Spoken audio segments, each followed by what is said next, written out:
coffee. This might be a shorter stream, I don't know.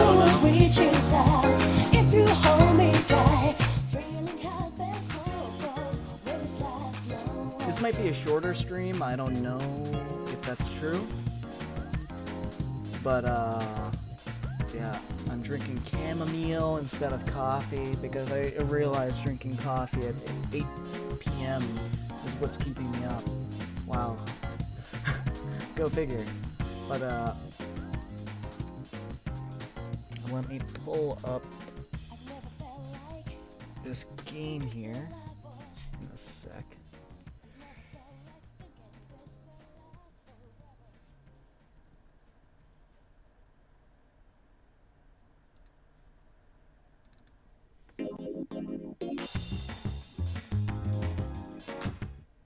Alright, there we go.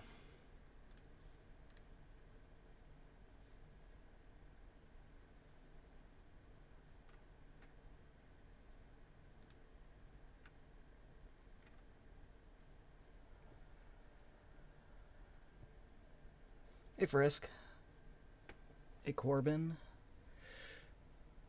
I really liked the oh. Now I have to restart. Why is it oh.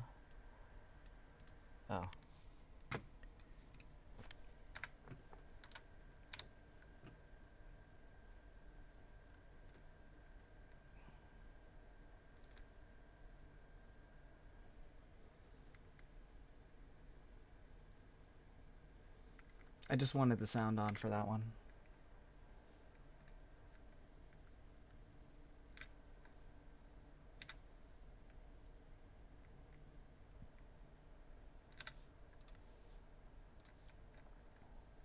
Alright, let's try that again.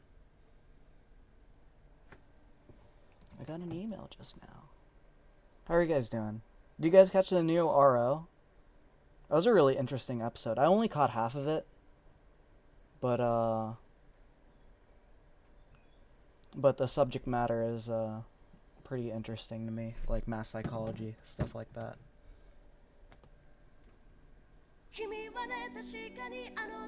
I run this server.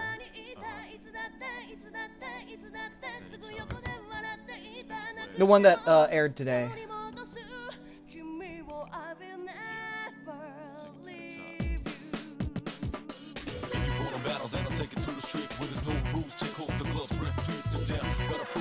So get down, my lyrical depths are roll battle smack down now.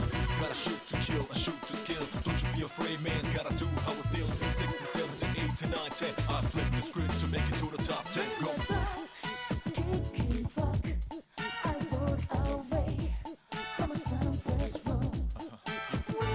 Minecraft server? How's that? How's that been? I heard they're allowing like minor griefing incidents, or they're allowing a little bit of griefing.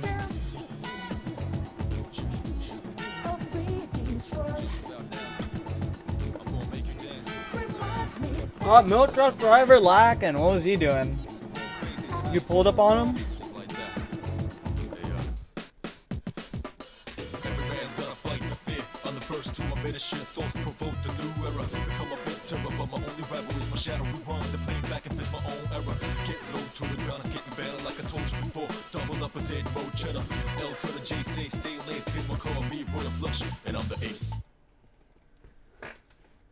He had the nerve to breathe my air. So based.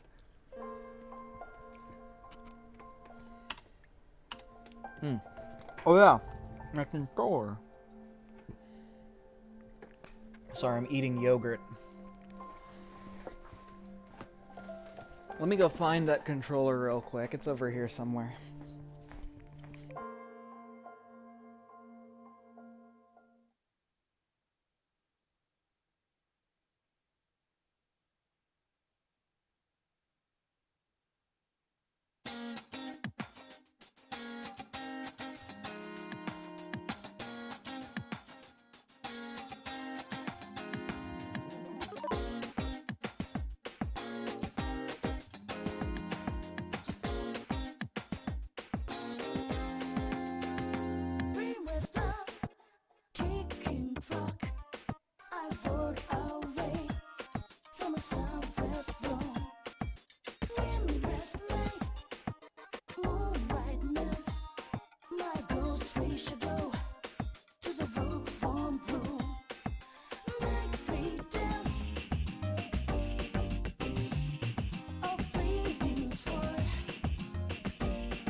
didn't crash the game.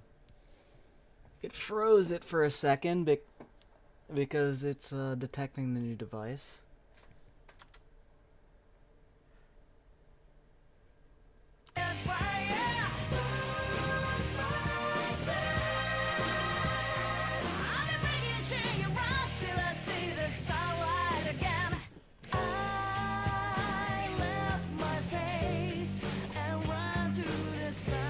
And I tickled my internet, my Ethernet cord too, so that knocked the stream for like half a second. Are we good now? There we go. Sorry, I still wire up my controller because I'm a degenerate.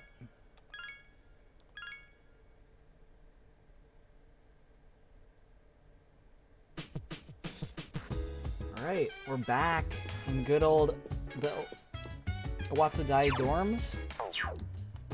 I don't even know what this dorm is called.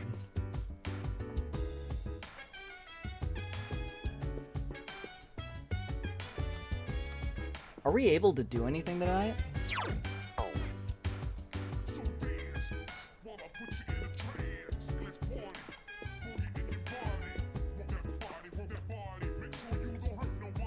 We might be able to go to Tartarus, but I'd rather wait until the next full moon and have Akihiko in the party.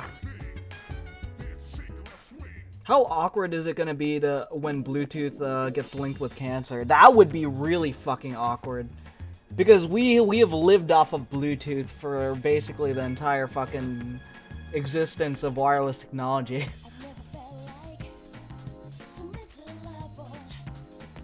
Like, it is no secret that, like, people don't live that long anymore. Like, even in like the days where like medicine wasn't even a common thing, people lived longer. Like, think about that.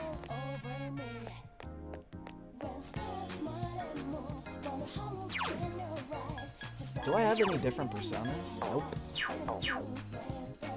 I'm gonna keep this Orpheus for now, just so I have Cadenza. Can I do quests yet?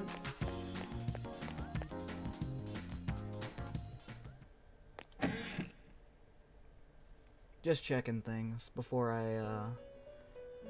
the character hits the hay. Oh. Is there actually neutral studies into this? I don't know. But even in my last job, when they were talking about where we were doing consulting with wireless technologies, Bluetooth, like different versions of Wi-Fi, and like different lower frequency like RF signals were used.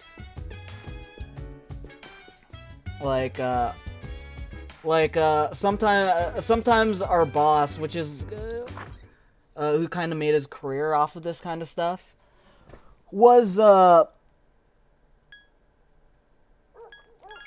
just like at one point, like, just completely candid. It's just like, you'd think with the amount of signals, like talking about like a particular technology, but also just like in general, with the amount of signals like there are, like, you'd think people would have like would start developing health problems with like just the volume of signals, just like going around in the average living space. But yeah, that was a weird thing to think about. Leave a Watadai station, go straight. Wait, what the fuck is this about? Hey, Monty. Are you guys liking the new Minecraft server? I saw you own Patrick twice. That was great. That was so good. Fucking goofy ass thought he could pull up a bookstore.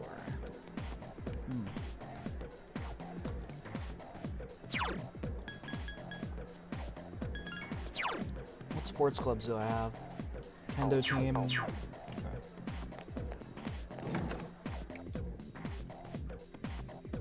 How's the audio, by the way? I didn't get asked, or rather, I didn't get asked to join student council yet, so. What's up, bitch? Hey, Pap, don't you think school would be boring if there were no athletics teams? Okay.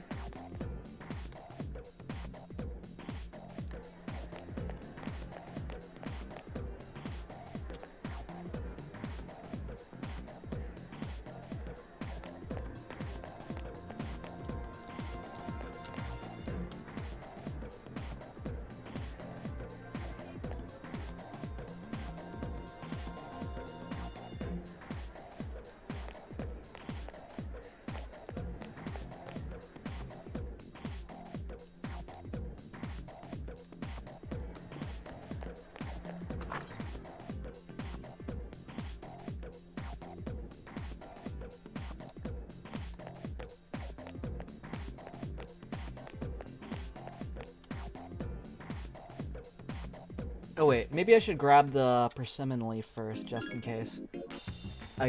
Just in case I'm able to do that. I can't teleport around like I can in Persona 4 and 5.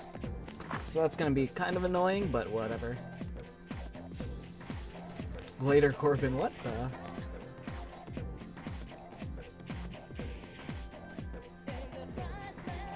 Oh, just stop by to say hi, have a good one. Huh, my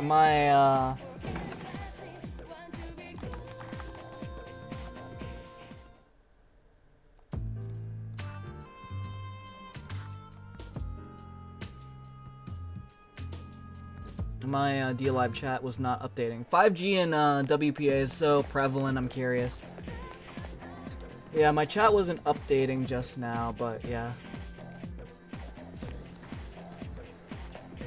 It's Saturday, right? Welcome.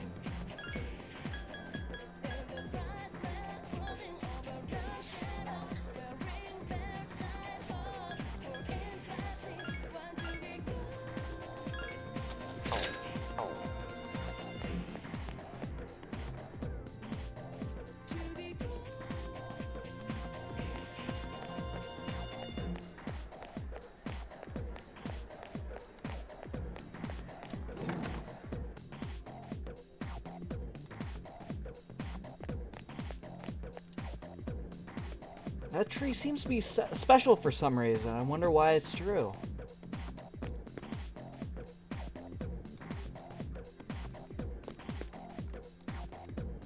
It's so weird seeing the persimmon tree in person. Because, like most of the times I've played through Persona 3, like, this is like a JPEG. Like a fucking, like a no anti-aliasing JPEG. Joey was griefing Pap and bowed hard yesterday. That's hilarious.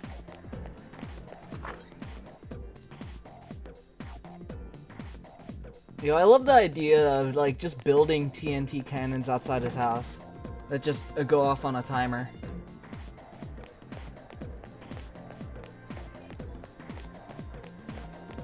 Today he griefed Peep's base and now they don't want to play. Wait, Peep doesn't want to play, or Patrick?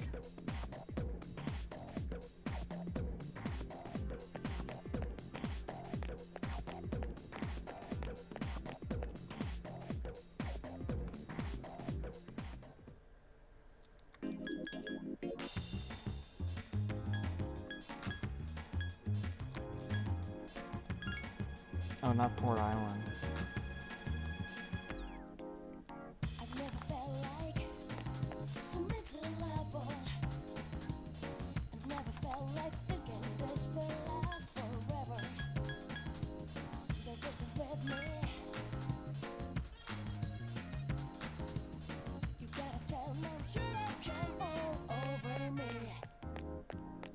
Oh, hey, Kenji.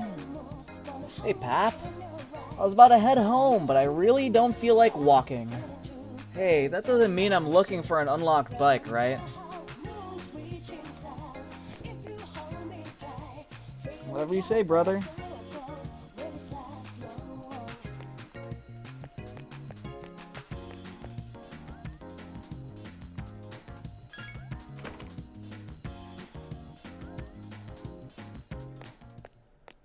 I'm base auditor. Iwata Dai Strip Mall. Bookworm, used books.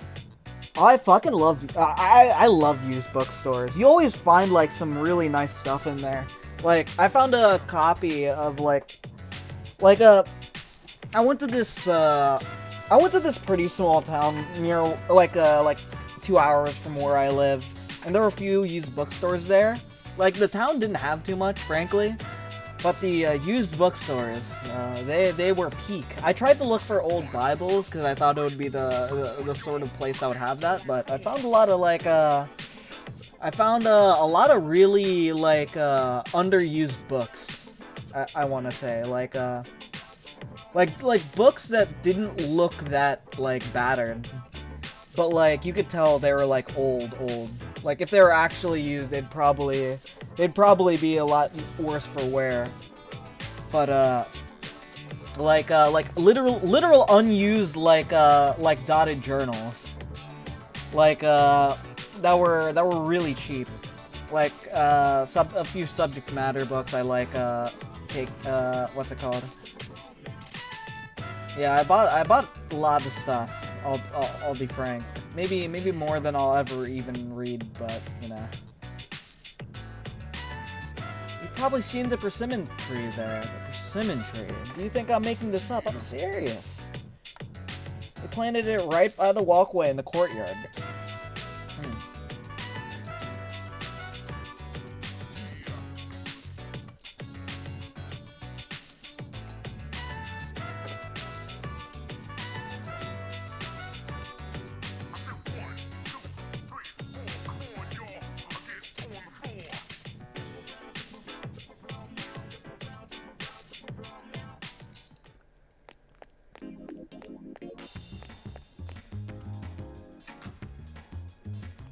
Man, I remember this JPEG-ass shopping district when I went here last.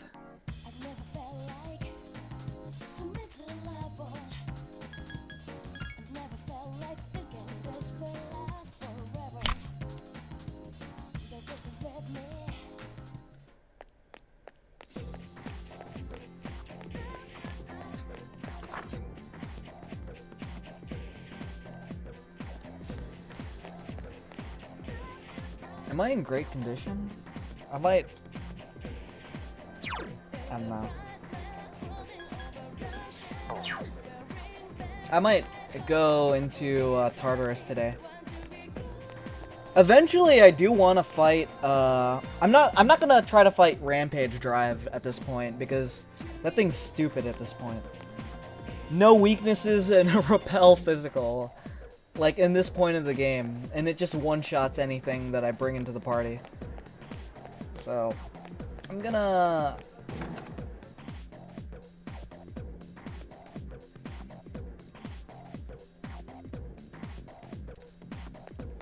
leave that for now. Or, I'm gonna leave the boss for now. I don't have anything to do at night, so might as well.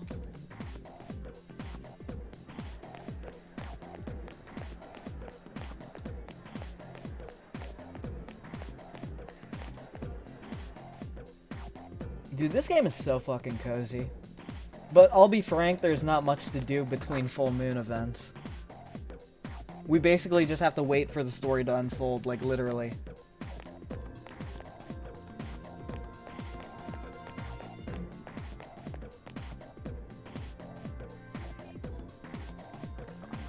If I don't like your base, kill on sight.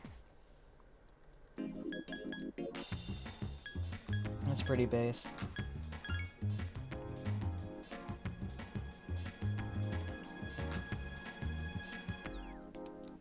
Wait, I need to see... Actually, it probably doesn't matter.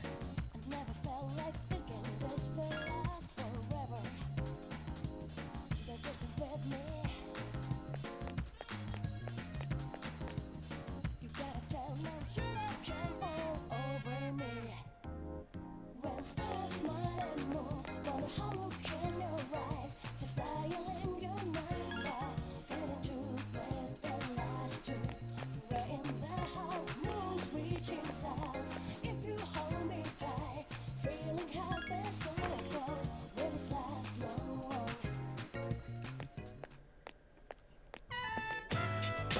Watsudai Strip Mall. An old man and woman are behind the counter. Welcome, smoking or non-smoking, excuse me. But may I see the leaf in your hand? I think you bumped into Milk Truck Driver right after he spawned in. I have like 10 dogs following me around. It was massacre. That's fucking hilarious.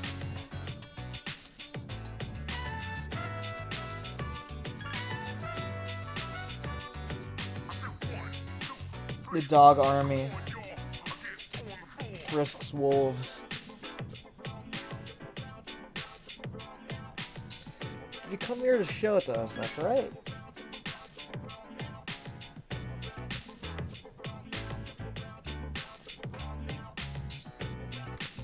I've been meaning to see this tree for a while now. Hold on, let me finish this yogurt.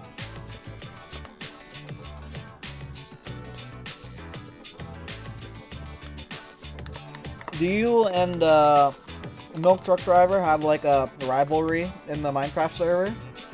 I wasn't aware of this. Total MTT death in there.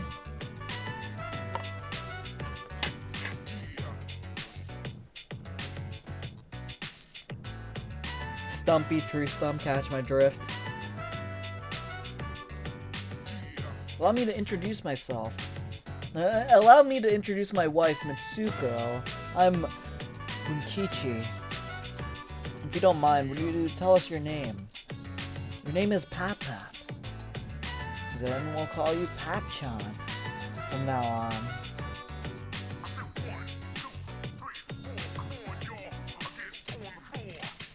Oh, we had like 12 people on yesterday? Jeez. I didn't get to catch the last Minecraft stream. How was that? I heard it was chaos.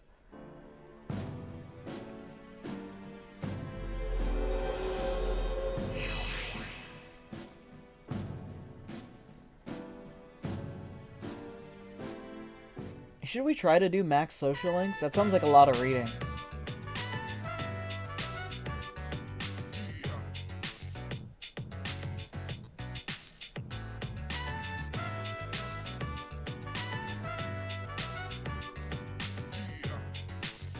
Every day except Sundays, okay?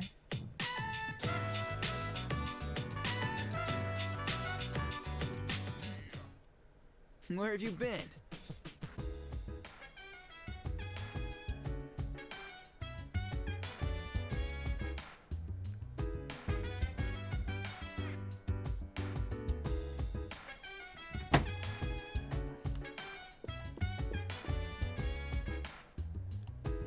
Is Mitsuru not available today? That sucks.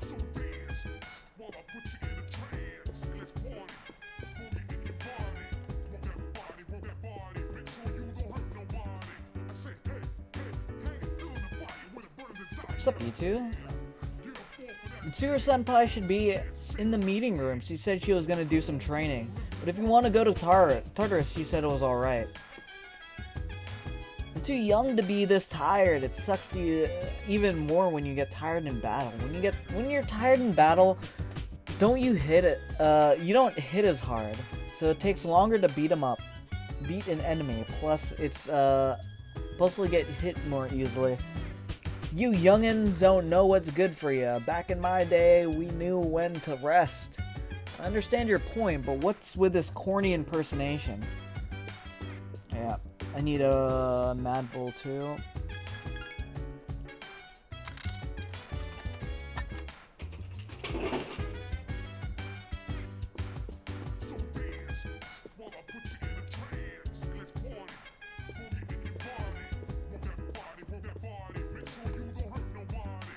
Oh, this is...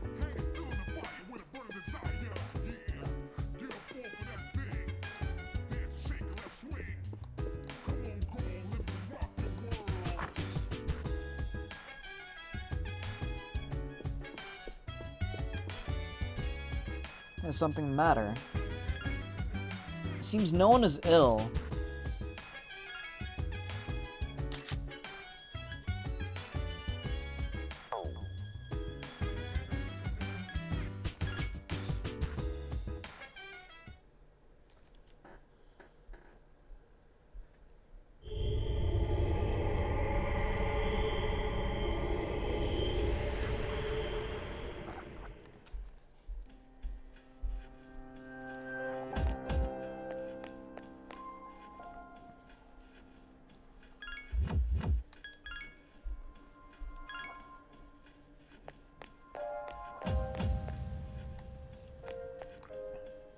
I don't want to use the monad until I'm actually like high enough level.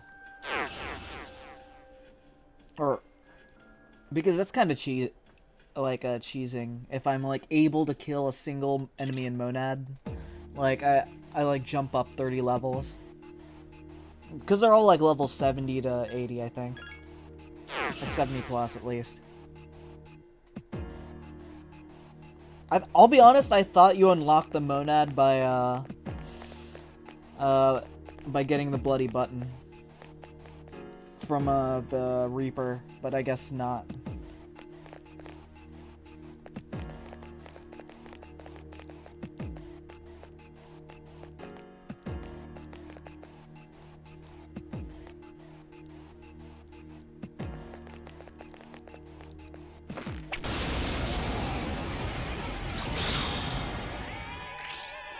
Distressed enemies detected.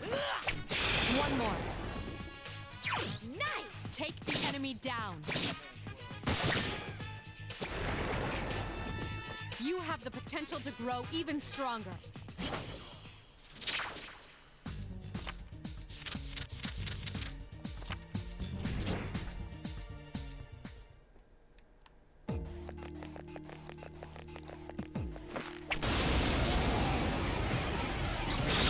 This is why I get the bow. It just simply has the long range. It has the longest range, and it also has the best damage type.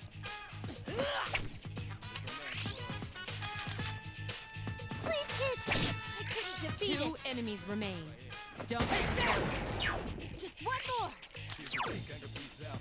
Come forward!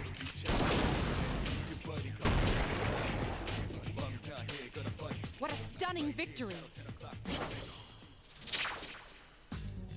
I already have a pixie, right?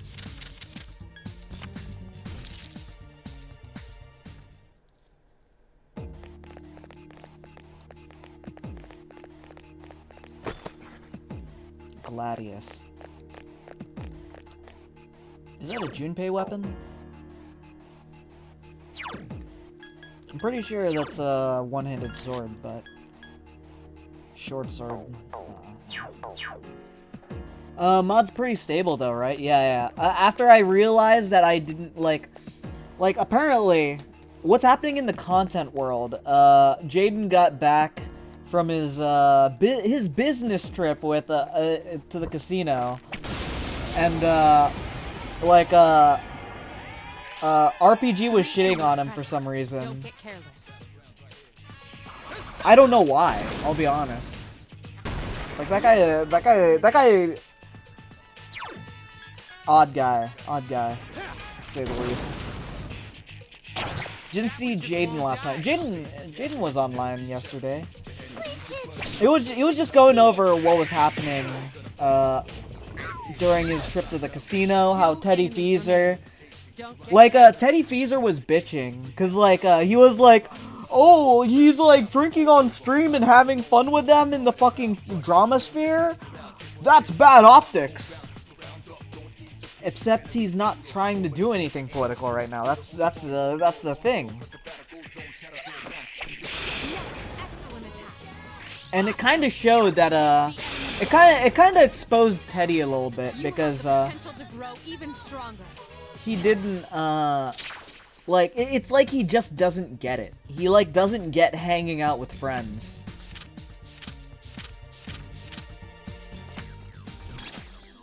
Imitation katana.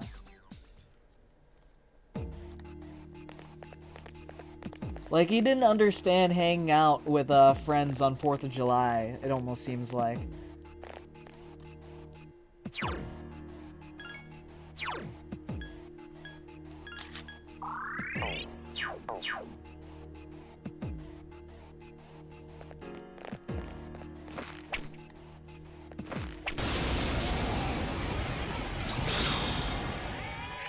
Distressed enemies detected. Take the enemy down. A complete victory. Great job.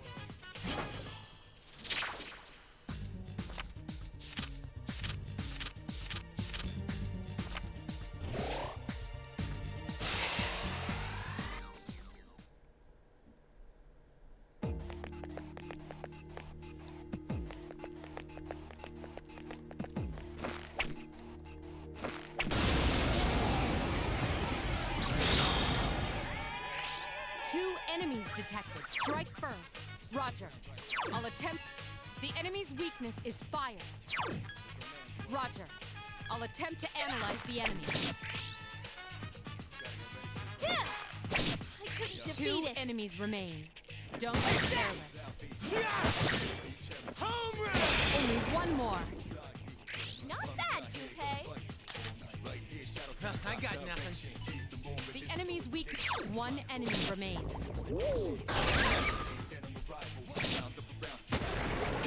But other than that, like, Cozy's been dry as fuck because, like, they don't do anything.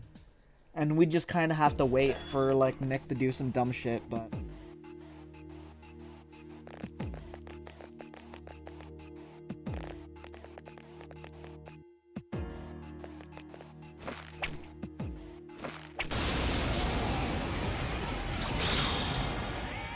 Two enemies detected. Strike first. Last one. Take the enemy down. Who's the man? But, have you guys seen the Thorpe family, or the Thorpe family, documentary that Jaden released? It's pretty sick. It's pretty sick stuff. Three enemies detected. They appear distressed.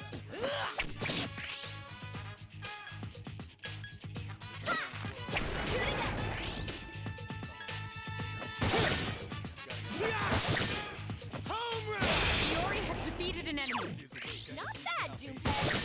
Take the enemy down. A complete victory. Great job.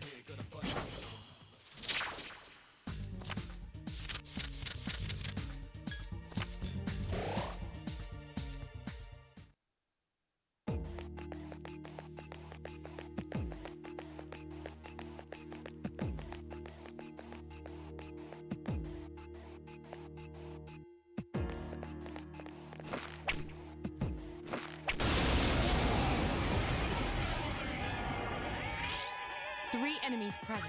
Don't get careless. Come forth!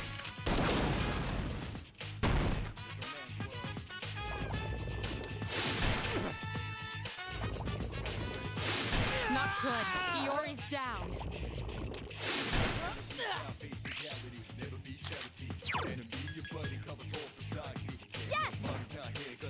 That's that, baby!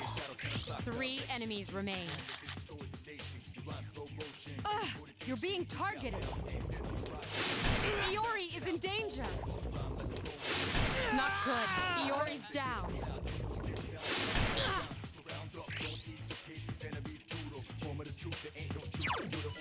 Fire is a... Come forth! Yes, excellent attack. Nice! Come forth! Another enemy down. There's only one left. Guhsona!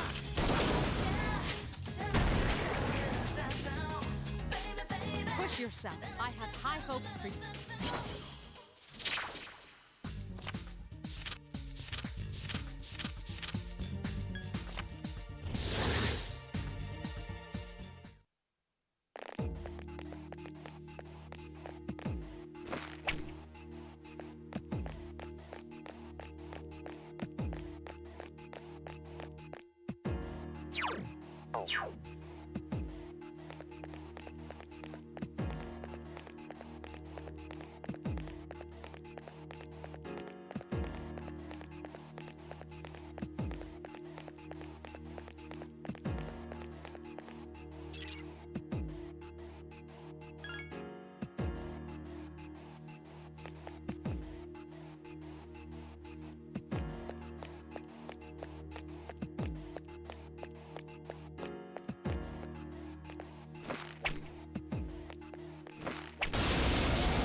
Enemies detected. They appear distressed.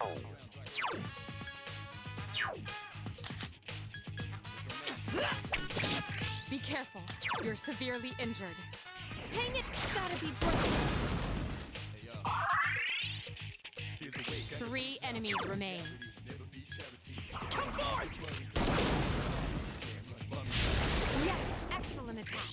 Nice!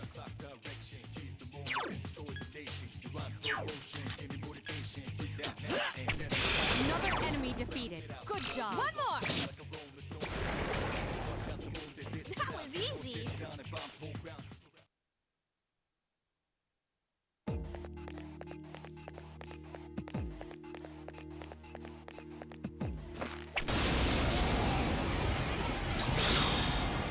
Gonna shake. 3 enemies detected. Strike first. Persona! There are 2 left. One more! Come forth! Another enemy down. There's only 1 left. Take the enemy down.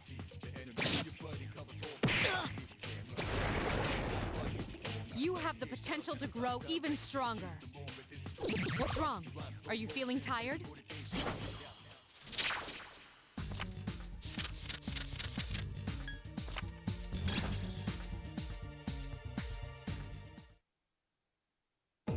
Yes! My skill level has increased!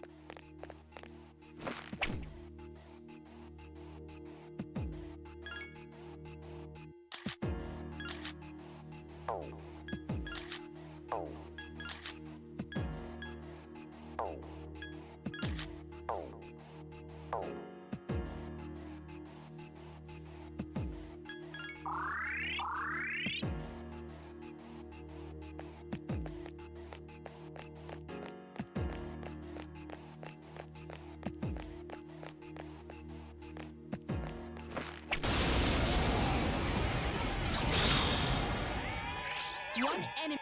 Roger. I'll attempt to analyze the enemy. Persona!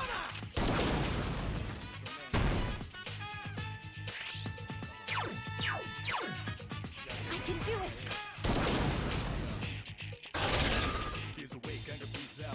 Here's our chance for an all-out... If you say so. 1 enemy remains. Jeez, there's nothing I can do!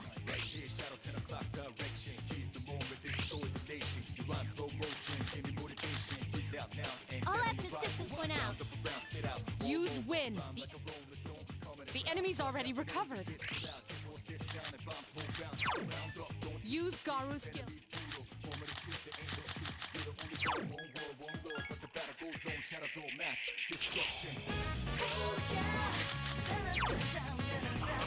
Angel! You struck the enemy's weak point. Here's our chance for an all-out attack! Let me at him!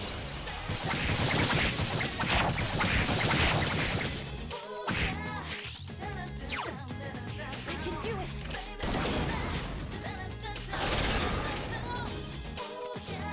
That was a close one!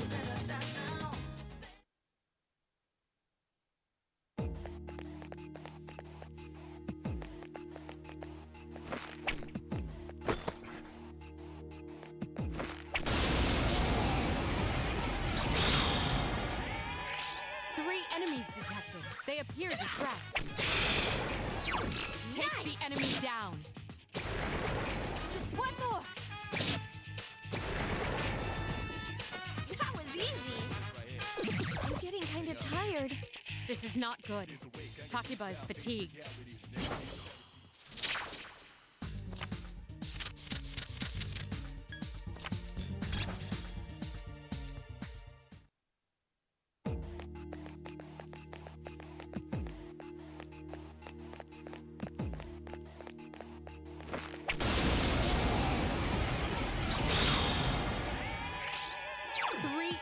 It seems to have multiple weaknesses. Roger. I'll attempt to analyze the enemy.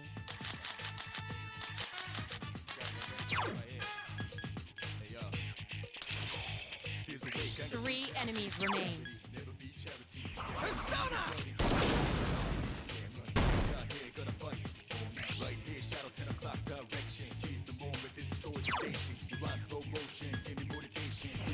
How do you like the new me? Shoot it up! Keep it up! Help me! Good job, Takiba. Akiba, only one remains. Yes! Take the enemy. It seems to have multiple weaknesses. Akiba is unconscious. Can you revive her? Single strike? Come on, stand up. Welp.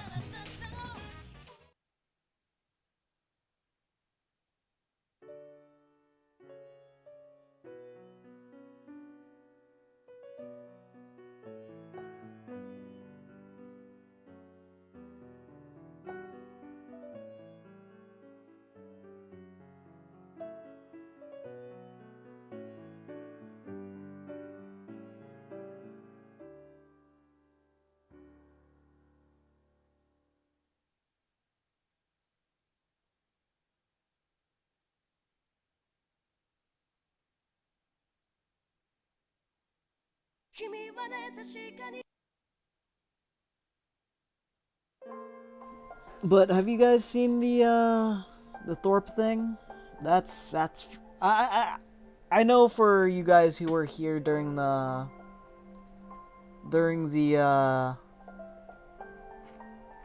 last, what's it called, Persona 4 stream.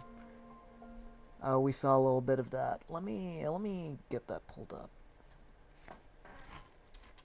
Jaden, fuck you, Judas.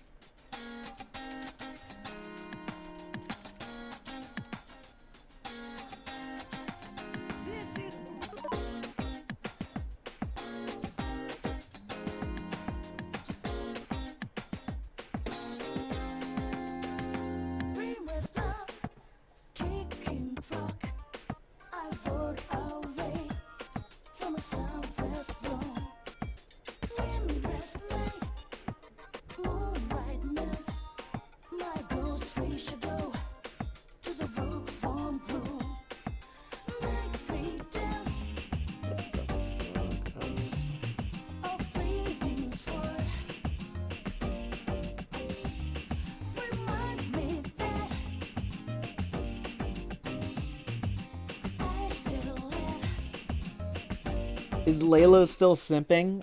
Probably. Like, let's be honest. Like, let's be fucking honest.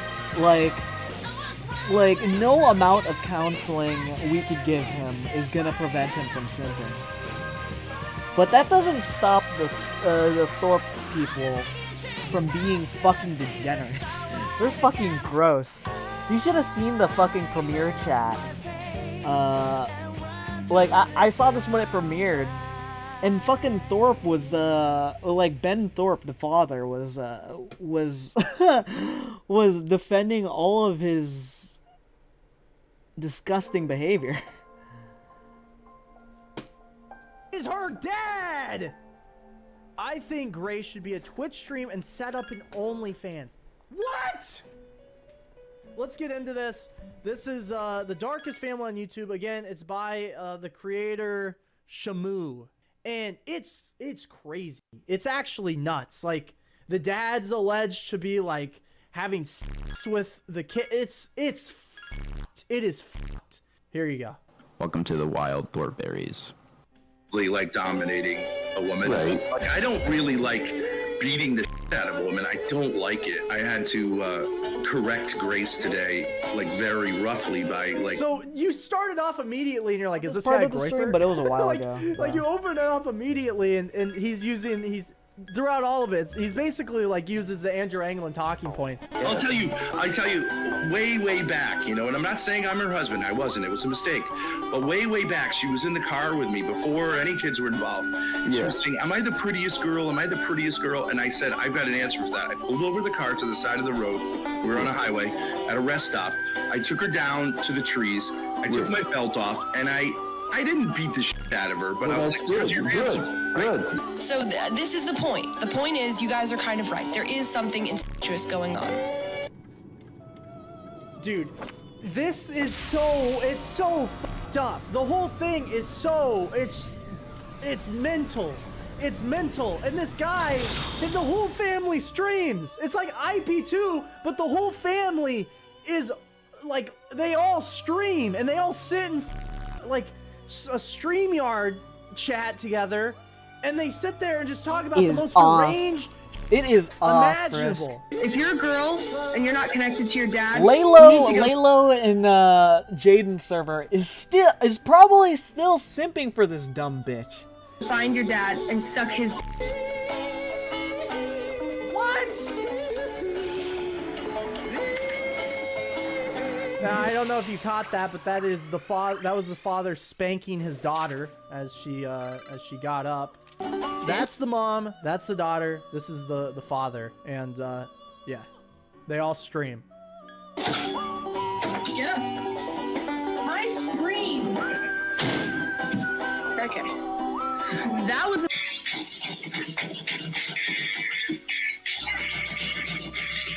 That's that. Now, you kind of have an introduction of the characters, whatever. Here is their house. Here is their house tour. This is Grace, the daughter, giving a house tour. Okay, that should be good. Okay. All right. So, yeah. There we go.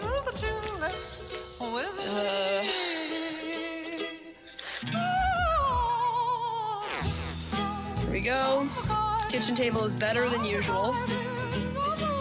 Bro. Shopping stuff. This, okay, all this, the sink is leaking into the basement, so. How is this even possible? It's my brother's room. No, just wait. Mind you, these $250. are the newest Cozy we'll streamers. explain. These are the newest additions to Cozy, I think. Like they're trying to, boys. like the guys on Cozy were trying to cozy up again, for lack of a better term. Before Grace Thorpe insulted That's where I stream Beardson. right there. Bro, and you know that Beardson wanted a piece of this before she put on him, called him gay. Look right here. This is like a plate and a bowl just filled with cigarettes. Look at this. You can't really see it. Look at that. Look at that. Look at that. Look at. Oh, there's an ashtray here too. Bro. That's where I stream right there. All right.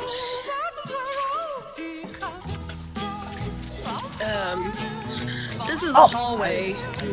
We took this out of somebody's bedroom, and we never got it like out on the street, so it's just kind of blocking the whole hallway. What the f is that? And like some. What is that? A fireplace? Ashtray. Like, wait, what do you mean? You just have this sitting in your walkway? You can't even walk through here. And stuff. That's so there's your intro. There's your intro. You can see, okay, the dad's like, he's a weirdo. They live in this trash pit. Now we're gonna jump into a little bit of lore, a little more lore. So here's a stream that the father did with the daughter. Let's see what they have to say. Let's learn more about these people. I've had several homosexual encounters, but I've. What? Dude, these people, that's all these people talk about. They're just deranged.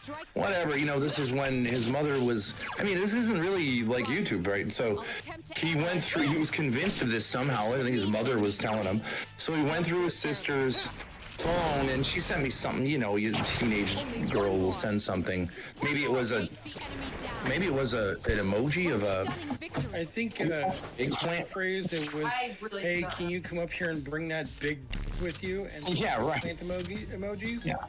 I have no memory. I don't know. Saying, I think I'm the most sexually normal guy in the world. I was told. If you didn't catch that, he claimed that she sent him when she was 15, like an eggplant emoji or something, and he was saying that she was sexting him. I have someone who goes to my chat who's a 16-year-old girl, and I was told like it's really, really a problem. I was like, what would be the problem? I chat with her. I wonder what would be what would be the problem. I what would the tell fuck a do you mean? 6-year-old What girl would be that the her problem? dress looked pretty. Ben.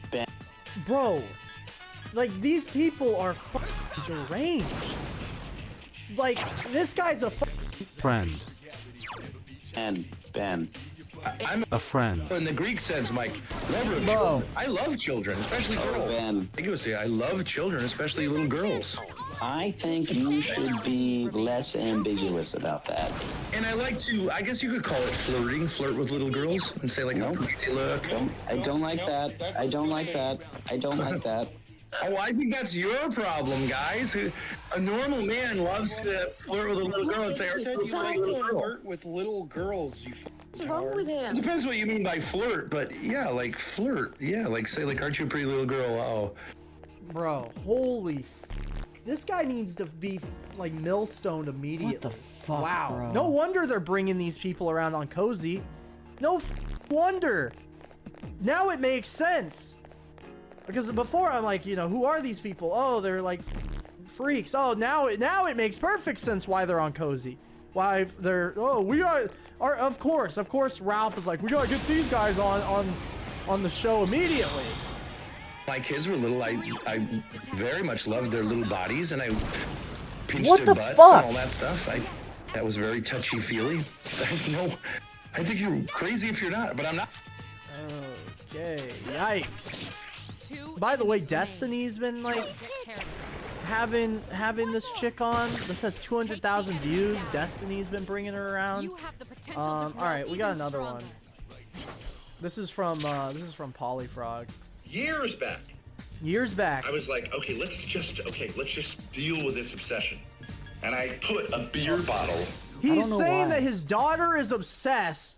Wait, did I not have? That's a what he picture? just said at the end of the clip. He said that his daughter's obsessed, and he's saying that he's dealing with it.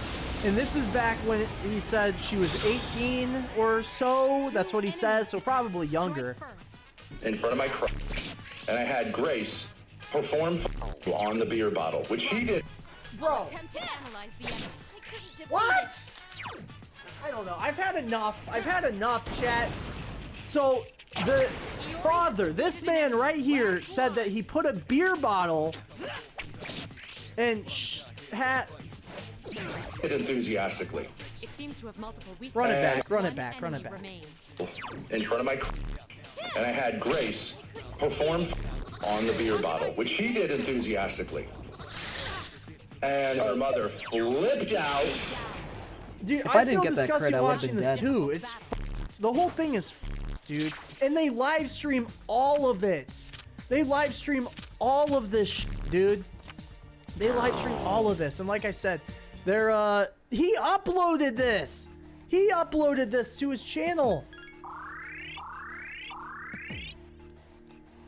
Yeah, I guess he doesn't understand. I don't understand special what it was by error. It was. It's just they're just Bro, open about it. They're just what the open that fuck? this kid, she's like 20 or something now, is engaged in sexual acts with her father, and they're both fucking streamers. It really is IP2 the family. I mean, it's so fucking deranged. Plain. John, Listen, I was complaining before I got the leg injury. Can we, like, where's Child Protective Services? Can someone tell me? Because I think she's the oldest, and she's 20 years old. And there are 6 kids. There are 6 kids in this fucking house. Can someone, like, save these kids? Where the fuck is the cop? Like, where are the cops? Where is CPS? This guy should be in jail or worse. Let's be honest, should be worse.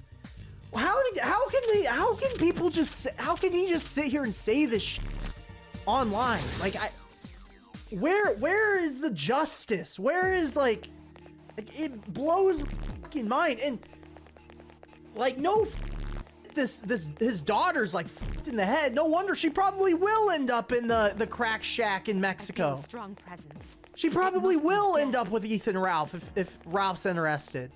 Because, I mean, look at this. I don't know. I don't know. I don't know. I don't know what to say. There's tons of videos of this, like, breaking down. And there's tons, like, but it's just depressing. It's just, like, the whole thing is just depressing. Apparently she's been, like, streaming with some IRL streamer now, so she already is getting into that, but I mean, look at this. Look at the she posts of like her mother. Like this is like sad. It's depraved. Look at this. She made this about her own mom.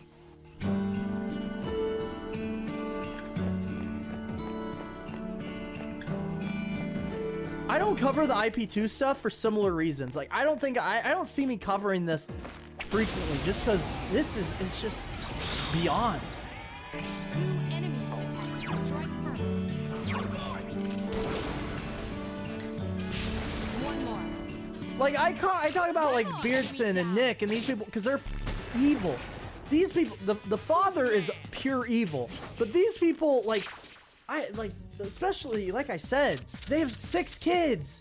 They have 6 kids, and they're all younger than 20, except the 20-year-old. Like someone needs to save them.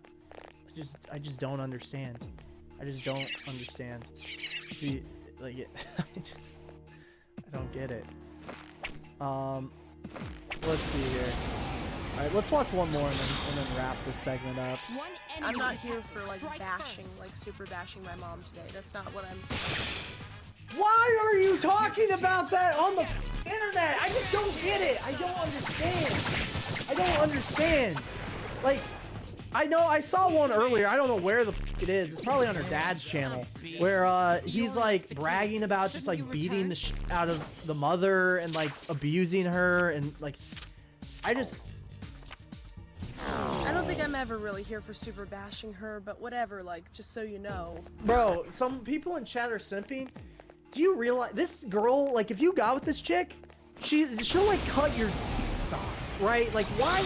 You guys are that down bad. Oh, she's like not disgusting. You guys are like, like, chill the fuck out. Get it together, man. I'm like slapping you. Get it together. She's not worth it, bros. Do you want her to kill you? Wake up! Wake up! Come on, man. Do you not see what's going on here? Her dad and her are in a relationship. A relationship. You guys are like, well, she's not ugly. Yeah, and she also has had sex with her father. You guys are like, I can save her. No, you can't. No, you can't. There's no coming back from that. There's no coming back from that. Holy, you guys are sick. It's like a train wreck. It's like a train wreck, right? I'm sitting here and you're like, this is so, this is like beyond, this is depraved. It's like a whole family of Christians or something. It's like an entire family of them. I don't know how Kiwi Farms hasn't picked up on this. This is her dad. This is her dad. I just skipped. I've never even watched this video, chat. I clicked on it because of the title. This is her dad! I think Grace should be a Twitch stream and set up an OnlyFans. What? I understand everybody says, but I'm not like. I actually don't really think that many people would want to pay to see me do, but maybe something else. She's 20. She's already. She's a mental basket case. She smokes. She probably does drugs. She's. Look at her parents, okay? She's gonna end up like Beansoy. You know what? Maybe Beansoy should save her. If Ralph isn't going to, maybe she will end up with one of these cozy guys. I could see it. This is too dark. It's too dark. I don't know. I'm speechless. Like, that's some next level, man. They are insane, but it's hard to. I know. Can we go to the Zerka segment? We can. The young kids should be rescued? Yes, correct. The young kids should be rescued and the rest, along with the whole house, should be made. Yeah, save the kids and nuke the entire hoarder house. Yeah, I agree.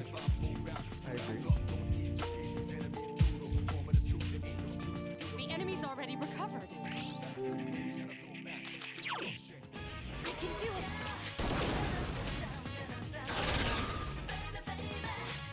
Here's our chance for an all-out attack!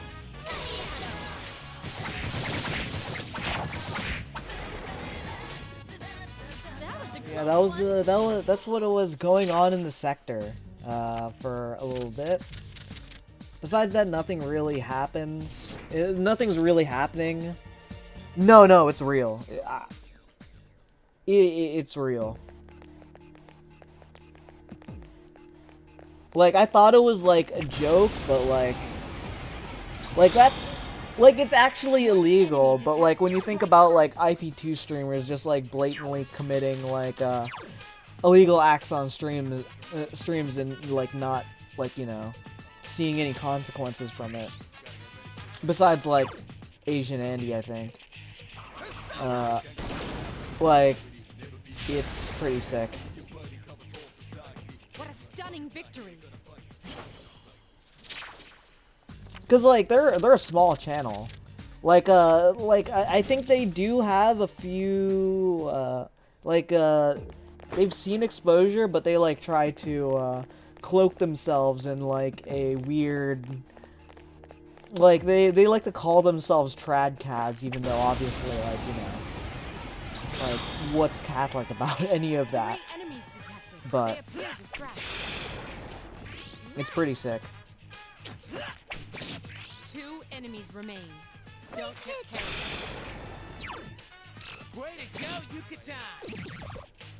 Take the enemy down.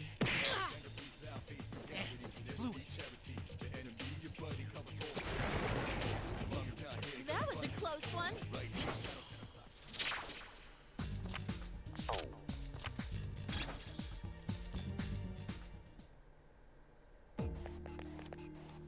Alright. I'm done Tartarus for the day. There aren't any S-Links to work on at night, and it's too early. These guys are gonna go back home. I'm not gonna fucking go in solo.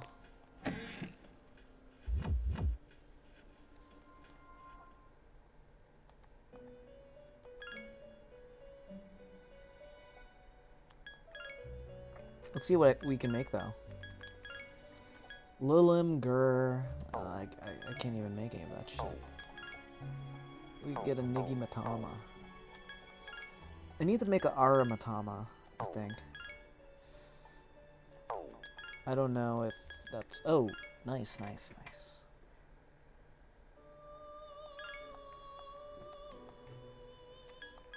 Oh, nice. I have access to Rakunda now.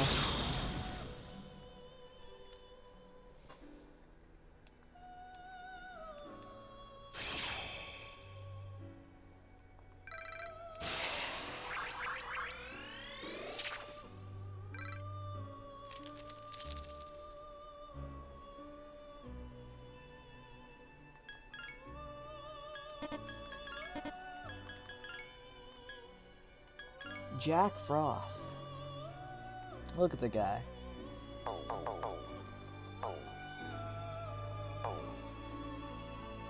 But yeah, it's pretty sick. They're just a bunch of fucking crazies.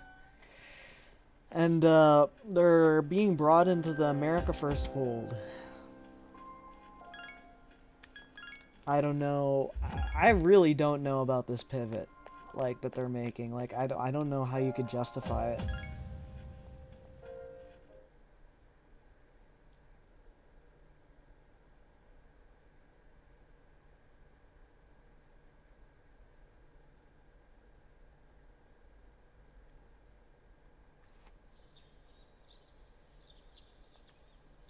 No school today.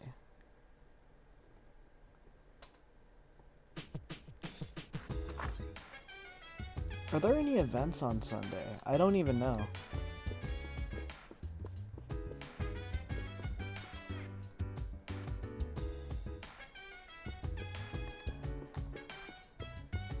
Mitsuru? Generally speaking, you may do whatever you like on your days off. You can study or go out, it's up to you. Cool. Just be careful. Yo, why is Akihiko so dripped out? Like, what's up? Are you going out? Yeah, I'm out of here. Yeah, go out and have some fun. What's up? You going out? No, I'm staying in the books, huh? Are you? Staying in today. I don't have anything I need to do, plus I'm injured. Cool.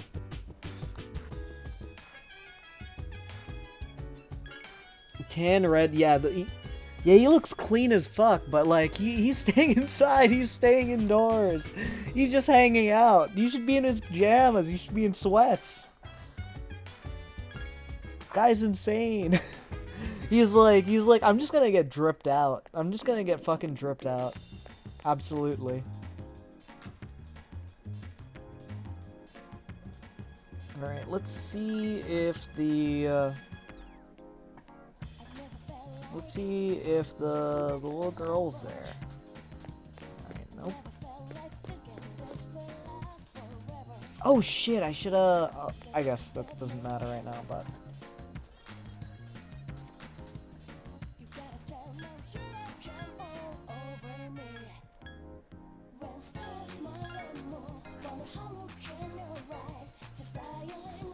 I can't get the video game. Man, I can't hang out with my RuneScape GF. It's fucking over. Hey, Junpei. Hey, Pap, what's up? Just wandering around. Okay, you look like you just got to this town. Wandering around is good. You'll get to know the place better.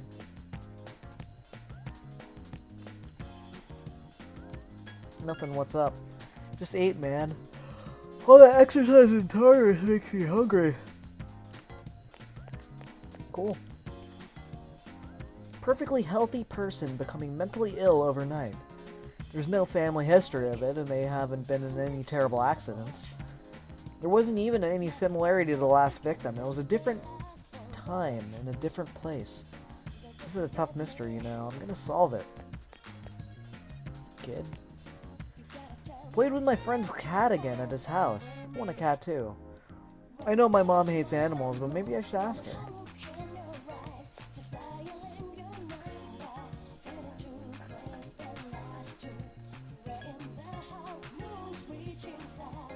I don't think I can even do anything today.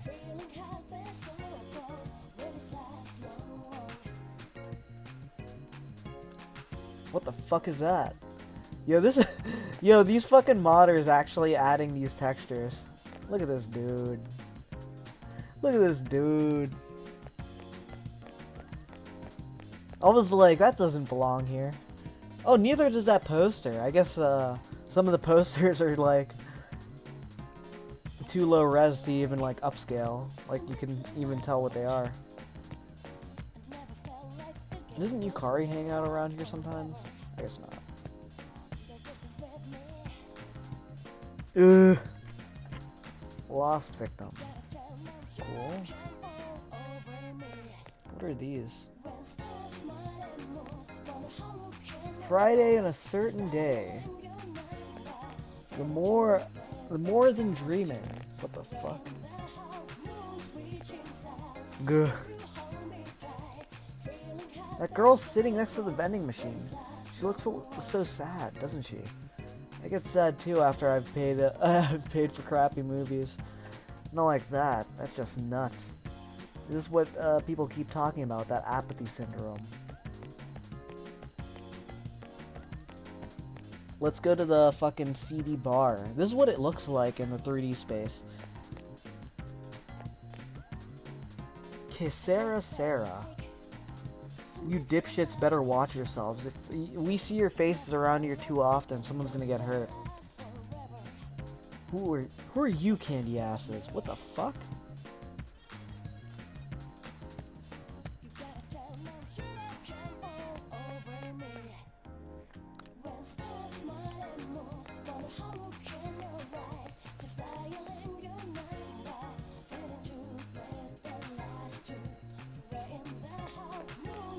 Sarah.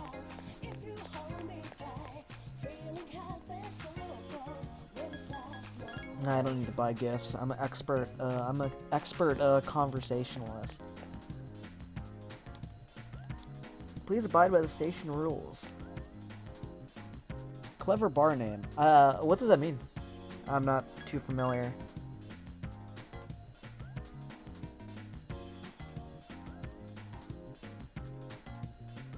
There really is nothing to do today. Sup, Yukari? What a coincidence. Did you come here to shop? I'm just wandering around. You don't know this place? You should explore the city some more. That's right. Mall is pretty convenient. You can buy almost anything here. Cool. This open. June 9th. Is there a Sunday sale? I forgot. Whatever will be, will be. Oh, that's actually pretty, or not convenient, but interesting.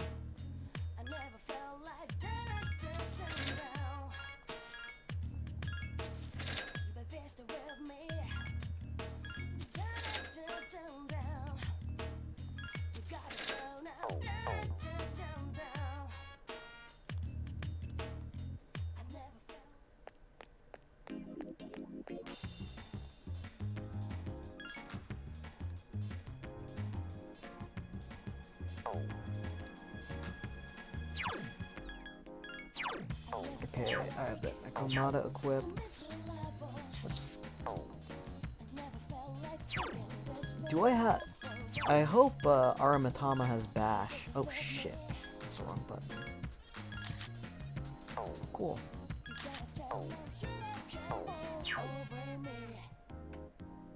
Can I not equip it? That's fucking interesting. Wait, why can't I equip it?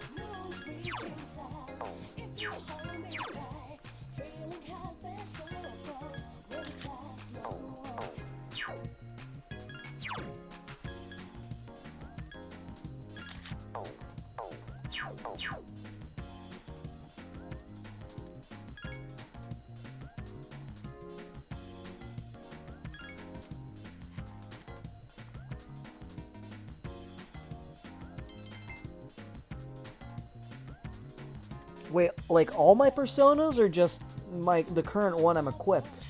I don't even know, man.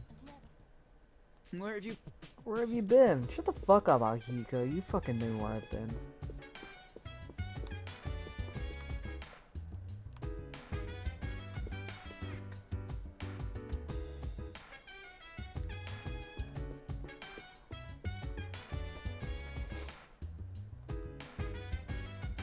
Weak against wind. I guess my my flame gets blown out by the breeze, huh?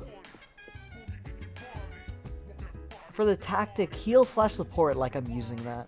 All I have to do is heal and support, right? Okay then. When you get hurt, I'll heal you. With either an item or a skill. But there may be times when I won't be able to heal you. So don't get mad if that happens. Cool. I guess I'll go straight to bed again. Hello, Yukari. Hello, Yukari! Hello, Yukari.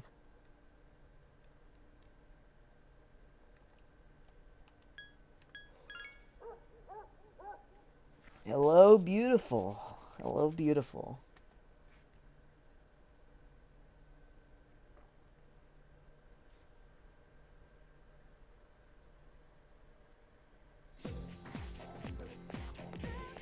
I almost want to listen to today's Restoring Order because I really did think it was pretty good.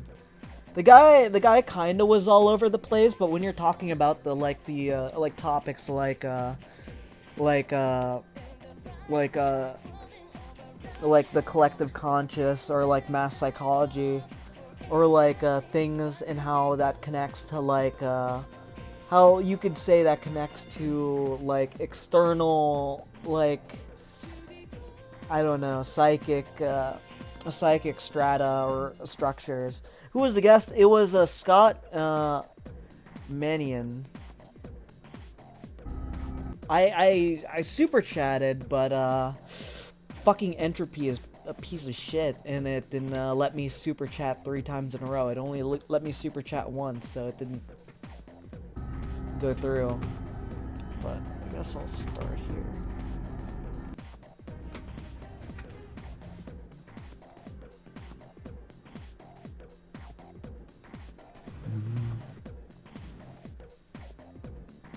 Let's try that again. Good evening, everyone. I hope you're doing well tonight. My name is Patrick Casey, and you are watching Restoring Order. Tonight, we are joined by a special guest, Mr. Scott Manion. Scott, how are you doing? I'm good, man. Thanks for having me. Yes, great to have you on. So I was on Scott's channel. We had a great discussion about ethnic identity in America, many other related subjects. I've tweeted it out. If you haven't seen that, you should definitely go watch it. And even if you have, you should for sure check out the links I have in the description for this video. We have Scott's Substack, his Twitter, his website, his YouTube. Go subscribe to all of those. But I wanted to bring Scott on to talk about his work. He has a, unlike this channel, which has no real like central theme other than, I guess, just like right-wing politics. He has, he has like, it seems to have a pretty specific niche. Now, that isn't to say he only talks about one thing, but if you go to his channel, mythology, folklore, epic tales, things of this nature. So I figured, the first time coming on the channel, we would just kind of talk about stuff like that. But before we get to that, I want to hear a little bit more about your professional background, Scott. You've got some stuff available. I don't think I'm doxing you by saying any of that, but anything you'd like to share about your professional background, I think it's interesting. Yeah, it's sort of, in my case, it's sort of hidden in plain sight, right? Let's just put my name straight to it and just, go at it, Nice. activists or whatever. But I worked in the film industry for 15 years. Since I was young, my parents were producers in sport television. But I'm a film director, or was a film director, right? Because I'm never working again in terms of in that world, right? Once you sort of that was going to be one of my questions, but we've answered that one.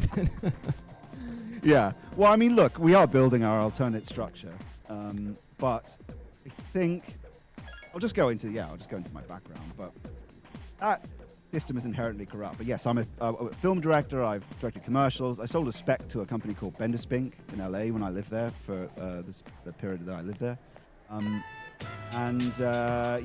So made a film called The Defector, which was, my team was Oscar winning.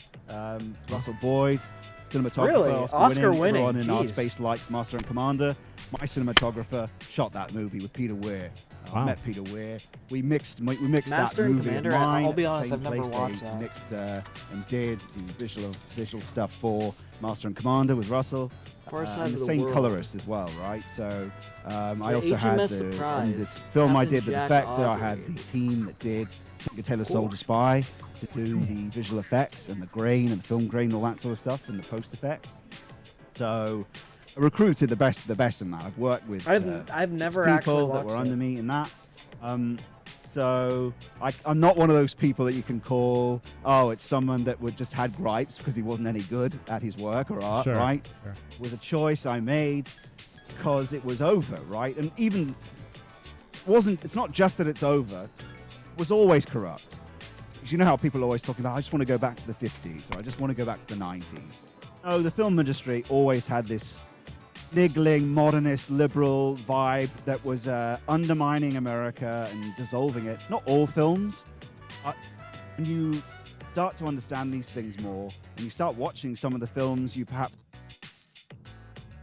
used to like, you see the degenerate element in them that perhaps people would be willing to go back to.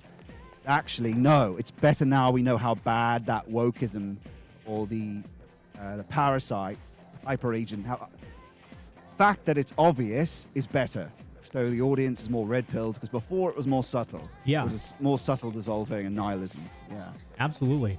Yeah, that's a very good point, and not to go on too big of a tangent, but yeah, the fact that I like that you drew attention to that. Wokeness is like the most egregious, obvious manifestation of, whatever you want to call it, leftism, liberalism, and yeah, a lot of decline was underway over the course of the 20th century. Yeah, you see some conservatives like, man, the 90s was like perfect. We just need to go back to that. No one saw race. No one, everyone got along. Okay, well, it's not actually how things were. So, well, anyways, yeah, the fact that you were, successful in your film career and nevertheless decided to wade into the waters of dissident politics is commendable. Because like you said, it's not like you were one of these people who moved to LA trying to make it big and then failed. And, no, it sounds like you have a distinguished career. So good for you. And well, I don't want to oversell it in terms of, I'm, in the grand scheme of things, still a nobody in the terms of, you know what I mean? Sure. In terms of, in Hollywood, like, if you're a name, you're a name. Everyone, you're famous, and everyone knows you are. I mean, no one knows my name. The people in the industry know who I am. Yeah. So no, you found success though. You weren't, Steve. Yeah. You didn't rise to like Johnny Depp level of but there's a lot. It's I guess it's all relative, but that's right. Very good. And I should note that I got your the picture I've used for you in the thumbnail from IMDb, so that's how you know that we're talking to the real deal here. So, well, very good. Let's talk about your red pill journey. So let's talk about how you came to become. I don't want to apply a label to you, some form of right wing. How did that happen? I would just say reactionary traditionalist, I suppose. Okay. How did it happen? I was brought up in the conservative area anyway. Okay. Suppose I did. I've got the personality temperament that is obviously high in openness because I'm in a creative field. So I suppose I found my way to it logically, guess, like a lot of other reactionaries. For me, it was just the case of seeing it, being inside the machine, and recognizing the whole thing was a lie. The festival circuit, public funding in countries outside of the United States is a public funding, which is all controlled by a machine, which is possessed by, long before we ever heard the woke, this machine was possessed. The festival circuit, the public funders that are given money by the government, they were all owned by these people well before we have heard of it. So being inside that, having received funding from it, and seeing the difference between what people say publicly and put on their websites as what a funding stream is or what a festival competition is, and then knowing it from the inside, oh, this is complete bullshit. Right? This is not a competition. This is perhaps a competition between the people that put the themes that they want in it, ideologues that work at the screen institutions and at the festival circuits. Also, those people they trade on what they program and what message they put into something. So if they can walk around at cocktail parties and say, look at the thing that I promoted, look at the message that I promoted, right? Mm-hmm. This is how it got in. Look at this thing that I brought, look at this awareness I brought to this issue by programming this film. That's the whole thing. Yeah. Right? It's about their status. And so it was so easy for this parasite to just go straight into that, back when it was more liberal. But I mean, you have to go pretty far back, year 2000 maybe, where they were still reasonably programming white men, but still need to... anyway, red pill, you say. So seeing that from the inside and having received funding and realizing how corrupt it was, I just went, there's something wrong here, like deeply, deeply wrong. I wanted to know what is the fundamental ground. Obviously, you're seeing what's happening with immigration and all sorts of things. And as the woke thing starts to rise, I deleted my Facebook early on just because there's something I sensed that was wrong with the techne, the over-bearingness of technology.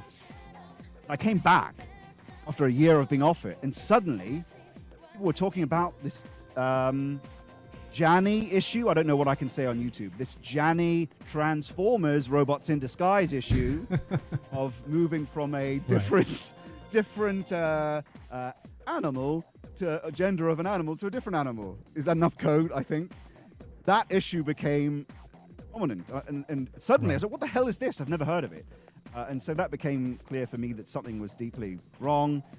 And I started to look to the roots of what we are, because obviously as a filmmaker and have been a writer and such, I wanted to find the ground of what it was. What's the ground of who we are ethnically? What's the thing that can't be shaken by a propositional idea on the surface? And so that's where it began, I suppose, the red pill thing, seeing that, and that was probably 2000... when was that? 2014, maybe? But I wasn't anything before that, really. I was sort of just what I was, grounded in, I don't know what it was, just pre-conscious, I suppose you could call it. Interesting. I suppose you could call me sort of Labour before that, Labour Party, guess, but not really actively. I was just more interested in the culture. I didn't care. I did know it's hard to think back, but I did know that there was something wrong with all of it in terms of the. It's hard to remember, but yeah, I think I've basically summarized it there.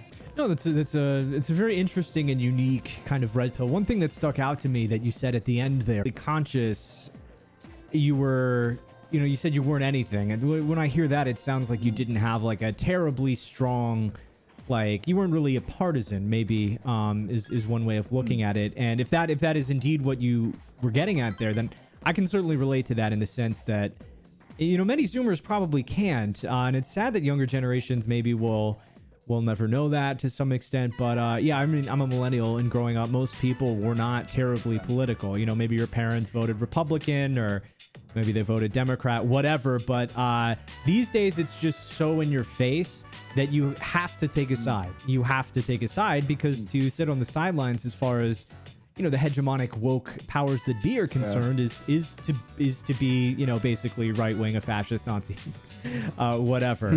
So I don't think for people like us who have more of an interest in these things, yeah, there's nothing wrong. Of course, that's I'm fascinated by politics. I'm glad that I came to be aware of this stuff, and it's very interesting. But I don't think for like the masses to be this politicized is like very good. And you can see how it just like destroys people's brains, whether it's, like all of the, wine moms on, the resist wine moms on social media who spent all of Trump's 4 years in office, drinking too much and saying that like fascism is right around the corner. Right? It's, that level of political engagement for most people probably is not healthy. But anyways, let's talk about Greenwood. So your YouTube channel says you were the founder of Greenwood. Why don't you tell the audience, for those who might not be aware, what Greenwood is? Well, it's a project about looking for the authentic, the true ethnic ground, I suppose you could call it. What is fundamental to the being that we are, and re-articulating what that is, even though you can't ever capture that in a proposition. So we look at all the films and all the stuff we're assaulted with in the internationalist world, in movie industry, which is catered to all these different cultures. We speak English. We're grounded in something deeper than just this thrown around language that's been internationalized. That being that we are isn't just biological. It's a metaphysical thing. It's beneath the surface. And so early on, I was being in film, I was very interested in Jung already. So when he describes the collective unconscious, what he's really talking about is something that is in your being, but also in manifestation as well. Isn't seen. It's the spirit, right? Only later we find out that Jung means what means like a Platonist. He means it's in manifestation too. He's like a Christian understands the spirit's real, especially if you're a more traditional Christian, Orthodox or Catholic like yourself, that it's something you can't actively see, but it's between everything, right? And things are there. And so that was what I was essentially looking for, is that what is the ground of this thing that essences who we are, the essence, the ground, what it means to be who we are, not as a liberal subject, because as I was woken to these things, it was that we need to really understand what this thing is, to rebind what we are, but also for this vital energy that people are lacking as a liberal subject, which is an imposition. The liberal subject is an imposition of technology. It's really, it makes you a homo provoked. Homo economicus is homo provoked. You're not, more you're liberalized and pulled away from your ethnic being or your religious being as a unity organism, more you're turned into an animal, because those are the things that you look to as an authentic ground to properly send you what to do, to properly impel you, right? To be the ancestors or whatnot. Right. And lacking of that, you're just provoked by whatever demon comes along. You're provoked by whatever ad is on the television, right? And you think the things that you do are individual to you. No, you're not. As a liberal subject, you're just homo provoked by some mimetic desire that came along, because if you aren't in touch with the ground of what you are, yeah, it's the propositional thing that is conscious, and you'll get it from other people. And I realize that in the film industry too, right? Is that a lot of your desires are mimetically inherited when you start as the liberal subject, which is a lot of people, most of us started as that, I suppose, as reactionary types. And you inherit your desires from something else, and say, when I won an award, I won a AU Directors Guild Award, right? And when I got it, it immediately lost its value. And that was a shock, right? Is that you sought something, you desperately wanted it. It's a social mechanism, a social creation, this award. So, and it's mimetically, because you saw other people getting it, Oscars, BAFTAs, all that stuff. Get it, it's just a paperweight. It's useful for work, that's true, but you had this desire for it, you wanted it as a thing. And it's just a meta object. And so that made me realize, it just provoked, we inherit these things, but there's a deeper ground underneath. And that's what I was looking for. And that became, instead of an individualistic artist thing, seek individualist art, was to find this ground as a source for other people, to inspirit them with vital energy, for one. And if they can you can articulate what you are, if it's made more conscious to you, if you know the ground in which you stand, you know the walls you can defend. How are you going to defend Englishness or Americanness or whatever these things are if you don't know the walls, if you don't know where the walls are to stand on? Fundamentally, that's what the project is. It's understanding that. Also, it's a hermeneutic. It's an interpretation, non-liberal, almost Heideggerian from the ASL. perspective Oh of wait, another are you a being. noob? You are. Interpretation of the ground oh, wow. of what we are. You haven't not even as finished an generating individual, your character yet. as a being, a shared being, I suppose you could call it. Welcome And to the game. Essentially, Good thing I'm it's like an using my untapped. low-level ult. There's all this psychotechnology out there. You can think about it I this think way. it's just completely you and untapped me. oil, because the enemy This can't is see it kind of a as dead anything MMO. but liberal, right? As you're an individual. All this stuff that was done since the founding of our nations or whatever has a true, authentic interpretation that has vital force to it and energy. And so, yeah, that's essentially what I do.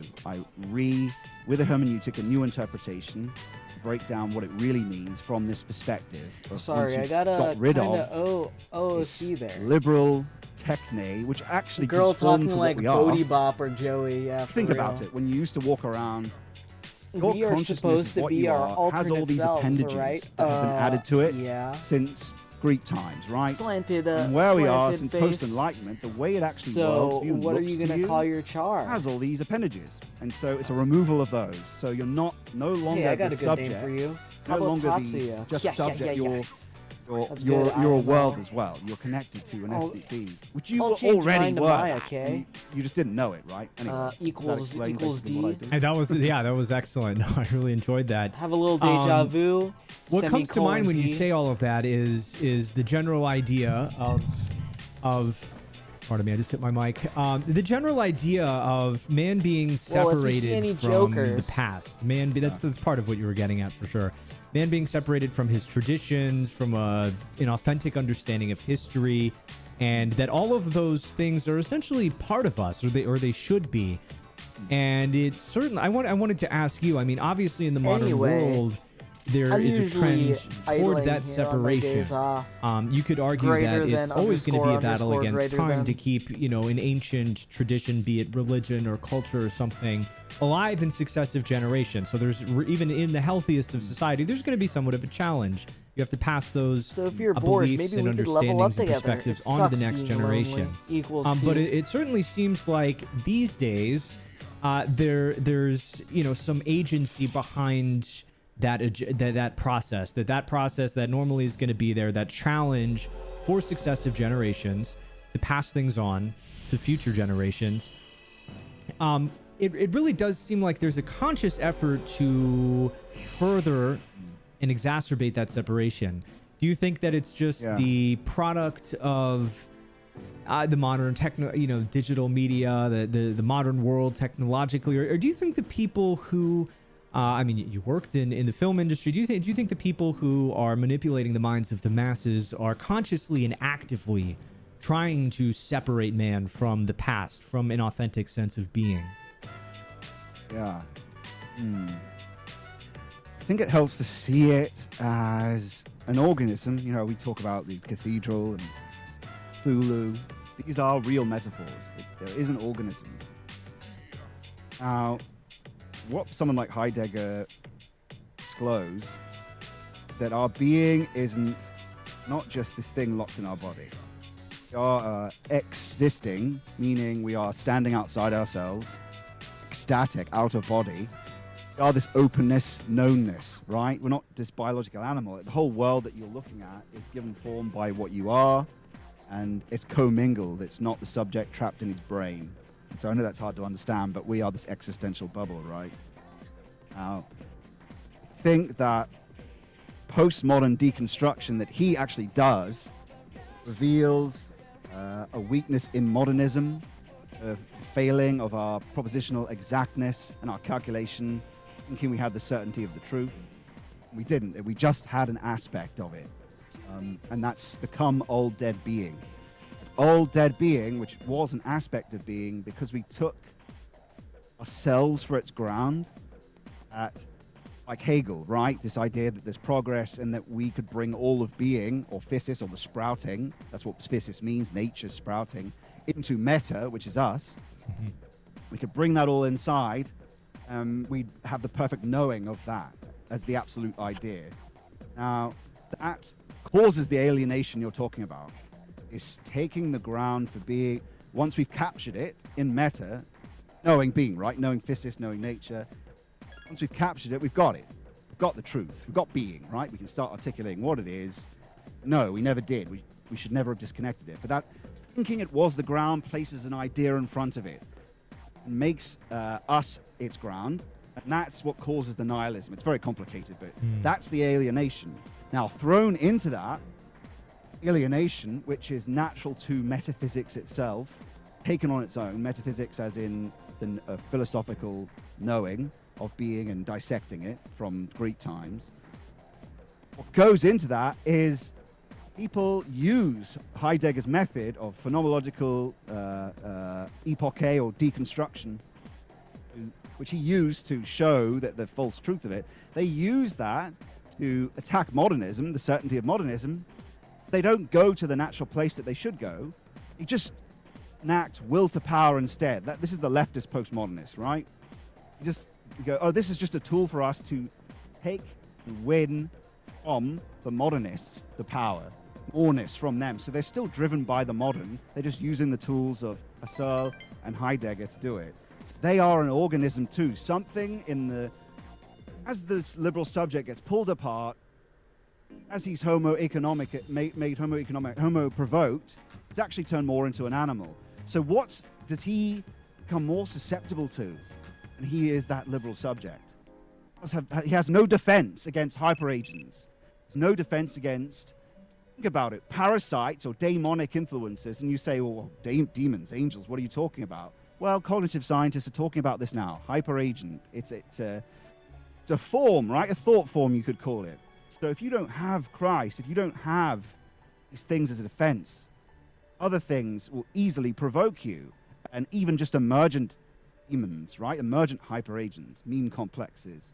Well, so in answer to your question, it's both a capitalism itself is an organism, but in its alienation of what we are, pulling us apart, other become more susceptible to other emergent forces that are not obvious to us. They're not conscious, they are unconscious. All the unconscious, people think unconscious just means, oh, in your brain. Well, unconscious is just what you can't see. It's a manifestation too. Depends on what your ontology is, but yes, so it's two things. We're susceptible to possession. I know possession guys, oh, what's he talking about? It's true. Look what's happening. What is woke? It's a possession by a meme complex. Hyperagent. It's that and also alienation. Yeah, I think, am I muted? I think points like that are pretty interesting when you think about, like thought forms as their own organisms within that, like, I guess you could say, like, war within the collective unconscious to, like pull people to to different perspectives or ways of thinking. I always think stuff like that's pretty interesting, but that like a zeitgeist, like that is primary, like a society, for example, or like a people, like that are primarily like that adhere to like a Christian belief, a Christian moral like ethic, like and have a. They don't even have to have a proper understanding. They just have to sort of accept that like thought form, or a lot more, a lot less susceptible to like, frankly, these like modern mental illnesses that come from like the deconstruction of tradition and stuff like that. But nation itself, which is part of what capitalism does, which he talks about like in a possession as an organism. So yeah, that makes sense. Yeah, no, that was fascinating stuff. I think that, yeah, I mean, I would largely agree. There's a lot going on. We can point to these broader, processes, these memeplexes, as you described some of them. You can also point to individual actors who are, at work in some of that. I was thinking in terms of, just the assault on the past and removing man. I mean, you just kind of, to take it down to like a very small picture example, you have all of these attempts to say that, Europe has always been diverse or something of the sort. This is the Elizabeth fight. I need to get to the top of Monad. I didn't realize that in this version of the game, they just let you in Monad. But I guess that's a thing. 5-7. Does that mean I need to beat Rampage Drive? That sucks. Do I have muscle drink? Grave beetles. I guess I need to do that. I seem to have completed the task.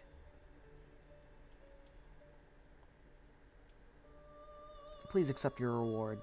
Oh, the dates with Elizabeth are pretty great in FES, because you could actually see the 3D space instead of it being described to you. Sort, everyone in half the people in medieval Europe were all black or something of the sort, which is it obviously entails no negativity toward black people to say that, like, actually that just isn't true. And so I think that you have some of these bigger processes going on, and there's definitely agency behind it. It's a fascinating debate that happens on Twitter, elsewhere, right? How much of the decline is the result of like specific people consciously carrying it out, and how much of it is the result of these broader processes and forces. And I think it's definitely a bit of both. So, well, very good. But we shouldn't think. Sure. We shouldn't think that. Sorry, I didn't mean to interrupt. No, please. We shouldn't think that. We shouldn't think that there aren't other forces that are what gave us all the greatness that we were, that aren't waiting, that aren't growing in the dark, that aren't spurring to be spoken again, that people aren't recognizing what they are. Those forces are there. They are hyperagents too. And that's what mythos is. It's an expression, an external press of something that is in the unconscious or in spirit. Again, authentic Christians should understand this. And that's nothing more than these ethnic heroes or saints. Saints are real. These things, heaven is real. It exists right now, right? The church is the body of Christ. And okay, if there's a body, what's the spirit? Underneath the Gospels aren't Christ. But they, in combination, they disclose him, right? Mm-hmm. So what are these stories? What are these myths? That's the thing. It's what is a question, the truth of what they are. No, I don't talk about Christ there. I just mean in general. Right. Myth, what, and then the utility and the power of it is another question as well. So mythos as a story, as a word, was first used by Aristotle, right? Talking about the theater. What it really describes became mythos or myth or something that is a story, but no, it's not a story. For that, it's just a theory, or which is theology, right? You've got to think, when these things are first disclosed, especially myth, fundamental myth, they are the expression, they come from being. Only asked you because you don't have anything else to do after school. Now we think, but we understand what it was just a primitive science. No, that's wrong. There's a press of something, right? This is what Gwenon, the traditional school, would say, is that it's a expression, external press of something that is transcendent, which is spiritual, right? So it means that it's a truth or a ground of something.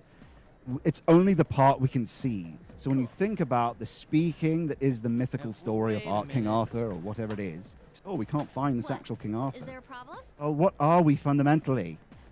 I can't find this King Arthur. What is the human? Like we said before, you are an existential bubble, right? You're not just the moving organism. You are this knownness that you are. That's more you than just it's a mix of both, but it's more you than that, right?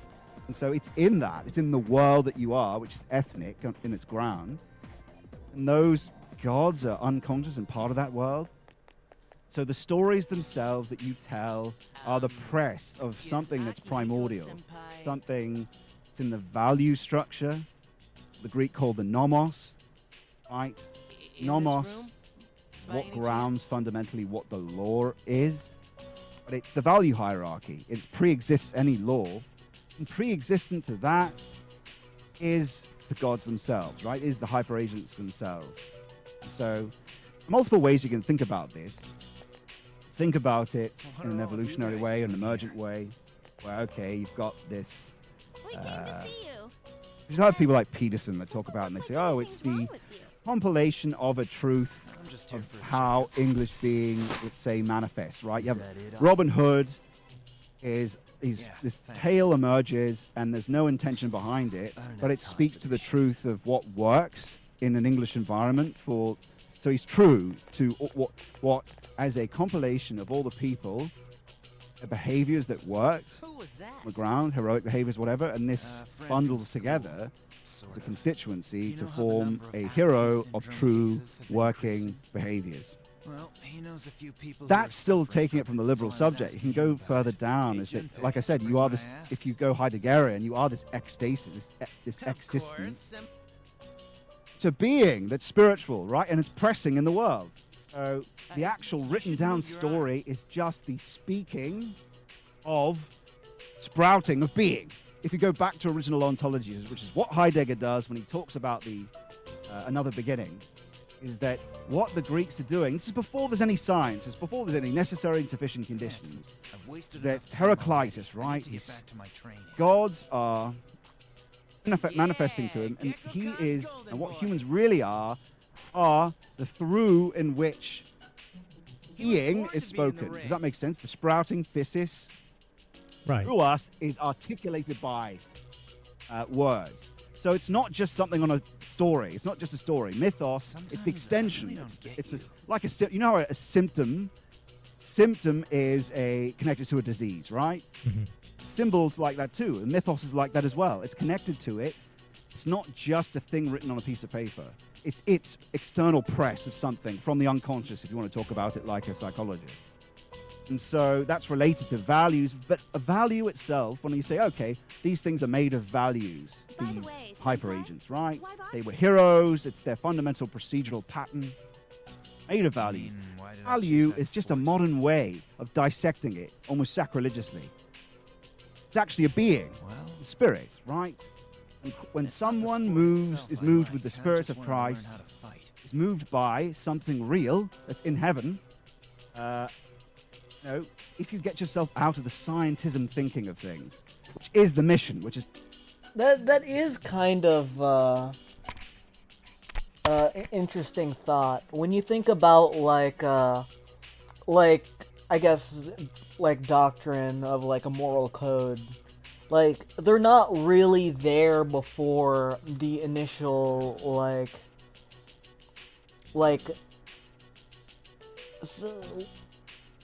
they're not there before the being itself, like a god. Like I don't wanna say a god because that almost seems sacrilegious, but like when you think about God as the pure goodness, like how Catholic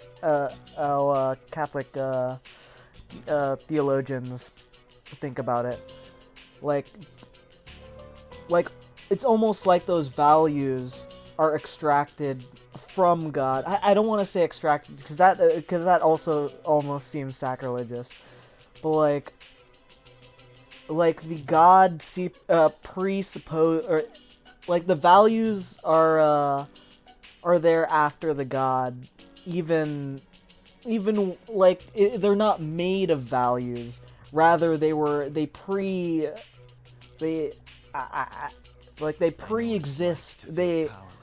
They're I don't know how to put it. It's too abstract for me to put into words just so simply. It's part of the project I'm doing.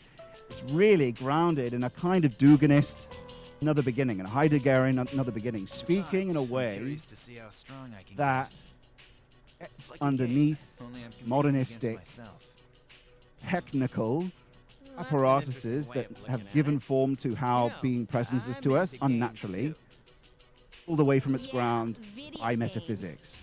Yeah. That makes sense. It does. Yeah, absolutely. It could be very tempting for some people, maybe the uninitiated, to view, these myths as just, it's just a story, and I guess that's the way the modern, overly rational, maybe that's not the best word, but empirical way of viewing things is in the modern world, which is, these are just stories, people told them. I remember talking to people in college, people in class, and these are just stories people told each other because they didn't have TV. I remember someone telling me that, and no, but but the idea that that these stories are not, they do have a power, but it's not just that they have a power because they're a story, right? They are the manifestations of something that is very real, something that has an existence of its own. Yes. Very exactly. good. The story's there on the paper. The story's in the book. No. Right. Sorry about that. Why the fuck does it do that? It's so annoying. Now I have to fucking find the speaker and then disable it.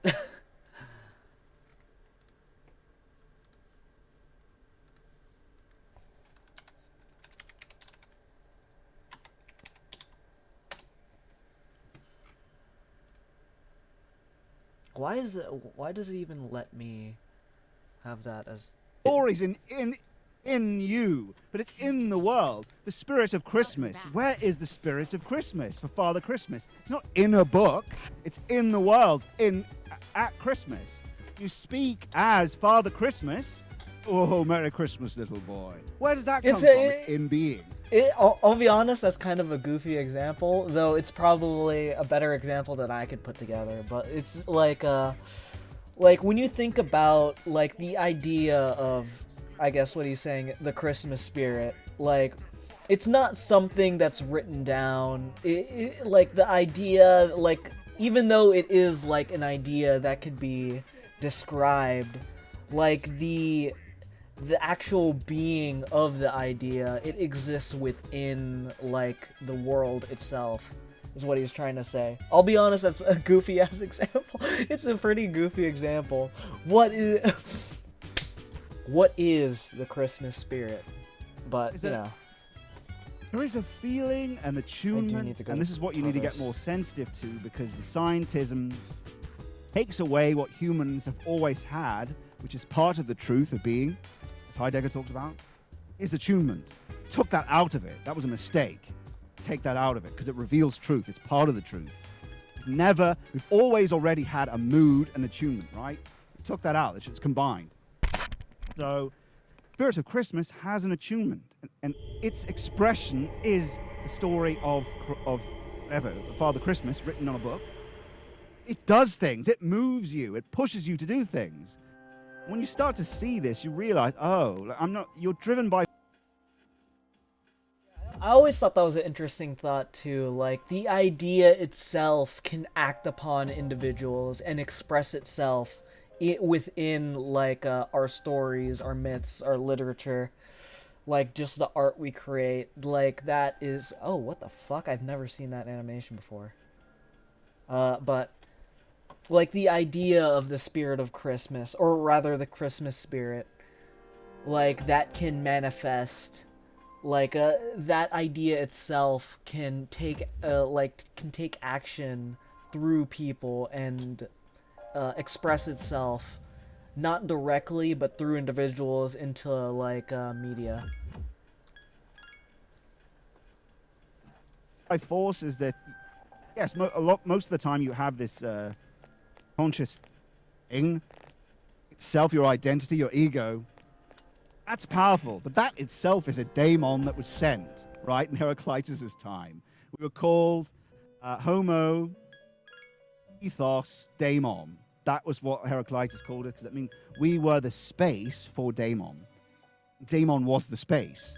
And then after that, we were called Homo something Logom, which were the possessor of Logos, which means the possessor of the harvesting of physis, sprouting, the possessor of the harvesting of physis, right? The harvesting of physis is meta, right? Metaphysis, harvesting of nature, that makes sense. But the truth of it is Homo econ daemon. And the more you recognize that, you realize that, okay, yes, you've got this dominant, powerful daemon that is you. And what, as Nick Land said to me when he messaged me publicly, he says, oh, I wrote something about daemons. In your head, it's not always you that is speaking. And he says, yes, in fact, you're just the daemon that got trapped in the box. That I accept his entire apology, but that goes to show, right? And that's a great philosopher saying that. So, but the point is, right, these things have an expression you don't know, have influences on you that you don't recognize. You are basically like a man rowing in a boat with 6 other rowers, often rowing in different directions. And think about it. How hard is it for you to start up a weightlifting practice and to make sure you do it every day? It requires an enormous amount of careful preparation to get yourself to do it. So what are these other forces that stop you? Where do they come from? Unconscious. And then you say, well, that's just in the mind. But all these ontological questions about what is mind, what is out there, and what's me are all up for grabs. Quantum mechanics revealed that the certainty of the Scientologists, which we should all start calling them, the Scientologists of their classical mechanics, well, we've got it, we've worked it all out, right? It's all up for grabs now, right? The double slit experiment shows that particles can be both waves and particles, right?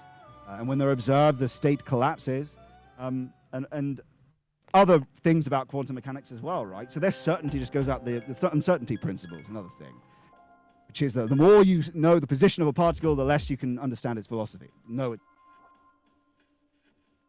Also an interesting thing that he brings up quantum physics. I always thought like I used to be a physics major. Like I took like mid-level physics, like 300. I don't know. Yeah, I took like 300 level physics, and then like I just decided, well, I like failed an exam, and then I was just like I did like okay overall. I was just like, oh, I don't have the fucking work ethic for this. I'm just gonna go into something that'll make me pretty easy money. But when you think about like quantum mechanics, like when we speak about like probabilities of certain states, like when we observe something, when we observe like a particle, for example, when we observe like its spin, its whatever properties, like this is like just a separate point from what Scott was talking about, but when you think about quantum mechanics and like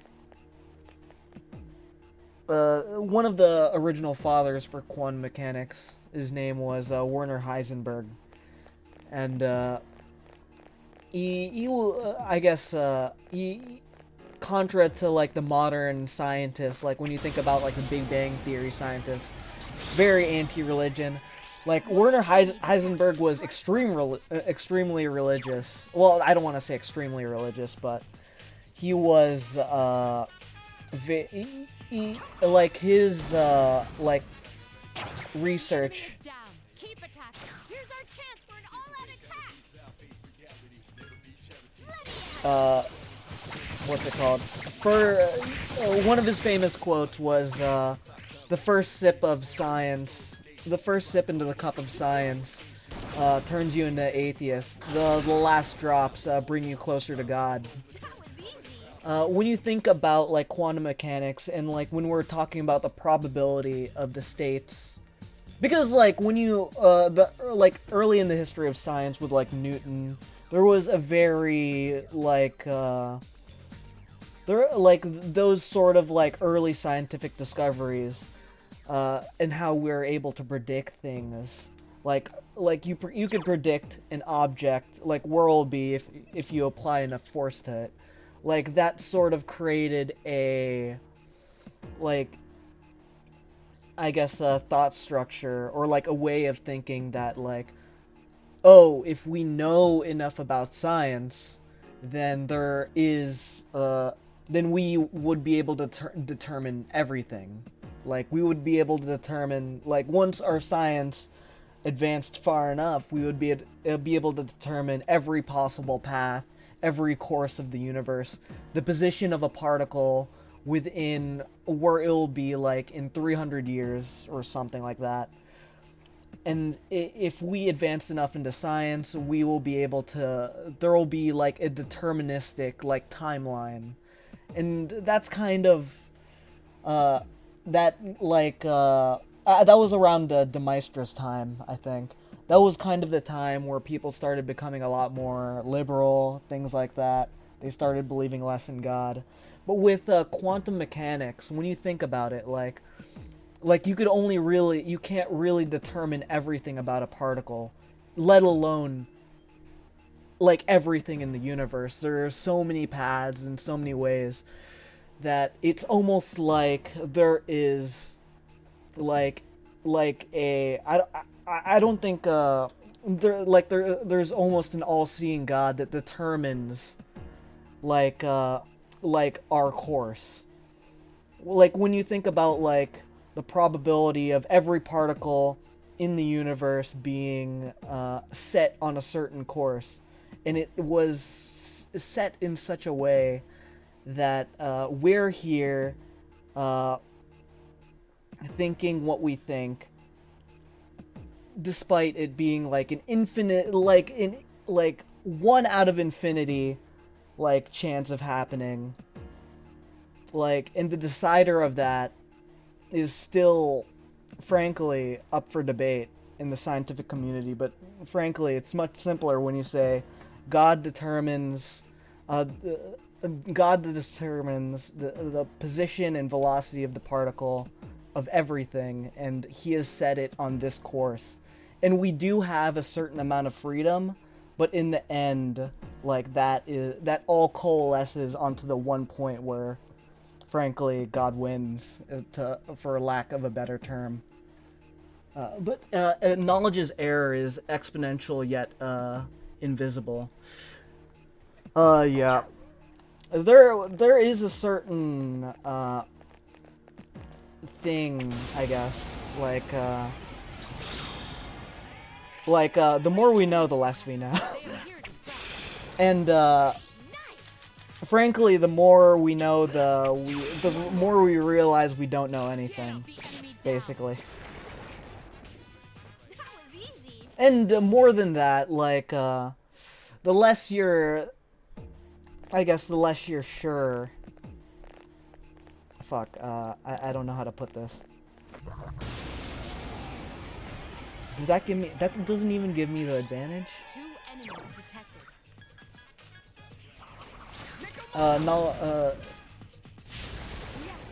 Yeah, the more, like, like, the more there is, the more complex our view of the world, the less we'll know about it inevitably.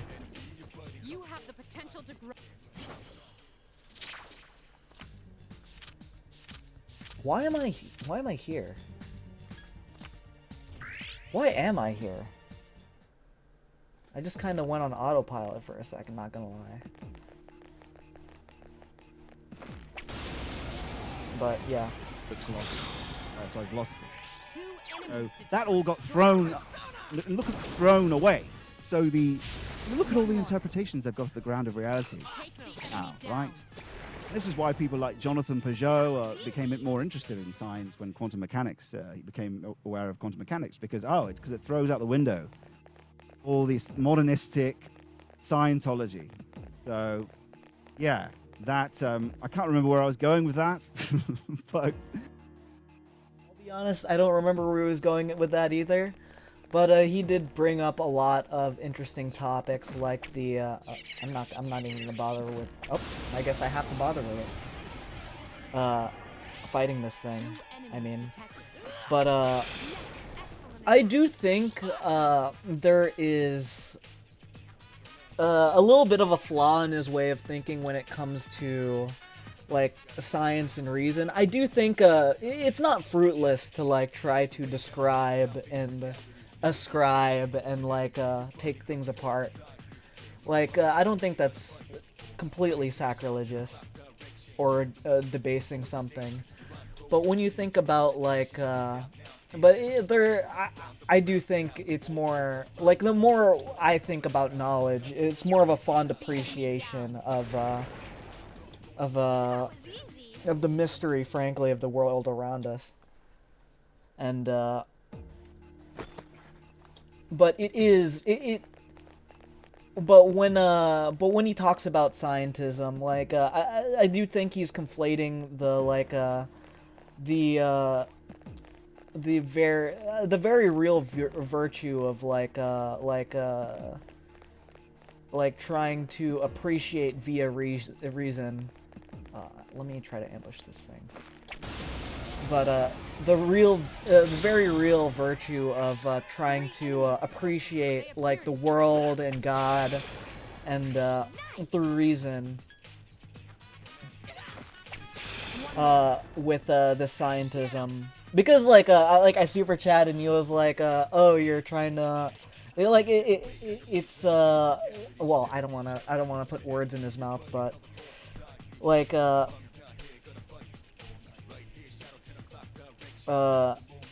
he was talking about, oh, I shouldn't think about it too materially, but I do think there's you gain a sort of appreciation for this kind of thing when you explore it via reason. I was meaning more of the burden of proof falling on the observable, but when unobserved, it's both useless and irrelevant, as having the ability to calculate the individual fiber in a ball of lint.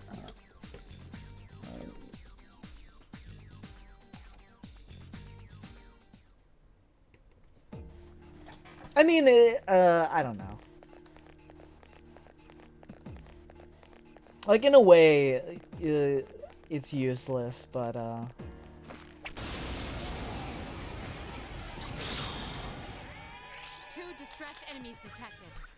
But I'm a little bit autistic, so I like that kind of thing. Take the enemy down. Like, I really did like physics when I was taking it, but I'm not gonna do that for a job, not gonna lie.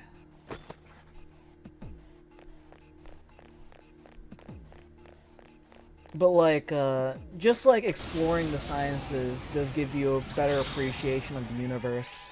Though a lot of scientists these days, like, I don't even know if they've finished, like, if they've wrapped up quantum mechanics like that, because they kind of haven't, right?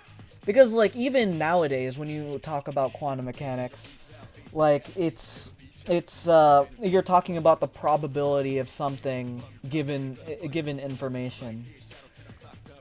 but like that still doesn't answer what determines reality, right? Like when you think about like if for example a particle, like you determine, you collapse this quantum state, like it could be like, again, it could be a wave or it could be a particle or whatever, via that's what we found out during the double slit experiment. Like when we collapse that quantum state of if, or it could be either or given these probabilities. But what determines reality? Because that's a very that is a very set thing, what reality is. So when you think about like what collapses all of these quantum states eventually without direct observation from people, like that's one of the reasons why I think God is real, frankly. But yeah. But I don't think it's completely useless. It gives you a certain appreciation for things. I need to get a new Pixie, or rather, I need to get new personas eventually. But yes, the ground, it's up for grabs. Oh yeah, that's right. The unconscious isn't just in your brain. Even Jung himself, while he did all the empirical work and observed it, and did all the hard work of observing it empirically and having empirical evidence to back up what he was saying, his true ontology was Kantian. So he did see a divide between subject and object, which I don't accept, and neither does Heidegger. But he believed fundamentally that... to be honest, like when I was reading Jung, I don't understand... Well, I kind of understand the subject-object divide, but I never really like wrap my head around the like... And I don't know what they mean by like not like dissolving the subject-object divide, because I'll be honest, manifestation itself was psychic in its ground, meaning it is idealist, right? Both the unconscious and that are connected, which means that the daemons that he's saying on the ethnic values and the ethnic, these forces are in the collective unconscious, it's out there too, because its ground is psychic. So yes, all these people that teach Jung, that want to try to make... Can I just say, this map looks like shit. Look at this. Look at this shitty ass fucking map. Like you can see the seams between the little cells that they made. Look like a scientist. Well, yes, he was empirical, but his fundamental ontology was... No, it's out there too, and it can synchronize, so...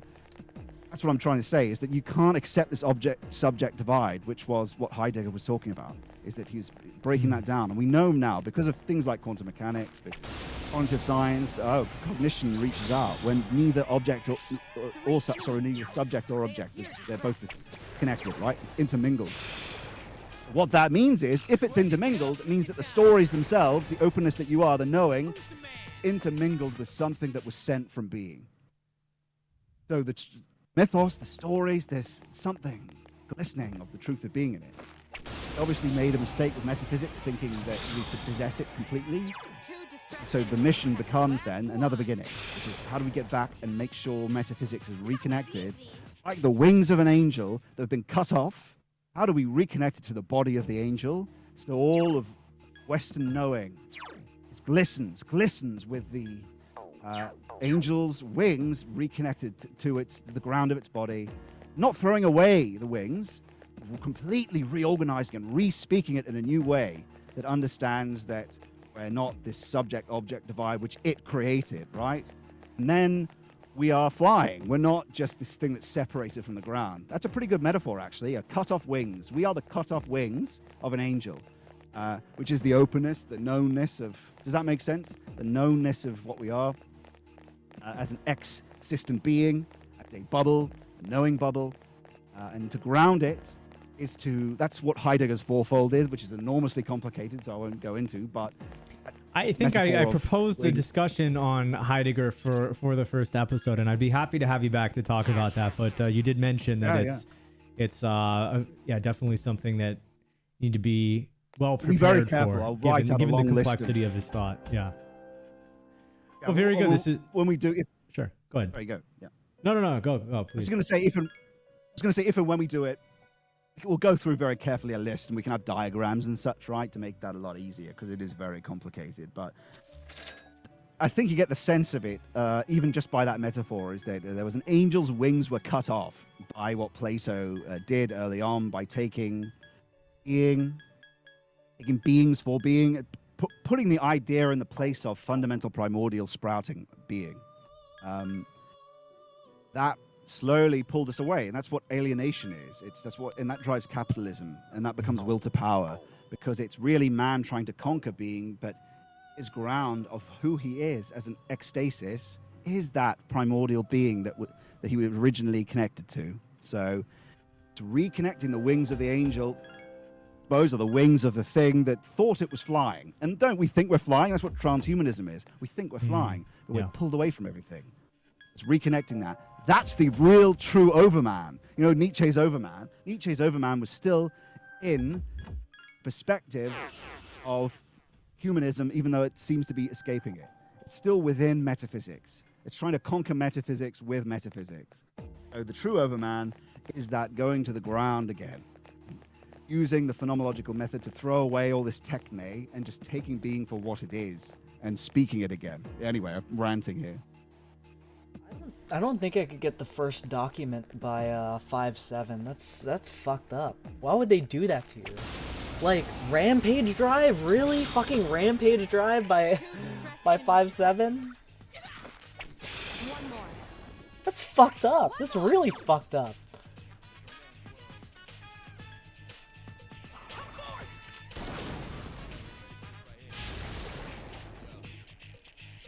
What a stunning victory. Fuck, you dumb bitch.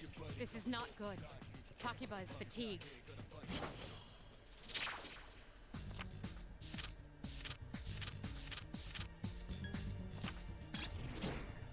Hold on. I kind of want to make it. I'm pretty sure I saved Ray Patra. Oh, Ray Patra is actually really good in this game. Oh fuck! Can I? Does Mad Bull cure tired?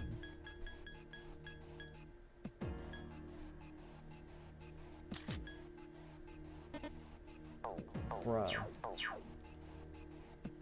I was gonna make this bitch chug a Red Bull for her troubles. Enemy advantage? How the fuck was that enemy advantage? That doesn't even make any sense. It seems to have 2 enemies remain. Don't get careless. One more. Get him.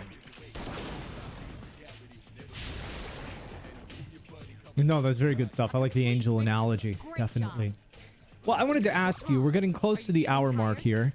Perhaps as a last question, do you think we actually do live in a demythologized world? I think you've made a very strong case that the authentic folklore, mythology, and sense of being that existed for most of Western history, that we've to varying degrees from person to person, largely been severed from that has been taken from us. But have we done away with mythology entirely, or do we just have a new sick mythology that has kind of replaced it? What are your thoughts there? Great job. Unaway with. You don't ever do away with something that is something out of your. I think this is around when I joined, so I was trying to get an understanding of what his beliefs about like the modern liberal, super, like this like super construct, this like Uber Gestalt, I guess. Is that the right term? Uber Gestalt? Probably not.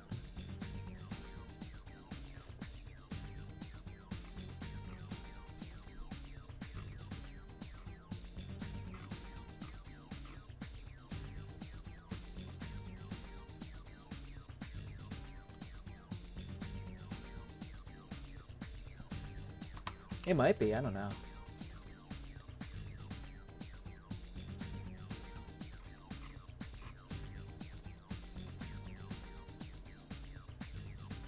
Yo, I'm still thinking about Commander Gore from Strange Journey. I look up Ubergestalt, thinking it was like a psychological term.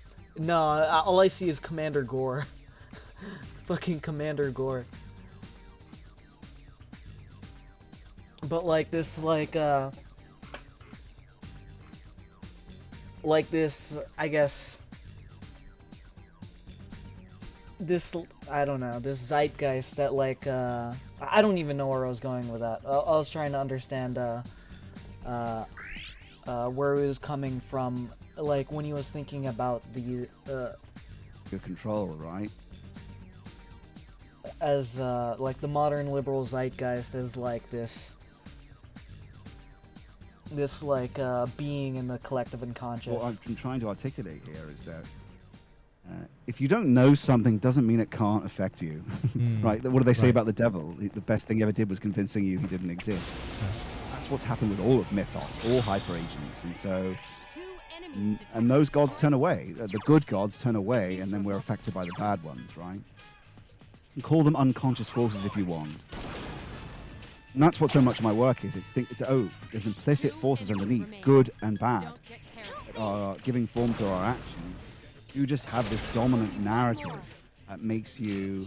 It's good to have a certainty and whatnot to put your identity in, but you're affected by things you are completely unaware of. And if you can't make them conscious, they will drive you autonomously. That's what Jung talked about, and that's Absolutely.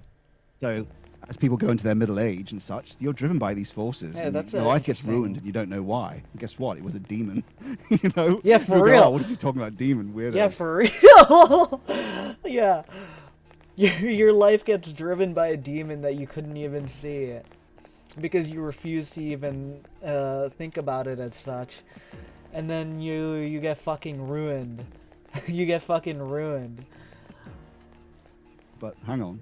But I love how he puts it like that. That's so fucking funny. Joey was saying Pap is gonna wipe the server, lol. Why? I guess people like joining the server? And a little bit of chicken, and a little bit of chicken. Don't be on time, and a little bit of chicken. See why?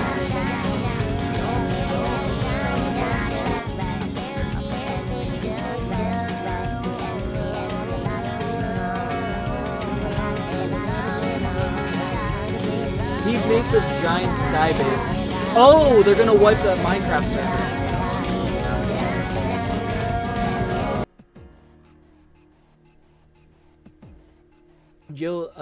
Pete made this giant sky base and Joey destroyed all of it. It was 250 by 250 blocks. He made a fucking Borg cube or something, bro.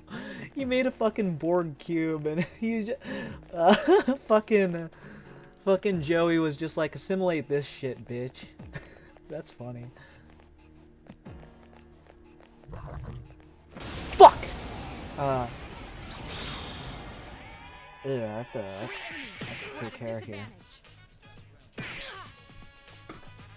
We can use. But I love how he puts that. He's just like, why is your life? You let it run you autonomously, and suddenly your life is ruined. Why? Demons. That's so fucking funny to like think about out of context. He's cognitive science and use all weirdo, but hang on, why? And guess what? It was the Middle Age, and that's what Jung talked about, and that's Absolutely. true.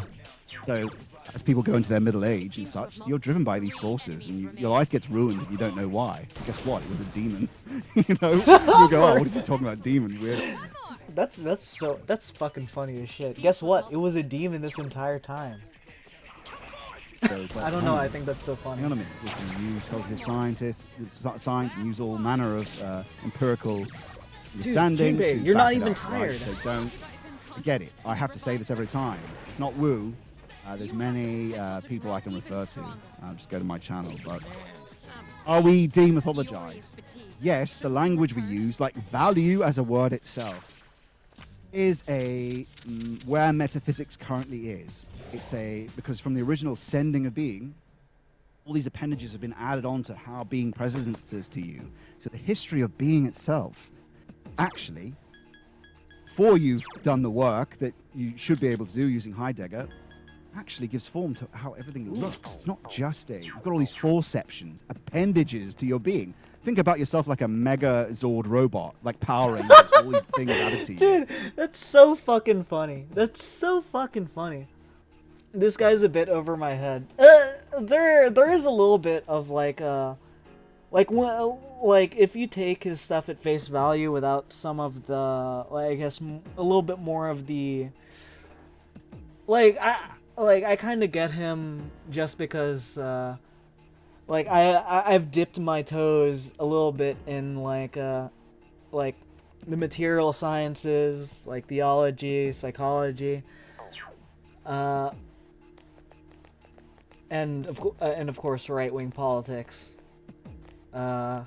So I understand where he's coming from, but dude, just the way he puts stuff is so fucking funny. You just like think about, because like he's talking about value as like our like the way we inherit or like the way we're choosing to adopt ideas. Like we're discarding metaphysics because it doesn't like it doesn't give us like material value. But then, and like, in a way, we think about yourself as a Megazord. That's so fucking funny. About yourself like a not just you've got all these force. Like we can't think about ourselves, I guess, just like purely materially, right? You like if you think about yourself in as like this. As this bag of meat, like that's all you're gonna be. But actually gives form to how everything looks. It's not just you've got all these forceptions, appendages to your being. Think about yourself like a mega Zord robot. Like I guess what he's trying to say. Oh, actually, that's exactly not what he was trying to say.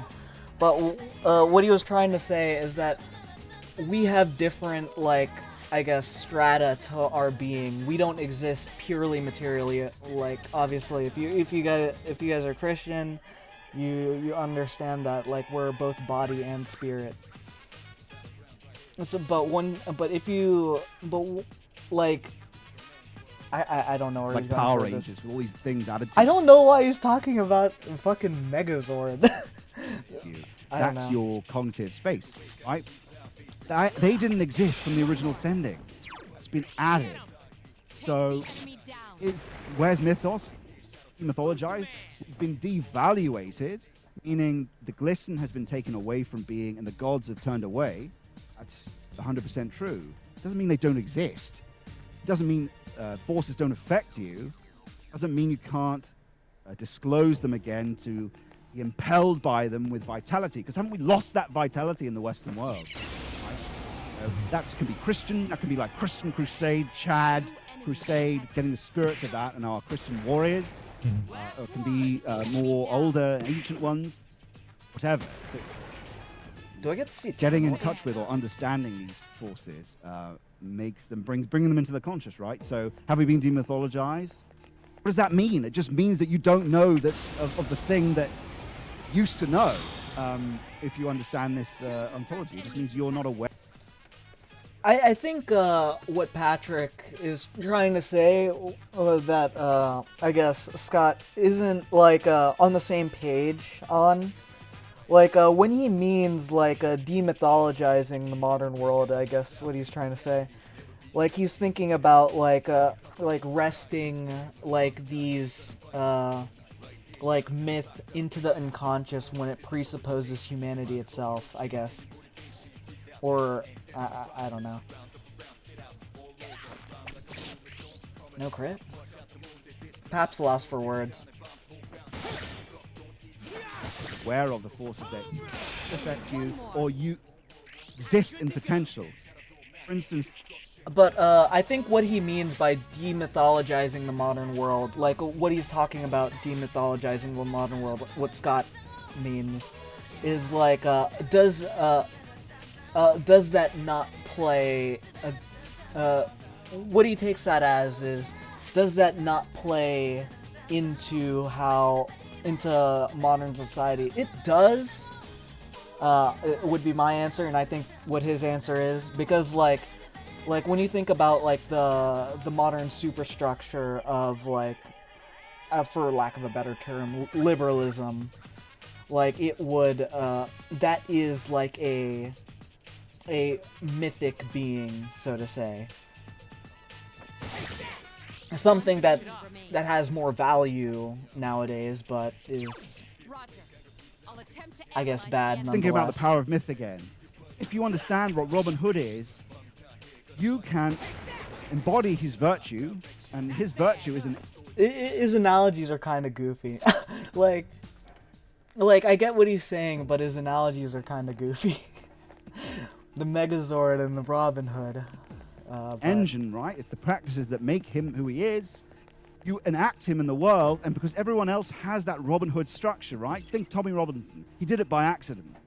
He embodied this ancient hero that everyone has in their unconscious. And what happens? Oh, I think what I understand what he's trying to get with the Robin Hood analogy. Like, when you think of Robin Hood as a idea, like an archetype, like what does that embody? Like, it means like breaking free the chains, serving the poor, taking from the rich, serving from the poor. That sort of Robin Hood archetype, like, does very much influence when you think about like the modern zeitgeist. I need to fucking get out of Tartarus. Is there a portal?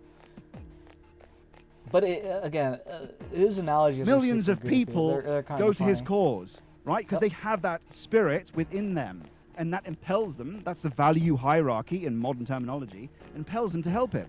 If you know what these things are and you embody their virtue, you can be them, and that's what a king is supposed to be, right? That's what Charles is supposed to be if he wasn't a cuck.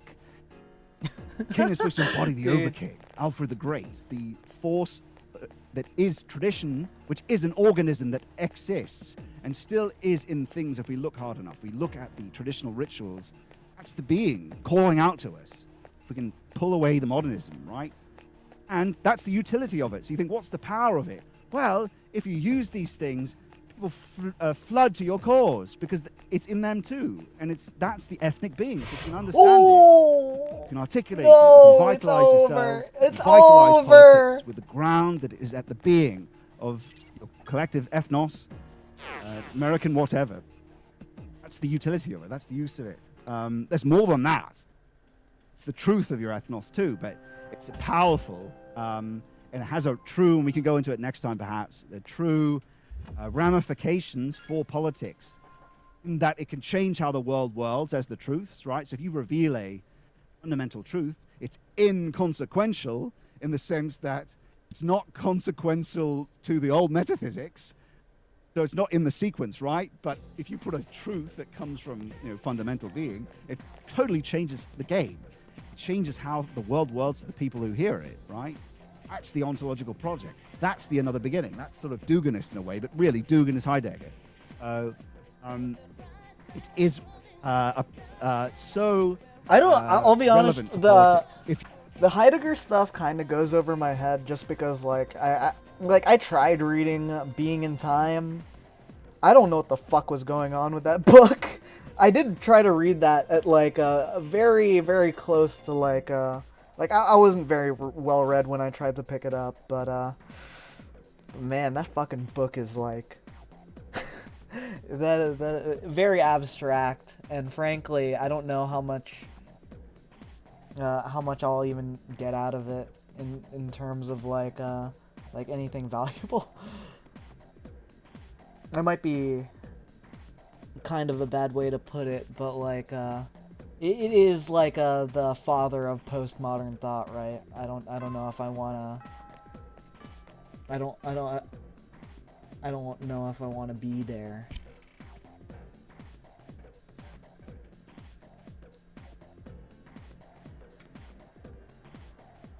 What time is it? 11? No, Does Yukari want to walk home? Sup, bitch? Hey, Papcoon. Shut the fuck up, Yukari. When is the first day I could hang out with Yukari? Oh, it's after summer. Oh, hey, Chidori. Pap, can I help you? Can I help you? Can I help you? Never mind. Can I help you? Can I help you? If you can truly understand it, though, and to truly understand that you've got to do the work, you have a lot of people that go, oh, I'll just read some Evola, I've got it, and they just stay in their modernistic mind frame. They stay in their Machiavellian, no. The only way this works, that you can harness this force, is to truly, ontologically see it perspectively. I'm gonna pause it here for a sec, just because I'm gonna do the event with Elizabeth, and that's a real treat. That's a real treat. It's something we didn't get in FES.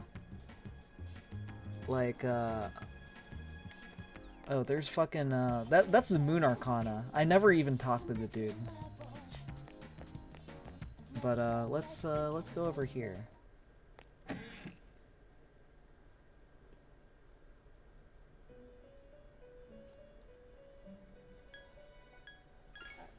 This doesn't even consume time. That's the best thing about this.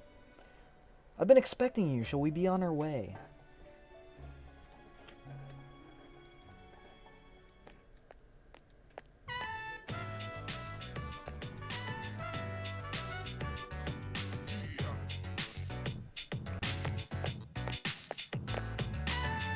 Ah, yes. An intimate encounter with one of your world's rarities. This must be a fountain.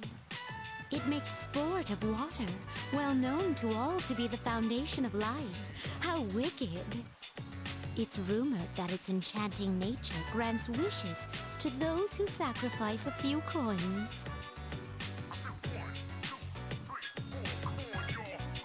Then I must try it for myself.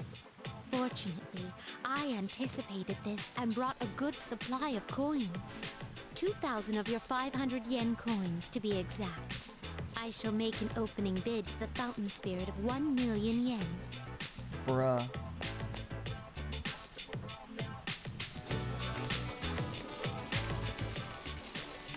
The torrent of coins is like a waterfall.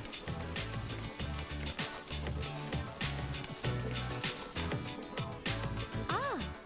I was so caught up in the excitement of tossing in coins that I hadn't given my wish any thought. This won't do. I shall give it more careful consideration before I return here in the near future.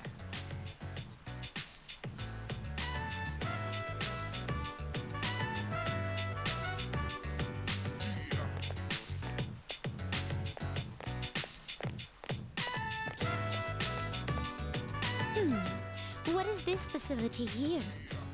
There are some stern-faced gentlemen inside. And these photographs displayed so prominently. There's something so... There's something completely lost when you turn this into VM style. Like, I'm okay with the VM style. Like, that's like the way I first played the game, but man, this is something... Wanted. There's something more to this. Like when she makes you in thinking of these as your version of my subjugation requests. when you go to the shrine playground, that's also a thing. I guess you could say. What do they use as proof that the target has been subjugated? If they truly parallel my requests, do they require a piece of the body? My interest is piqued.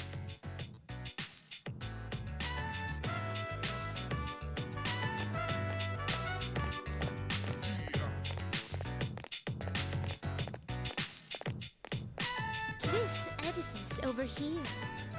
It can't be. Is this a club?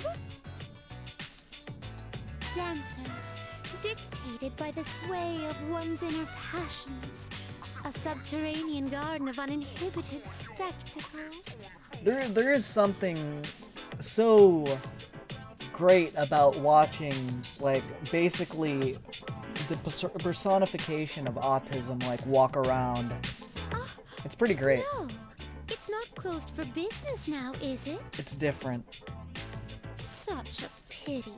I had hoped to join in on the wild ritual. Hold on. I'm not gonna full screen it on the anime thing, but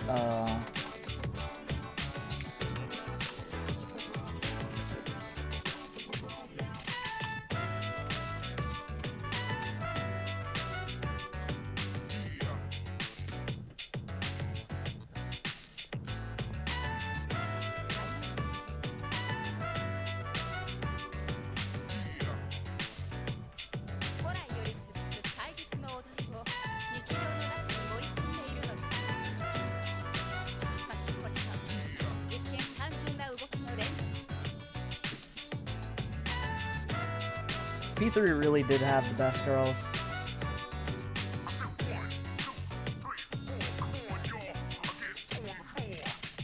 Goofy, Ooh, that was quite satisfying. You know Elizabeth got that gorilla grip. She is the second, I'm pretty sure, she's like the second hardest super boss in the entire Shin Megami Tensei series. Not even like Everywhere I look, something catches the eye.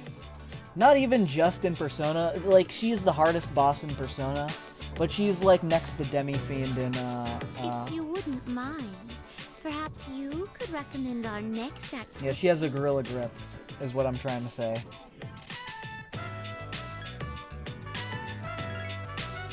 Karaoke. Is that? The place where one can challenge even professional singers at the touch of a button? Monty. It seems the time has come Monty to be show like, you my that- hidden talent. You know she got that gorilla grip. Ah, excuse me. Would you mind waiting for a moment? I wasn't aware that there was a fountain on this side as well.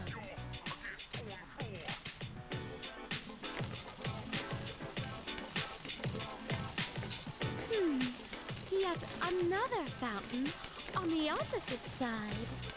I see. So this place is host to a trinity of fountain spirits.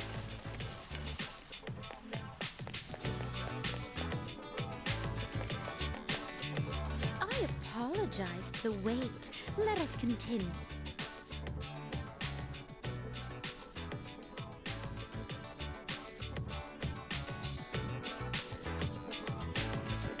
Thank you for the invaluable experiences you've shared with me today. I consider this mission fully accomplished. This may sound forward, but I'd like to accompany you again sometime.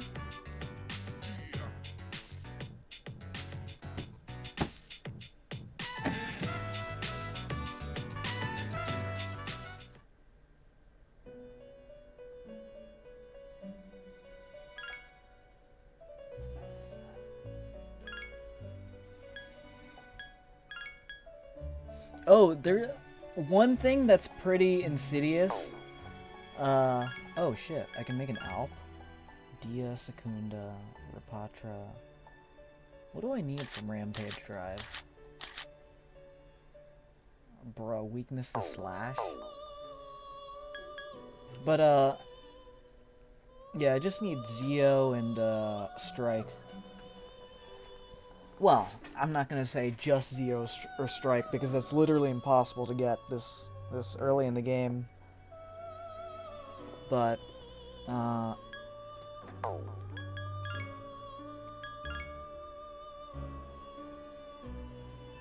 what the fuck was I doing? Oh, turning in the request. Something insidious in this game is, even if you take Elizabeth out, right? But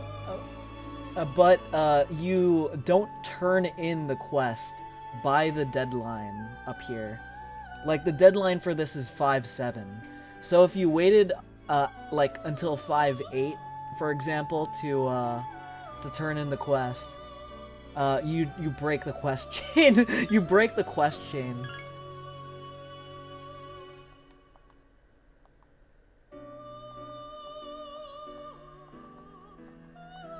That's something that like, it's the same thing. They never even changed it in the port, which is funny as fuck. But, yeah.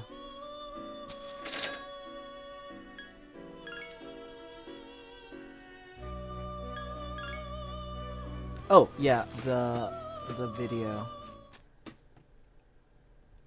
Hey. Excellent. Well, there's clearly so much else we could discuss here. I'm definitely going to want to have you on again on the channel. Maybe we can get a little more into Heidegger there. Looks like we have a super chat here. We'll definitely get to that question. That's me. For you. That's me, but he hasn't. Frankly, I sent him a DM, so I'm gonna wait until he properly. I guess But replied. before we do that, I will again shill for Mr. Manion's various presences on the internet. We have in the YouTube description, we have his Twitter. Go follow him there. We have his website. Go, bookmark it. I don't know. Check it out. Is that Kenji? Subscribe to his Substack and subscribe to him on YouTube. If you like what you've heard here, this is what he talks about over there. So, very good. We have one donation from Disaster Cycle here. He says, Mr. Manion, I just joined and wanted to get this right. The modern psyche... I wanted to qualify this, but I don't remember in what way. But it was just an asking for understanding. I think that's fine though. But yeah, we're basically done there.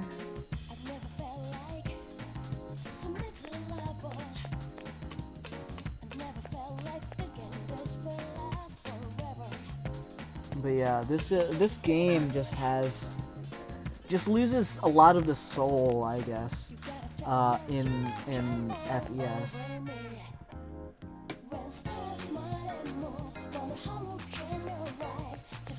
Like actually walking around in these spaces is and just like seeing things. I don't know, it's great. I don't have a fucking Red Bull. I can't even talk to this girl yet. Oh, she's not even there. Yeah, I need to talk to Akinari, or I need to talk to the Shrine Girl so I could talk to Akinari. Oh yeah, she's there on Sundays, isn't she?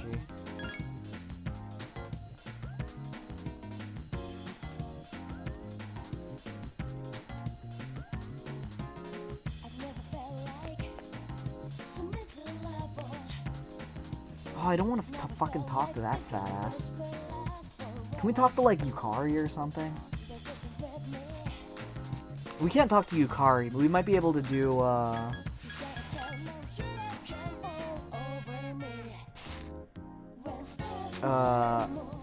sports clubs.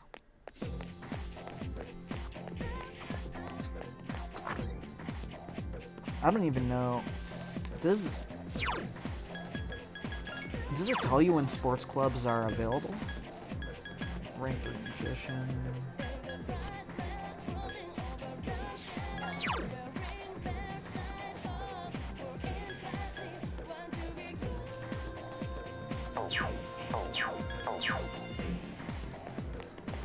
We should just be able to access the S-Link by talking to him. We don't have to go to the club room. We could also talk to Chihiro. Is it Chihiro? Yukari is there. No practice today.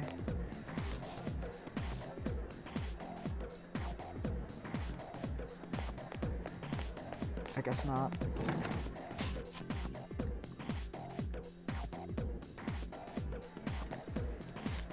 Sorry about that.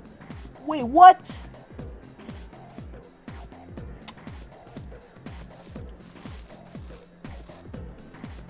Yo, it's so fucking over. I guess we could go to the used bookstore. I don't have a Hierophant though.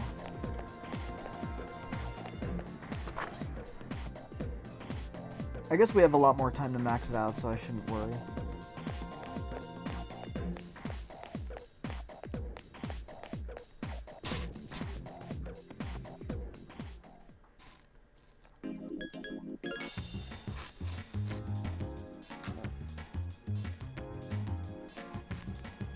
Oh, wrong place.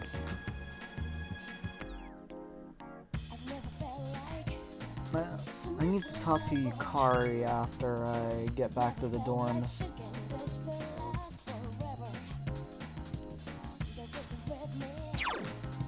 Sick!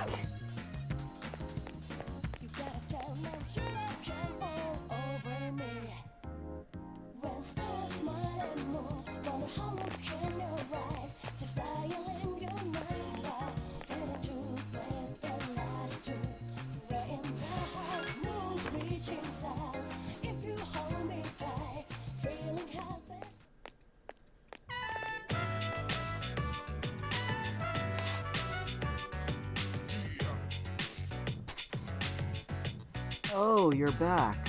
What was your name again? I'm joking.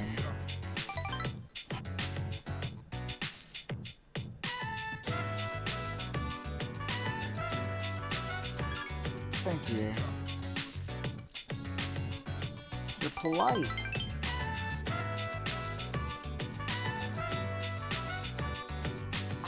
Do you want one for your friend too?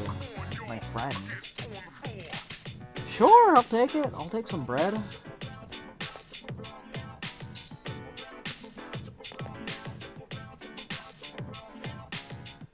He's going senile. Here you go. Thank you for the bread. Where did he run off to? Who is he? Our spoiled son. He hasn't been back in a while. Seems lonely. Where did he go? Must you, dear? Oh, we didn't do this S-Link, I think, in the original. Alright, our son's deceased. My apologies. I hope I'm not making you feel uncomfortable.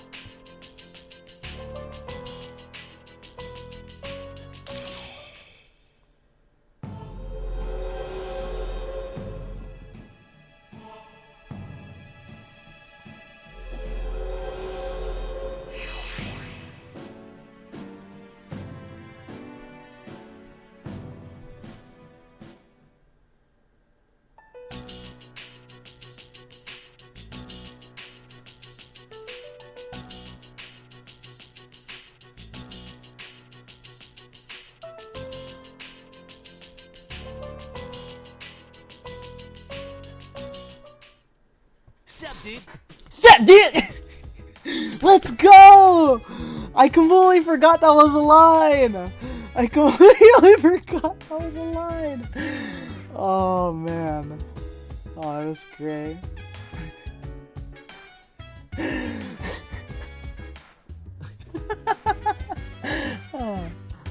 Oh, man.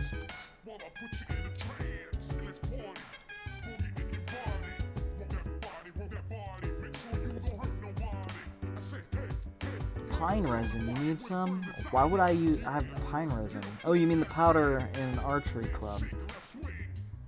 We use it even in practice so it runs out quickly, but I think I have some left. Hang on. Here we go.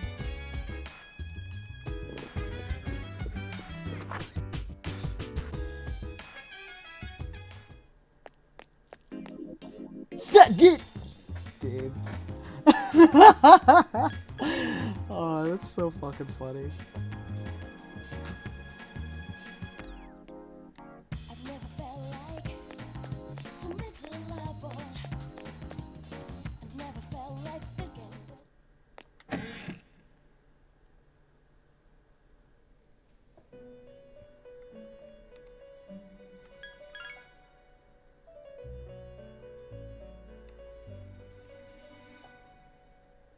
Oh no, it must be pine resin. It does look like soybean powder, though. It's so similar that even an expert on soybean powder, such as myself, can't tell the difference. Oh, excuse me, I was just cooking something with soybean powder, so... Which hand was the pine resin in? Oh.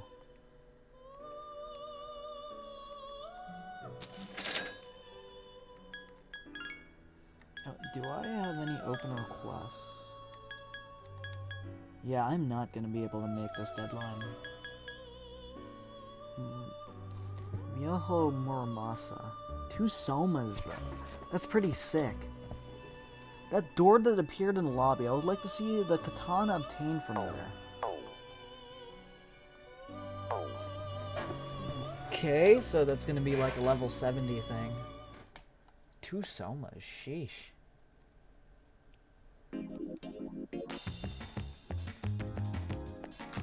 Oh, we could... I think we have to sleep early today, but... In the game, I mean... No priest yet, no monk, I mean... Hold up. We're sick, we are partying. There are like 2 people on the fucking dance floor. You're pretty cute for a newcomer. This club's pretty nice. Come here sometimes. Why is this guy still in his school uniform? Nothing's happening nowadays. I guess that's what peace means. How about you? Anything happen in your life? Sure. Sounds tough. Well, good luck.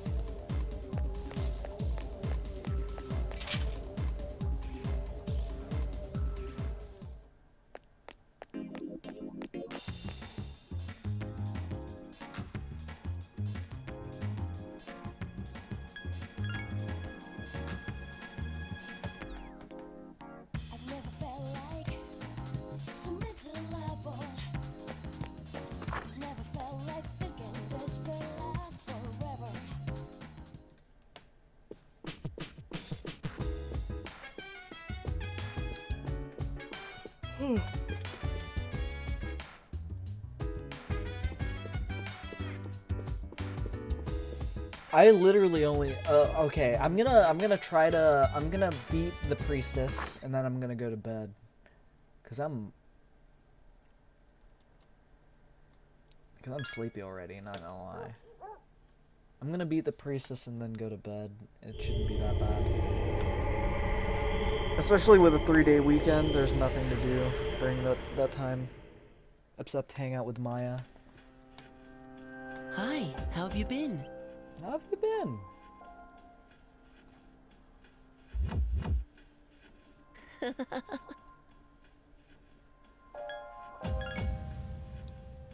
What kind of welcome is that? Besides, I'm always with you. Creepy 1 ass week fucking from now, kid. there will be a full moon. Be careful. A new ordeal awaits you. Yes, on such days you will face your greatest challenges. You must prepare for the ordeal, but time is of the essence. I'm sure you're aware of that, of course. I'll come see you again when it's over. Fucking weirdo kid, bro.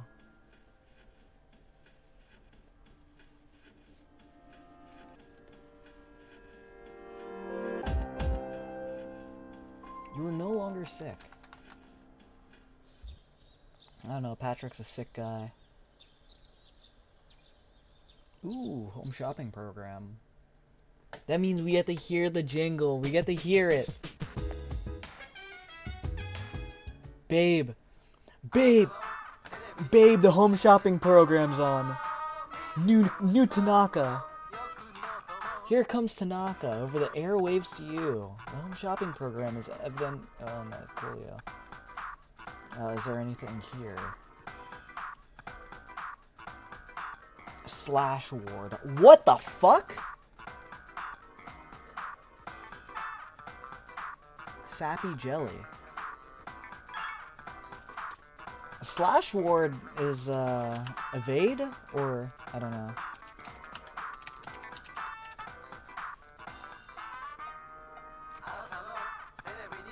Evasion against slash attacks, but not by much.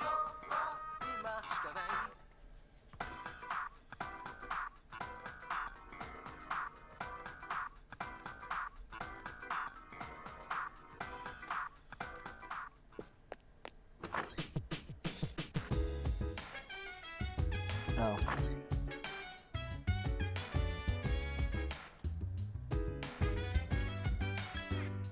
We'll hang out with our RuneScape GF.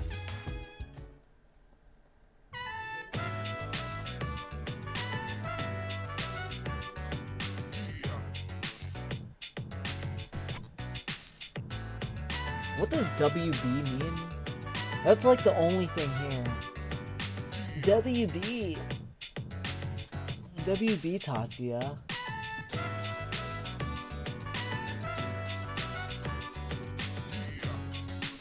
Good to see you again. You remember me, right? Wait. Oh shit, I completely forgot. Of course. You really do remember. This is exactly like when Maya and Tatsuya remember. So true. What kind of people are we playing inside on such a beautiful day? Sunshine is overrated. So true. Haha, am I haha damn straight, XD. It's not like we're otaku or anything IRL anyway. LOL, we're supposed to be leveling, but we just keep chatting. But hey, grinding gets old, right? It's more fun talking to you, Tatsuya.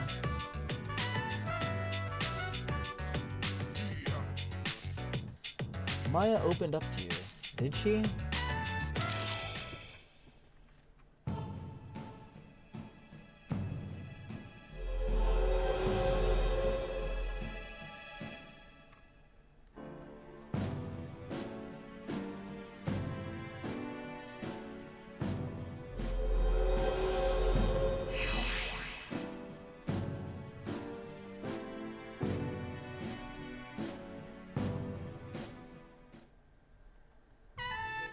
Zomg. I'll be AFK for a while, so I'm logging off. The big sale ends today.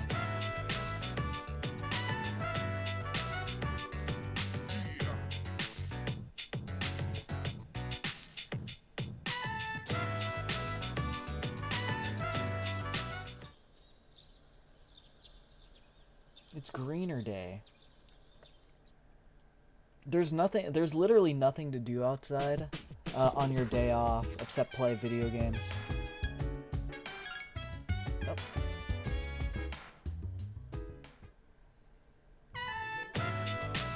Maya is in the room.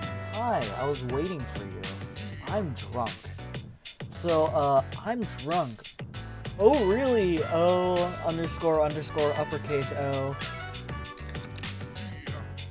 Yeah, really? Save me, Tatsu. I'm sick of my job. No time to party. TT. 3 beers and counting. I guess she's like an Asian chick, right? So, that makes sense. Will you hold my hair back? Hee hee. Roar, I even have to work from home. From Homo today, this weekend. Home, LOL, NVM. Don't worry. I'm on break, you know. I'm on a break, you know. Tatsuya Maya's avatar sat down. It didn't used to be like this, TT. I never had to work weekends, but lately I can't get motivated to get any work done at work. Slanted face.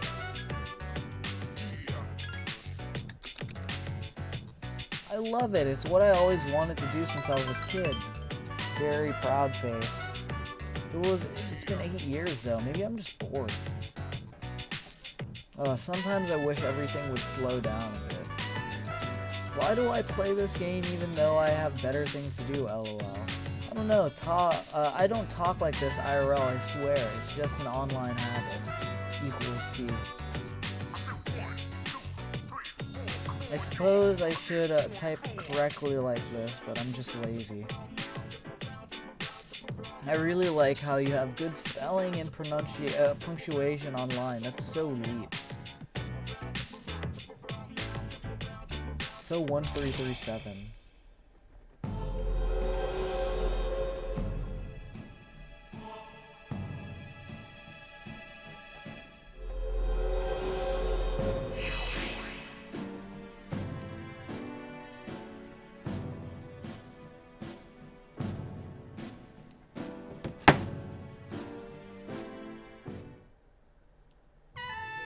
Have you ever said LOL IRL on accident? Oh, don't even tell me. I think I would die, Raffle. That type of thing could get me fired for reals. Don't tell anyone, okay? I can't get fired. I want to keep my job. I better get back to work, huh? Night.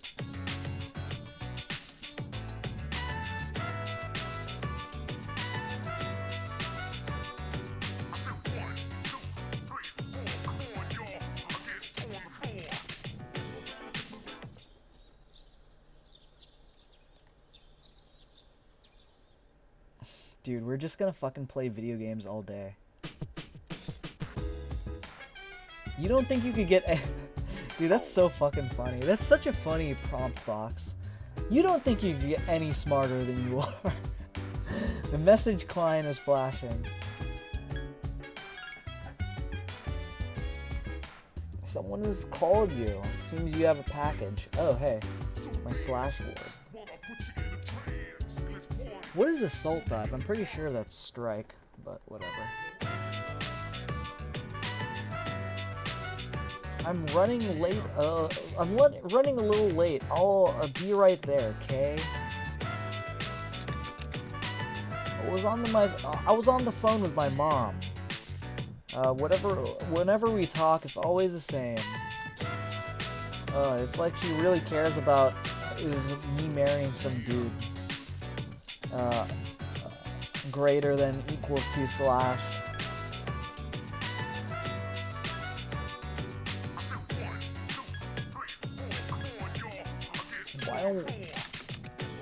Why don't we get married?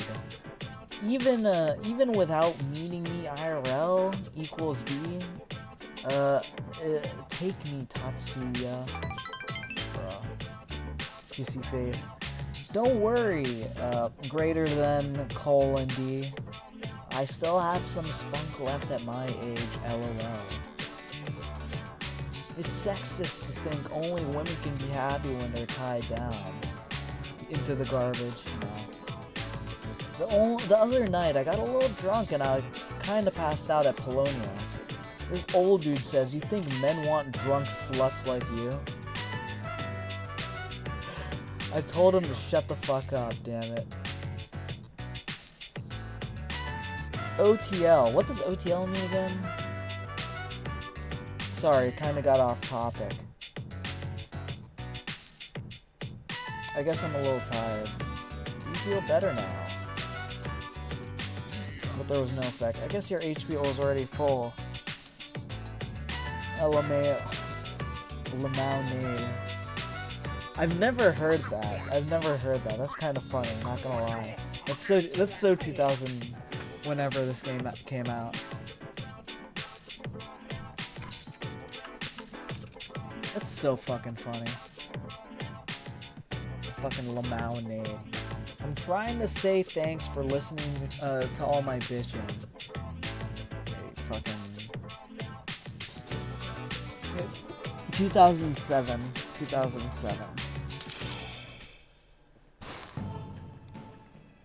Fucking Lamaonade. Niggas didn't even have internet back then. Or like social media for real. It's such a weird thing to think about. Like I grew up off of social media, basically.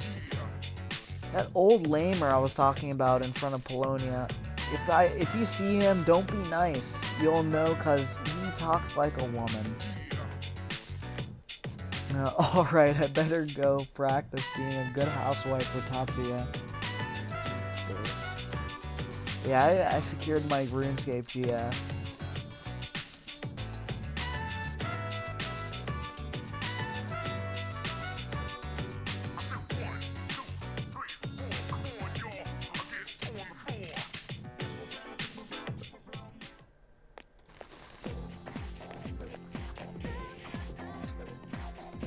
Golden Week is over.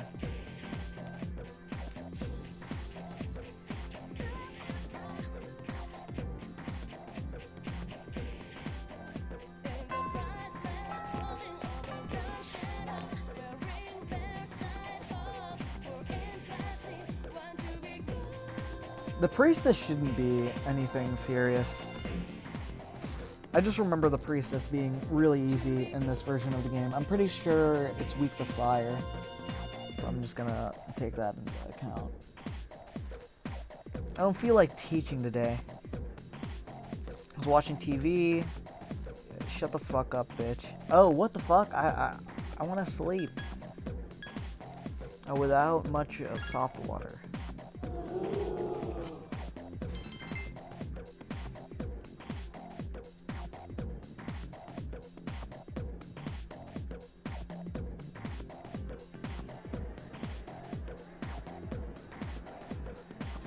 Wait, hold on, what?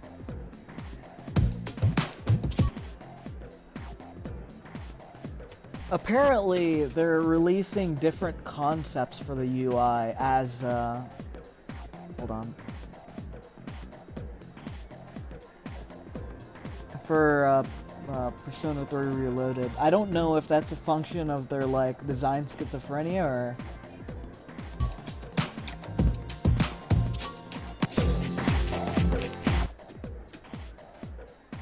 Hold on. Well, let's watch this.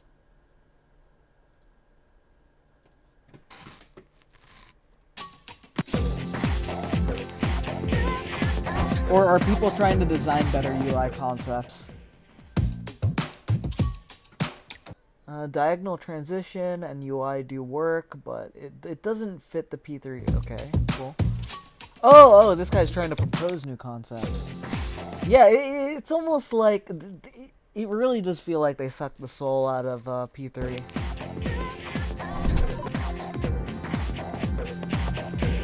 I like that.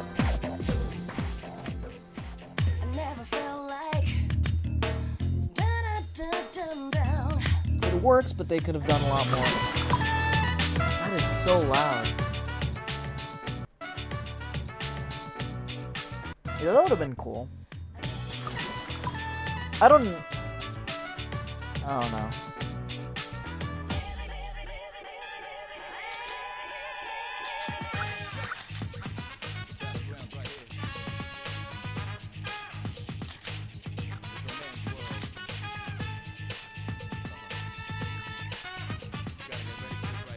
Atlas, please hire me. I'll be honest, I thought it was showcasing some new concepts they were putting together, but whatever.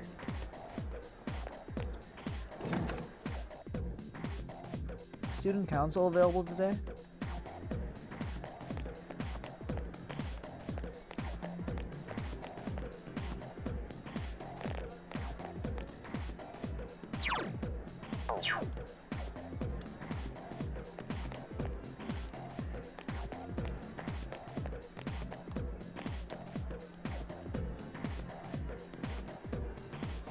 I don't have any, there aren't really that many things you stop by in Persona 3, so I'm gonna just do these.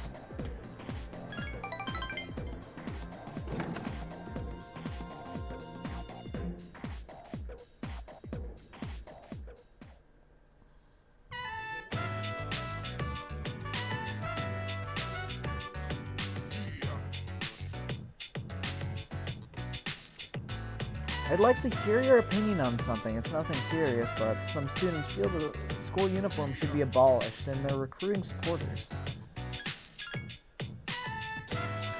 You're right about that. It's so true.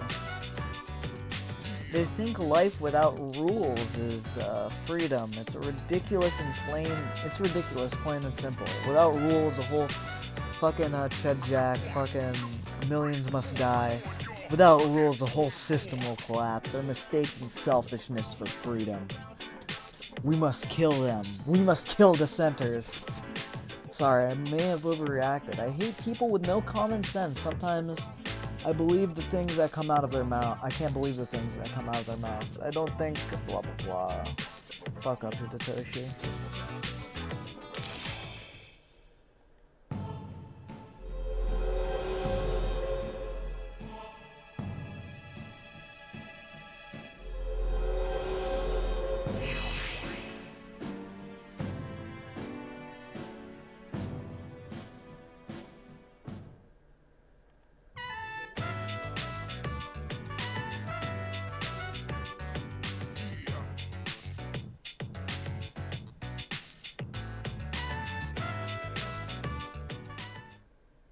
Oh, hey!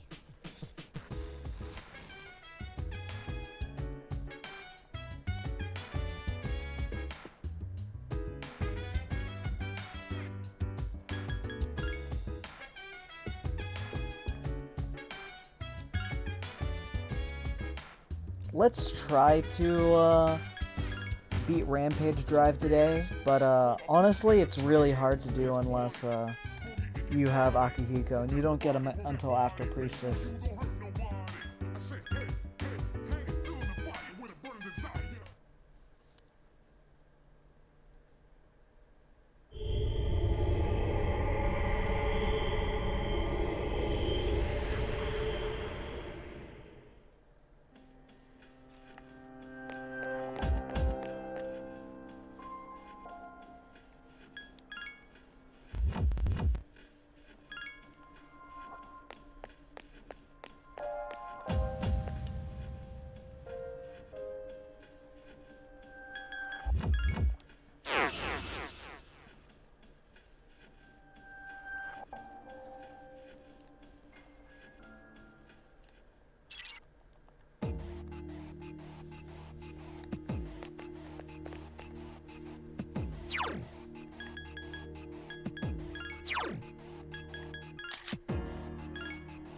Weak to wind, okay. I might have to dismiss Yukari from the party, just cause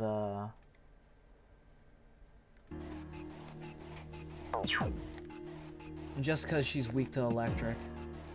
And there's no guard command. There's a wait command, but there's no guard command. It seems you've attracted the Guardian's attention. Its arcana is the Chariot. I don't know why they say that. Like, no one fucking cares what the arcana is. Roger. I'll attempt to analyze the enemy. Come forth!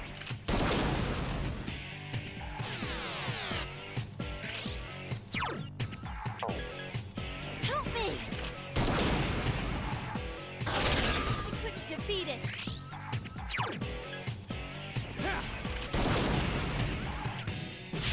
Damn, I couldn't finish it.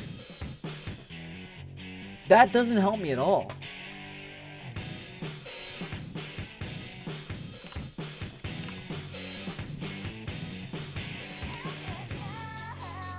Alright, Persona 3, let's look at this guy's stat profile.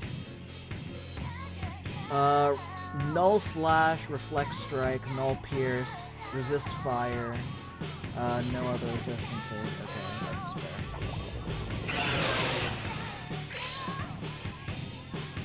He has Mazio and Assault Drive. Or Assault Dive. Honestly, I shouldn't be taking part of this, man. Do I have anything with Tolinda?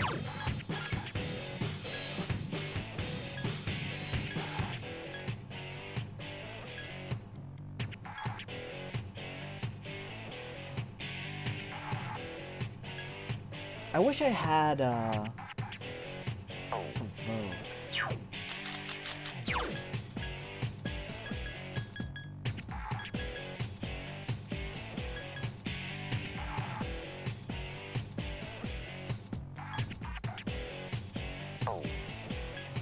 She's gonna be the main damage dealer, just because I don't have anyone else with non-fire skills. She has a Vedalek, but it doesn't fucking work.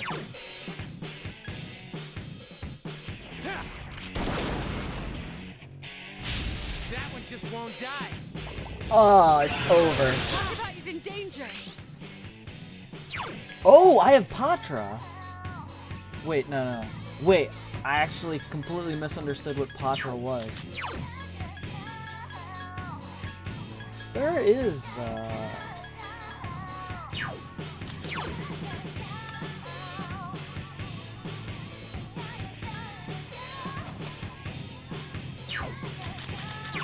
Sparris.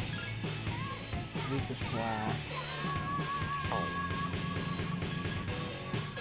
Orpheus, weak to lightning. I'd rather not. Be careful. Takuba is badly injured. I should have opened up with Cadenza.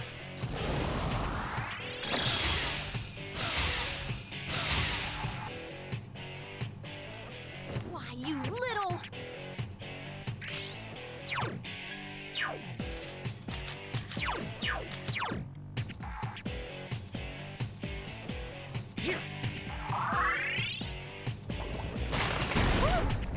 Ooh, bitch. Damn, bitch.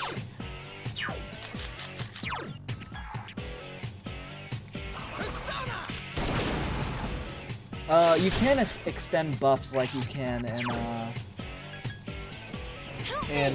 what's it called? In Persona 4 or 5, which makes this really annoying to deal with. Damn, I couldn't finish it off. Attack reverted. Okay. Defense reverted. Look out! Ooh, that's nice as fuck, actually. And then this guy could be the auxiliary healer, so I just put on Ari Matama.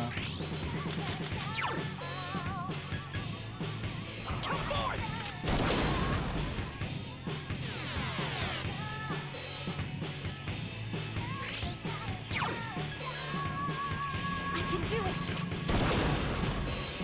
I couldn't defeat it!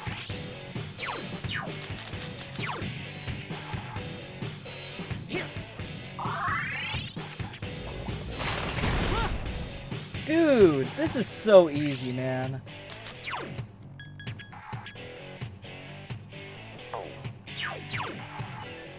Did I lower its defenses? I think I did. I don't even remember.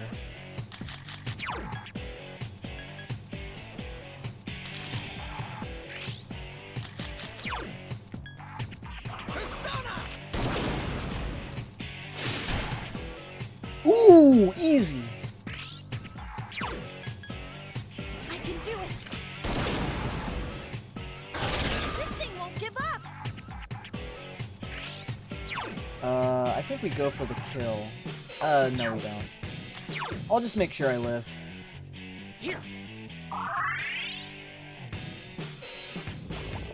Takuba is in danger.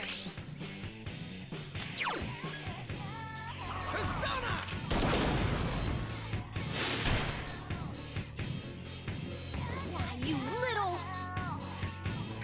Unless Junpei fumbles the fucking bag here, we should be okay. Oh! Come on, hang in there. Speaking about Junpei fumbling the fucking bag. Oh, man. Alright, let's open up with Cadenza.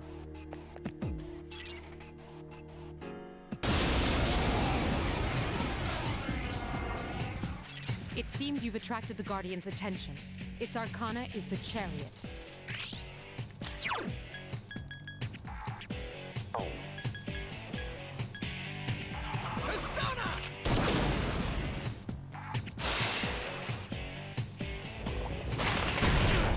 Iori is in danger! Nice. Do I have a really good healing spell? Junpei doesn't need to attack. He doesn't even do that much damage. Help me! Really? This is a completely different RNG than we were getting last time. Not good. Iori's down. I'm just down a turn now? Help me! This thing won't give up! Like, I didn't even... Why the fuck did I just not Cadenza there? Okay, that was really dumb for me. I don't know what the fuck that was. Okay, I guess I'm dead.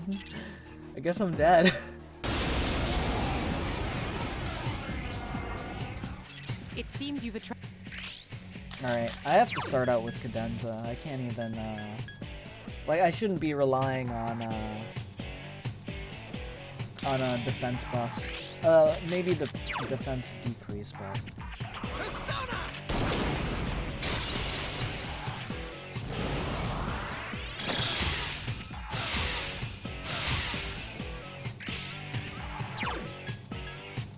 I can do it!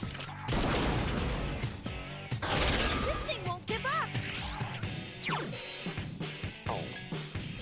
Alright, we got a pretty good RNG seed. That one just won't die. No, we didn't. Is in danger.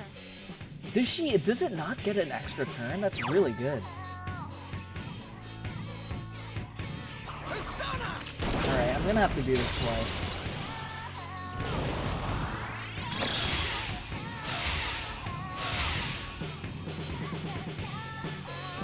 You little...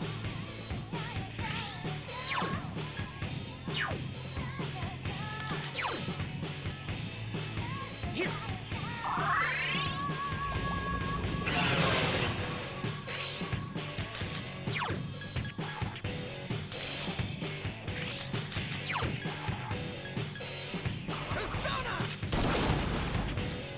I just gotta make sure Takeba lives. Or Yukari, I mean. I can do it! Same thing. I couldn't defeat it!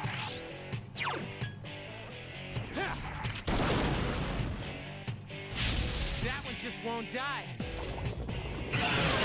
Hey, are you alright?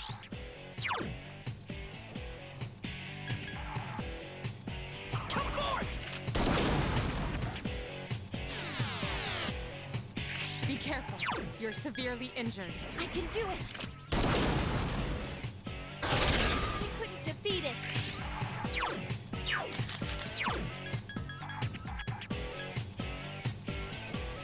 Here. Fuck it. We're doing this for the beat change anyway. What the fuck? What a fuck. Here. Have that, baby.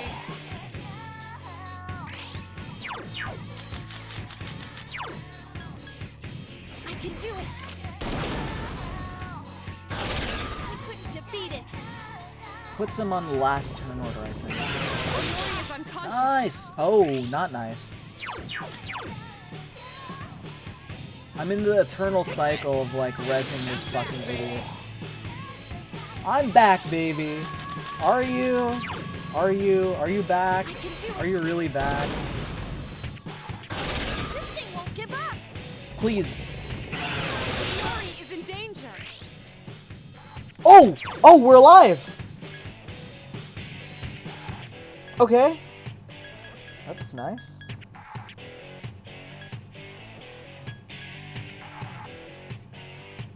Who should I even give this to? Probably Yukari, and then I could Cadenza on MC. Be careful. Iori is severely injured.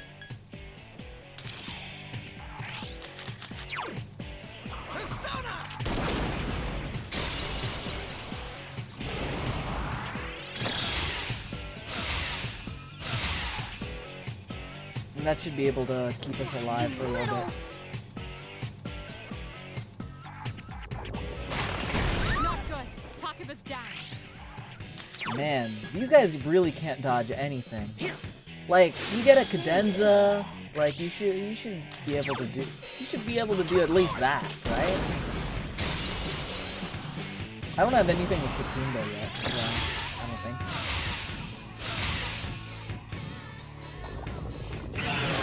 Takeba is in danger. Why, you little... You stupid bitch.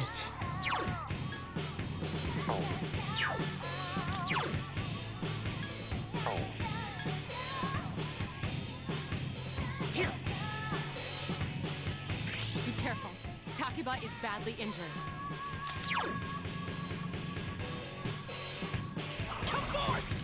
Fuck it. We're doing it again. Yukari apparently needs a shit ton of HP. Can't. This guy's just gonna hit that every single time on everyone who's important too, so. What did I say about this being a good RNG seed? I used all my fucking items. I think this is a dead seed.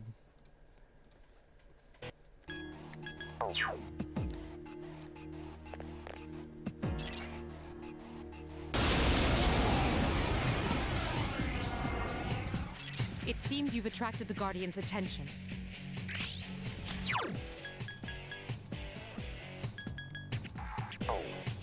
Alright. I think first turn I have to cadenza. Otherwise... I could, like, Junpei's just gonna fucking die or something. Like, someone's just gonna fucking die straight up.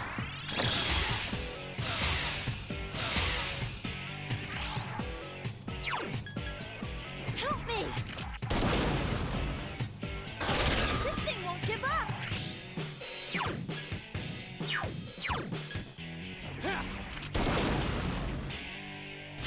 Damn, I couldn't finish it up. Nice. You actually did it. You actually did it, you bastard.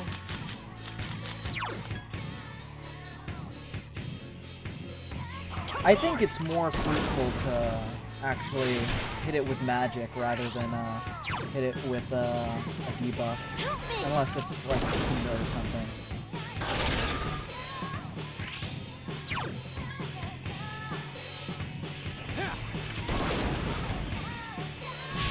That one just won't die. Takeba is in danger. Is Yukari ever gonna die?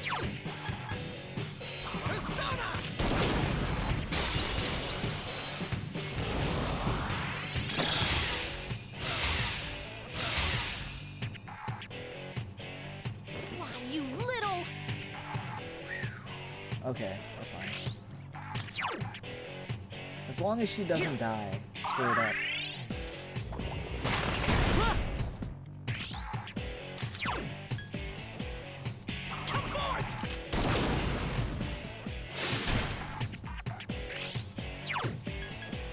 I can do it! This guy has no resistance to electricity.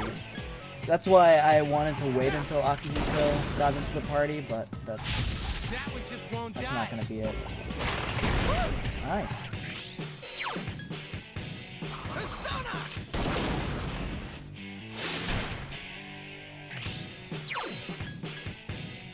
I can do it!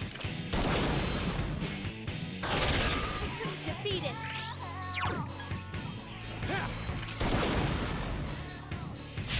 Damn, I couldn't finish it up. Takeba is in danger. Be careful. Takeba is badly injured. I'm gonna need to like cadenza twice or something. One for the buff, or one for the heal, one for the buff. Because Yukari has never dodged an electric attack. Ever.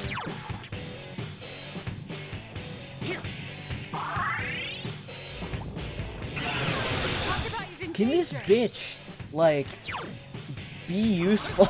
Can she be useful? Can she just not be knocked down?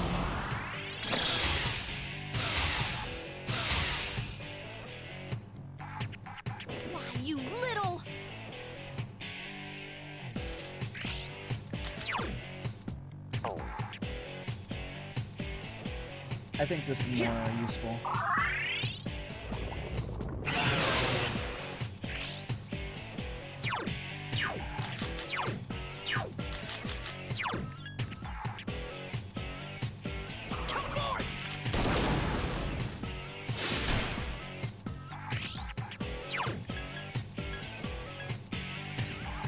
I can do it! I couldn't defeat it! Do I have Mazio gems? Or rather, do these do damage? That one just won't die. Takeba is unconscious. Fine. Can you revive her? I want her to get the XP, so I'm just gonna do this. Okay, I might have been the one who fumbled the ball last time. That one just won't die. Oh shit! Fiori is unconscious. I could win right now. But what's winning without friends? What's winning without friends? Especially without Yukari. I need her to level up. Stupid bitch. Dodge, you stupid hoe! Takeba's down.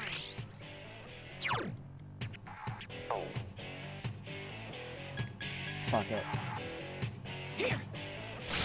They're not gonna get a single morsel of XP, which You have sucks the ass, potential to grow even stronger. but who cares in the long run?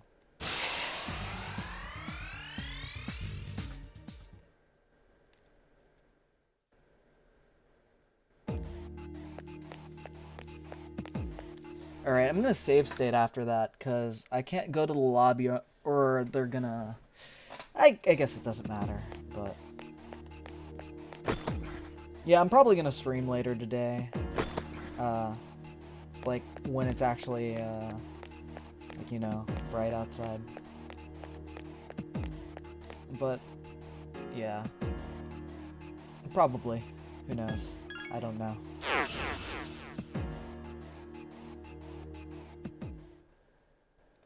Yeah, you're gonna go back to the dorm. Just fuck it.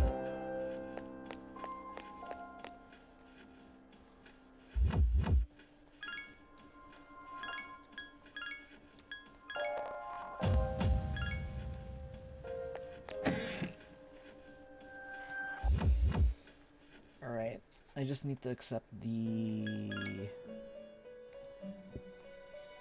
DC pulled that wild card, who knows, who knows. You will know in time, you will know in time. Alright. Thankfully, revival beads are pretty cheap in this game. And I'm gonna get bee chains out of this.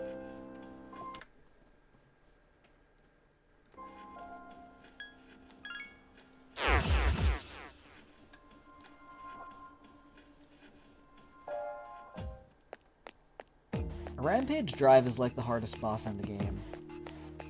I know I said that last time and kept getting own zoned by like Magus bosses, but that's only because SMT, or rather fucking Persona 3 FES mechanics weren't in play, where you could just stun lock someone for until the end of days.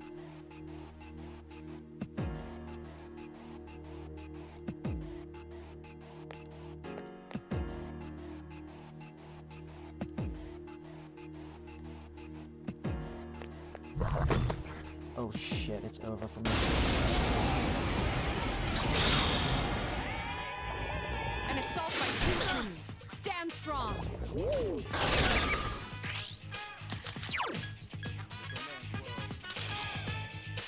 Two enemies remain. Don't get carried. Terrestro! Ugh, you're being over. targeted. Look out! Single strike. Come on, stand up. Prep cooking for later today, so it's nice. And it's nice with the stream. Nice, nice.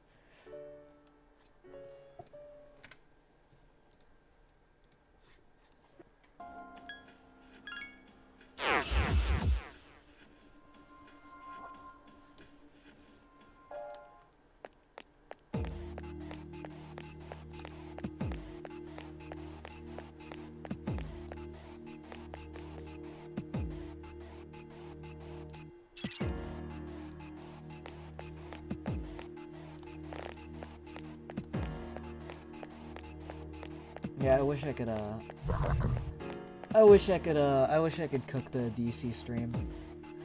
Curry and chili for the next few weeks. Sounds comfy.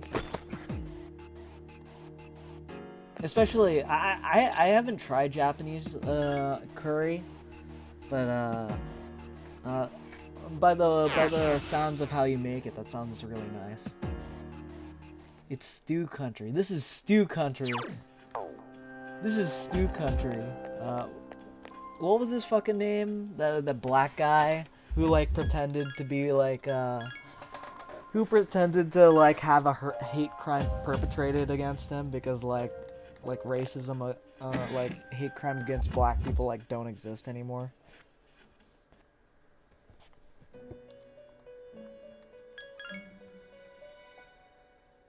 Jesse Smollett, yeah, that's his, if I remember correctly. You seem to have, yeah.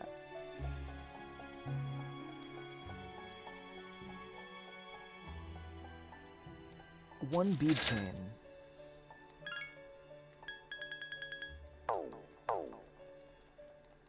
You actually have footage of it? That shit was so funny, man.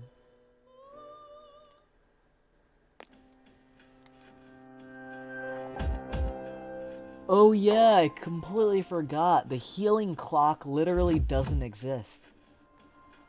In Persona 3, you had the option to heal on these, but they don't even let you heal because they expect you to do these over multiple days.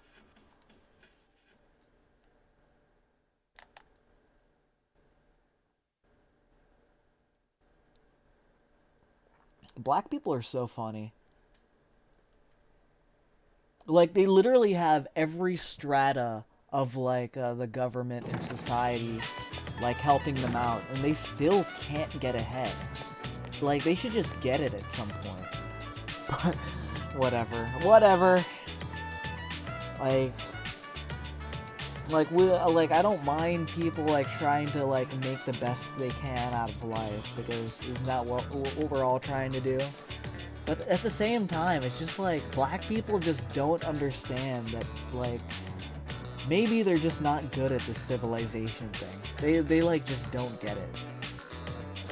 They, like, can't accept that fact, which, I guess, I get that's a pretty hard reality, that you just don't belong in the civilized world, basically. But, like, come on. Like, they make up hate crimes. Like, what were you thinking?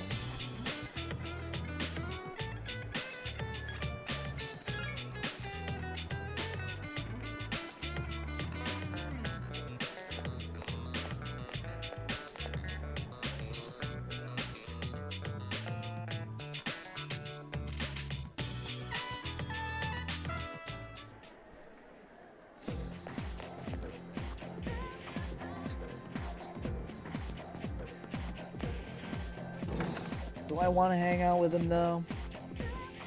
I guess we can. I have a magician.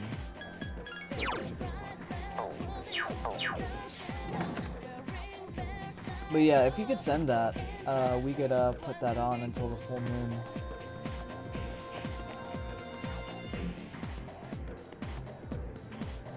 Yo, I want to talk to you for a sec.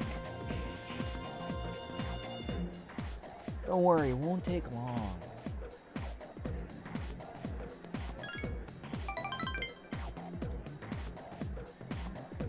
And the fact that white people can be born into poverty and crime is just just is completely brushed off. Like, it's nothing like our rough life, yeah. But even if you have the Thropes or the Thorpes. Like, when you look at, like, a family like the Thorpes, we're like, it's this weird, like, this family tree circle of, like, the daughter is fucking the dad, or whatever. Like, that is the exception. Like, when you see these weird, quirky white people, like, that's, like, the exception. Like, most white people, like, at least have a baseline, like, they could live in civilization as a group. Like when you think about like black people, they just can't. they really just can't. Like the civilization thing is just isn't meant for them.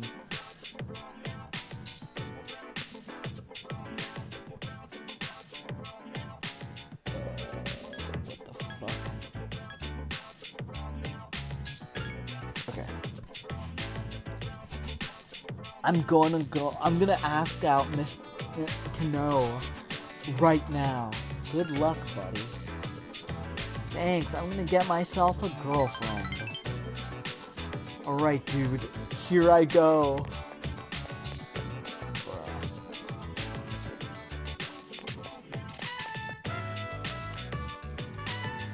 Hey man, listen to this. She said yes. Can you believe it? She said yes.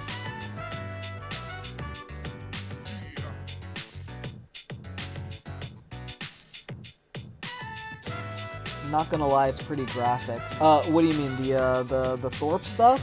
Yeah. But when you think about like the Thorpe stuff, or like rednecks even, like at least they live on like the baseline of civilization, right?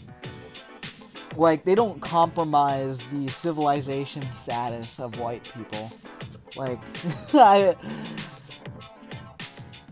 like black people, just like as a whole, like even if like you prop them up and put them in corporate jobs, you put them in suits, they just can't live in civilization.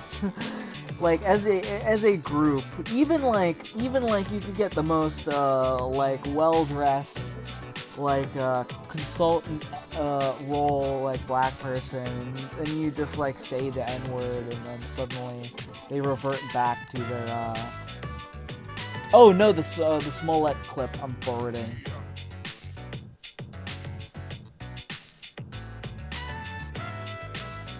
Let me see that. I don't know if I'll look through it, and then I'll determine if it's good enough, or rather, if it's good to put on YouTube. And a little bit of chicken fried. Cold beer on Friday night. A pair of jeans that fit just right. And the radio, but like to see the sunrise. See the love in my woman's eye. Feel the touch of a precious child. And no love that's no. I fucking love that video, man. That's such a good video. You know what? Fuck it. I'm gonna put it on the screen. I love that video so much. And a little bit of chicken fried. And a little bit of chicken fried. Cold beer on Friday night. A pair of jeans that fit just right. And the radio, but like to see the sunrise. See the love in my woman's eye. Feel the touch of a precious child. No love that's no.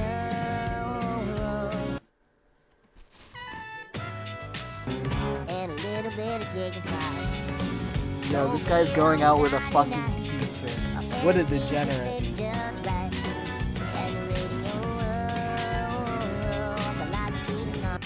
It's funny, Kenji's S-Link, his entire S-Link is literally just, this guy is a degenerate, don't be like him. He is dating an adult, and he is being groomed and used. And then you have your RuneScape GF, and then you have Kawakami, and then you have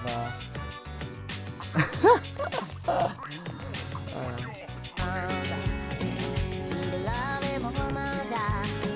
Feel the touch of a precious child. And no love that's no.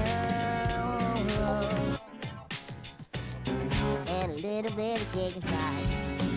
Cold beer on Friday night. Step it! A pair of jeans that fit just right. Oh, bro, I fucking sprayed mist all over, like, my desk and everywhere with that suck, dude.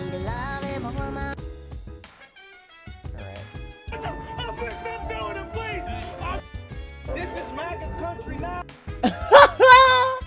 Bruh. Stop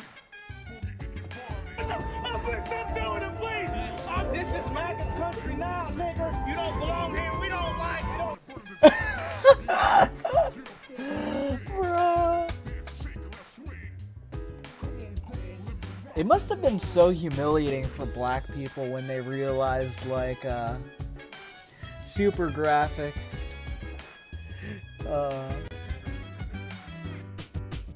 Wait, is that the actual footage they took? Or, like, because I know it was two, like, African dudes. Or is that Dave Chappelle? I think that's Dave. I don't know. I might not be. I'm too autistic to get jokes. Other than that,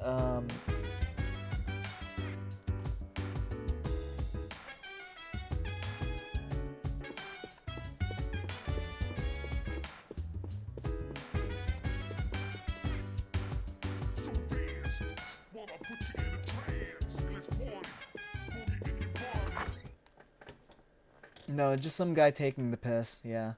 I kind of got that, but I'll be honest, I literally cannot tell black people apart. You have anything planned for next Sunday? Oh shit, I could do that. Sure.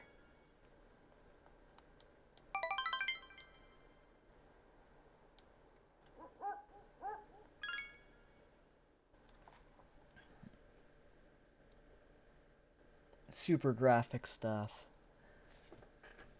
Stop doing it, please! This is MAGA country now, nigga. You don't belong here. We don't like. We don't.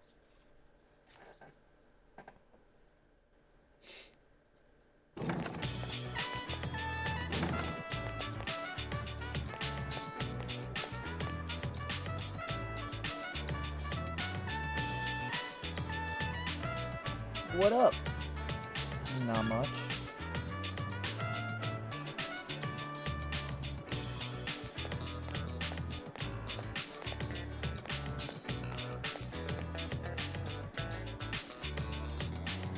I'm thinking about it.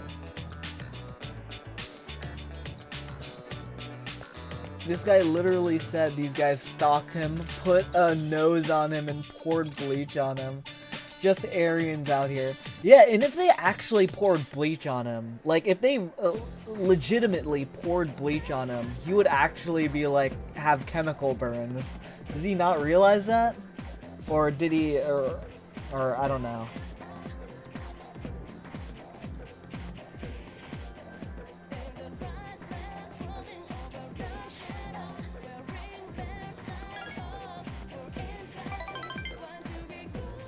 Fuck. Why did I guess we can max out Maya during the summer, but still. The duck fries are soggy as usual.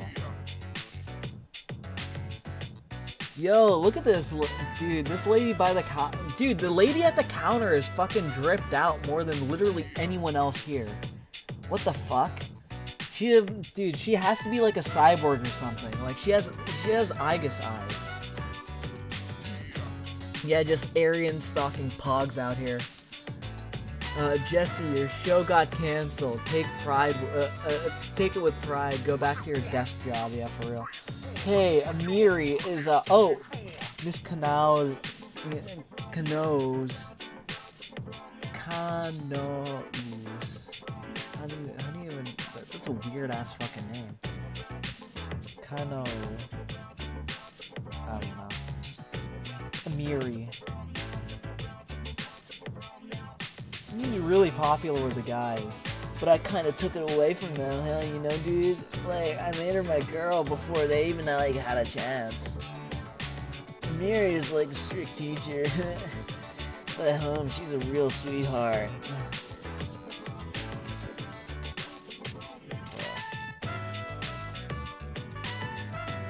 Who's this chick? I'm trying to understand this guy's game.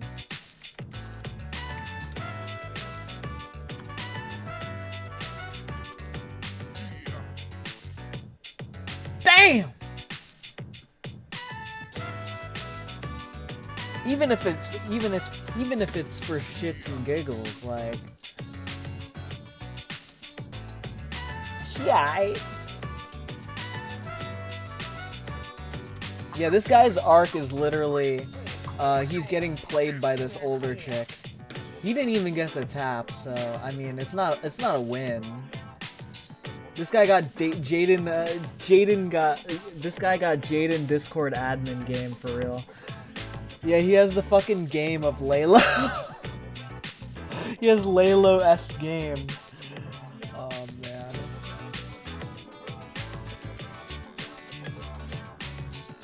Yeah, good looking,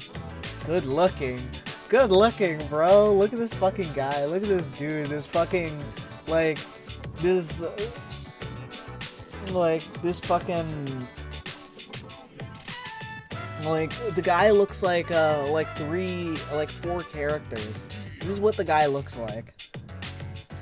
He looks like an apostrophe, or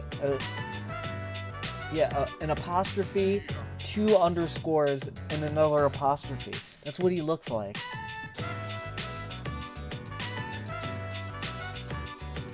What is this? I agree. Yeah. A new Jude Ray? It's like a TV show, dude. Seriously.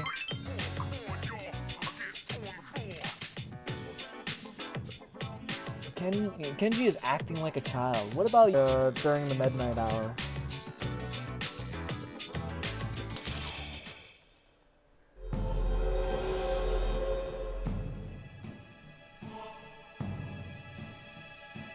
Oh shit, we died for half a second? Rip. And a little bit of chicken fried. Cold beer on a Friday night. He's got Laylo energy, bruh. This guy really got Laylo energy. At least he sees this person in person, right? Look at the time. I haven't seen my favorite TV show in weeks. Well, I guess that's because I've got something better going on in my real life. Yo, this is the thing. This is why I hate Kenji.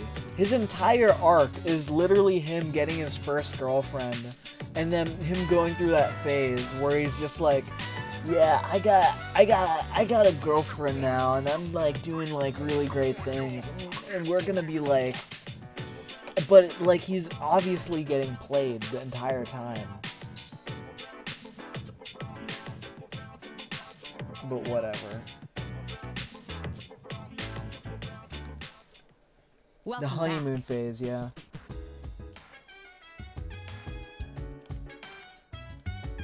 No, it's not even that. It's like more of the immature, like you're flaunting your GF to your friends for some fucking reason.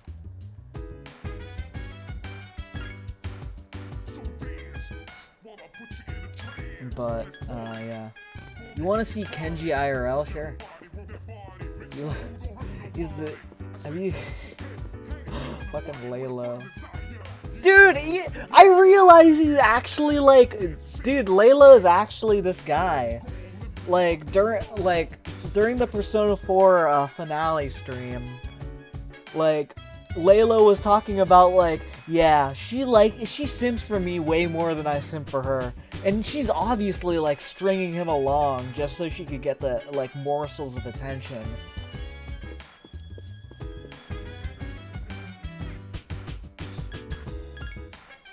Alright, let's see this tweet. Met this girl at Pickle. Alright, let's look at this. Let's pull this up.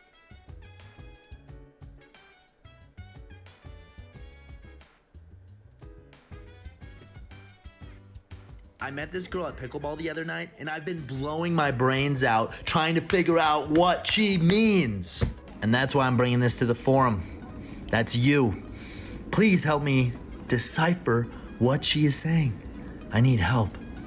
Anyways, this is what I said. Hey, Brooke, it was nice meeting you at Pickleball tonight. I haven't met someone that genuine in a long time, so just wanted to say hello. Go Hawks. Luke. She proceeds to say, hey, Luke. Very nice meeting and getting to know you. It was fun, even though you won. Hope you had fun at your party. Go Hawks. So then I go, oh, that is modest and eloquent. Also, I'll be picking up some pad thai near Sloan's Lake tonight. And there's a brewery nearby as well. Not sure if the views are as superb as Uptown, which is where the neighborhood she said she lived in. But in my humble opinion, they're hard to beat. I know it's last minute, but feel free to join.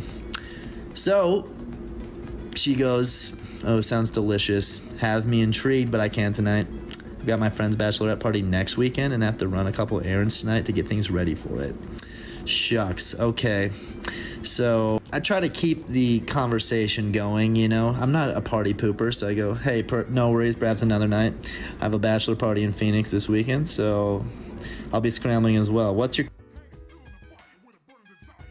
Who fucking asks that, by the way? What's your connection to your friend who's getting married? Like, what the fuck? That's kind of a weird thing. It's just like, you don't ask what's your connection. Like, oh, do you know them well enough? Why are you ducking me? That's what it almost seems like. Like, maybe I shouldn't be. Yeah, it is pretty fucking bad. Like the paragraphs upon paragraphs. That's fucking weird. But like, what's it called? What's your connection? Like, why don't you just say, oh, are you guys close? Like, that's simple. It's like 3 fucking words. And like, and it's more of an inquiry rather than, are you really like close? You can like connection to the friend, you know, yada yada. She says sorority roommate, and I give it the like because I'm like, overly yeah, verbose. I don't care. I'm a scarce resource on the market. She's not worth all my attention yet. Anywho, what the I fuck? hit her up again. What the fuck did you just say, you fucking degenerate? Yeah, I don't care. And you know, yada yada. She says sorority roommate, and I give it the like because I'm like, yeah, I don't care. I'm a scarce resource on the. Bro, what the fuck is wrong with you? Dude, you talked to this chick once. Like, it goes both ways. You don't, like, you two shouldn't be, like, monopolizing each other's time, like, this early into a relationship. First of all. Like, she obviously, like, no matter, like, even if you guys were, like, in the early, like, the mid-talking stage where you're, like, you're there, but you're not there. It's like, dude, it's her friend's wedding. Like, she could take the weekend off. She's not worth all my attention yet. Anywho, what the fuck is wrong with you? She's not worth all my attention yet. What the fuck is wrong with you? Anywho, I hit. And then this guy posts this online, like.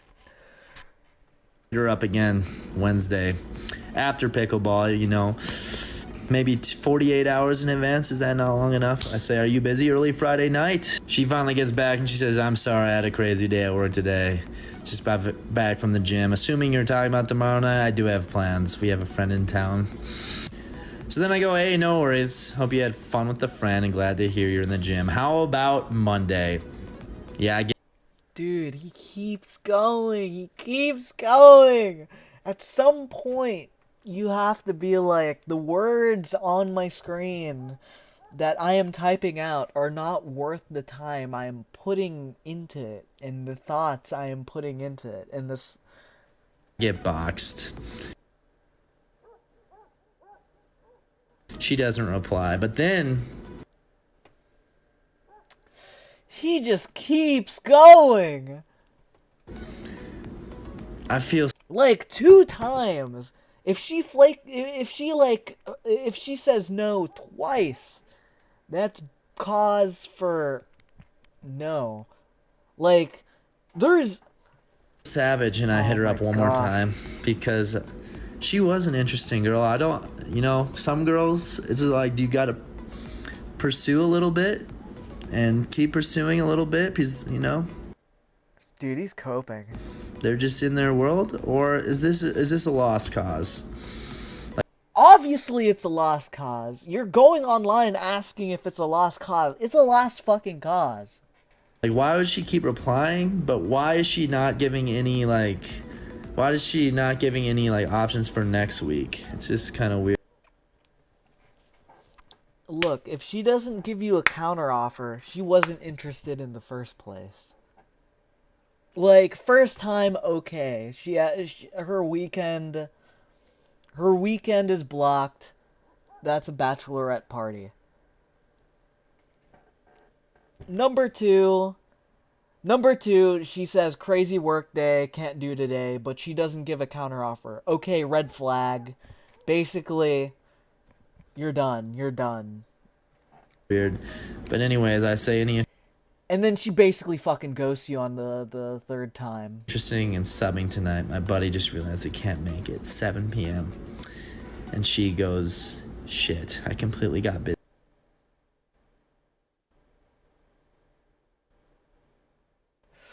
Dude! Oh, no, no, no, no. It's not even that she said she ghosted them and said she was busy the third time. It was, hey, this common thing that we do that we oh my gosh. She not giving. It's over. They're just in their world, and keep. Some girls, it's like, do you gotta pursue a little bit? Pursue a little bit today. Today at 2:30 p.m. And keep pursuing a little bit because they're just in their world, or is this a lost cause? Like, why would she keep replying? But why is she not giving any like? Because she thinks you could take the hint. Because she thinks you could take the hint. Just stop texting her. Like, it's the same thing whenever I saw like Laylo. Like, obviously she's stringing him along, and like she's not really reciprocating, and he's like doing all this gross shit, Giving any like. but like, take the hint, buddy. Just Options for next week. don't. It's just kind of weird. But anyways, I say any interesting in subbing tonight. My buddy just realized he can't make it. 7 p.m. And she goes, shit, I completely got busy running around and left you hanging on Friday. I'm so She's sorry. not I do have a interested, pickle dude. game tonight You at look 7. Otherwise, I desperate. would have You been look there. desperate. What is that supposed to mean? Why is she egging me on? Because she thinks you could take the hint. Like, even if she really was perpetually busy, like, she would, like, if you... Do I keep texting her or no?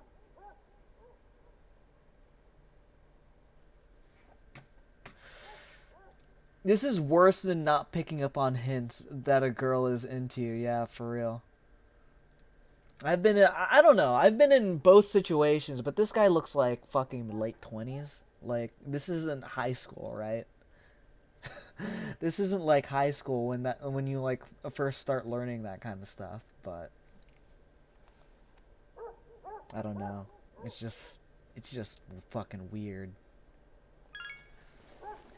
Like, what's wrong with you? What's wrong with you? And a little bit of chicken fried. All beer on a Friday night. Hello, Akihiko. Hey, Pap. How's it going? Have you been training in Tartarus? A lot. Great. Yeah, it's worse than not picking up on those hints. Like,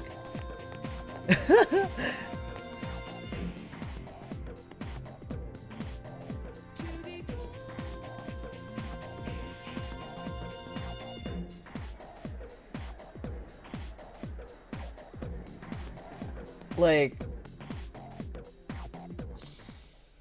it really is really fucking bad. Like, you could just tell the guy just doesn't have any game. Like, zero game. Like, you gotta know when to just stop texting her, man. Just don't. Dude! Oh, man. He just keeps going. Hey, do you want to do this thing? Hey, do you want to do this thing? Hey, do you want to do this thing? Hey, do you want to do this thing? Oh, it's so awful. Like, imagine being this chick and just, like, seeing this guy keep trying to hang out with you desperately when you're not even, like, reciprocating the effort. Yeah, you never know when the enemy might appear. But I thought you couldn't scan outside of Tartarus. To be honest, I lack the power. Maybe this is the best Penthesilea can do in terms of data gathering. Although, the power of persona seems to be much broader than I thought. We've even got someone who can switch personas in the middle of battle. There's something special about his ability. It hasn't been that long since his awakening either. I have to admit, I was surprised too. But in the end, it's up to him whether or not he can reach his full potential.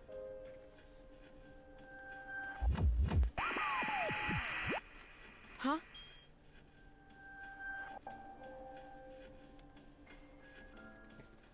It's a shadow.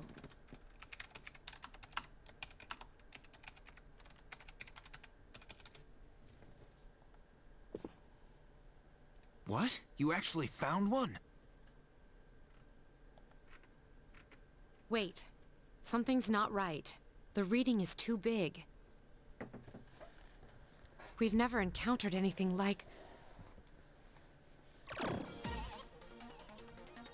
You mean it's one of those? It must be. Well then, this is gonna be fun. I'll wake up the others.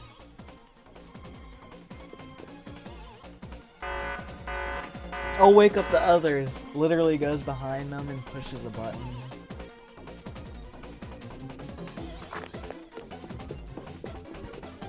We're here! Where is it? I'll rip it a new one. I'm gonna use the bathroom real quick.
Back.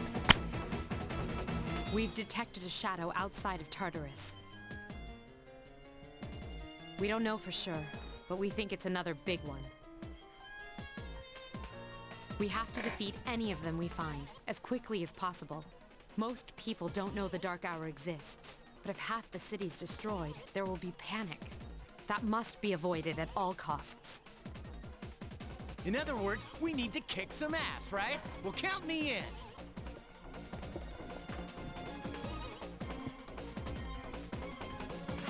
Junpei. Akihiko, you stay here and wait for the chairman. What? Are you kidding? I'm going. You still need to recover. You'll just be a hindrance.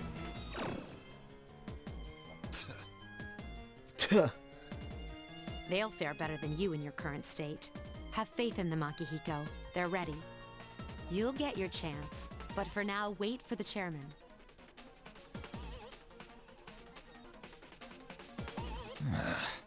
Damn it. Relax, I've got it covered. I guess I've got no choice. You're in charge. Him again? Duh. We're counting on you.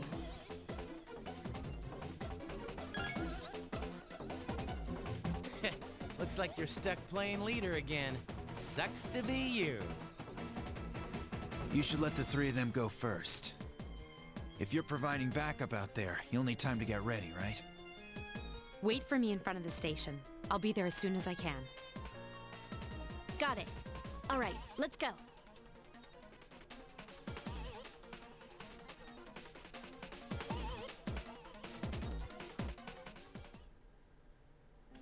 Where is she?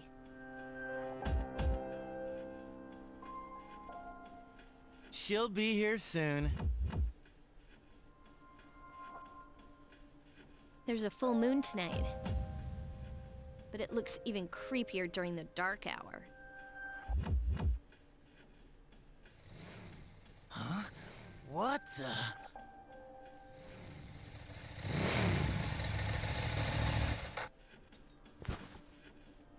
Almost ran Sorry to over keep you Yukari's waiting. toes. Listen carefully. Tonight, I'll be providing support from here. Everything else is the same. The Shadow is currently located inside a monorail, not far from the station. To get there, you'll have to walk on the tracks. Are you serious? Isn't that dangerous? Don't worry, no electronic equipment is operable during the dark hour, including the monorails. But your bike... It's special. Now, if circumstances change, I'll notify you immediately.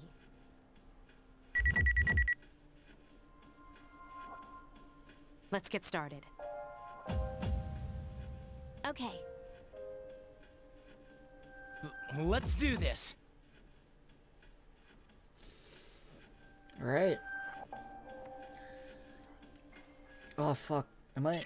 Oh, I'm not. They don't even give me a chance to save. Dude, like, look at this. Look at this scenery, man. Look at this scenery. You don't get this in the fucking Persona 3 Portable. Like, look at this. Look at that. What the fuck, man?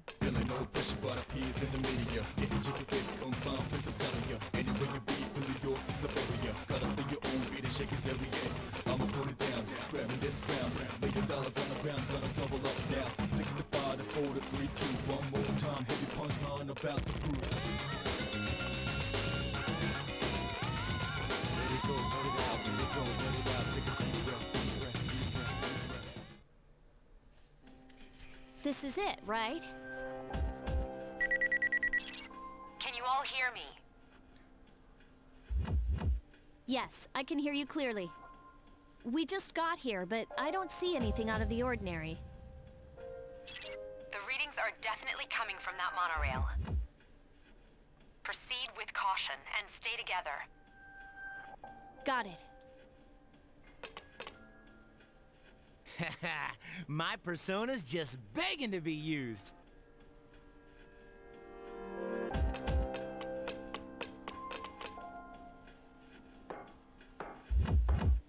Don't look up.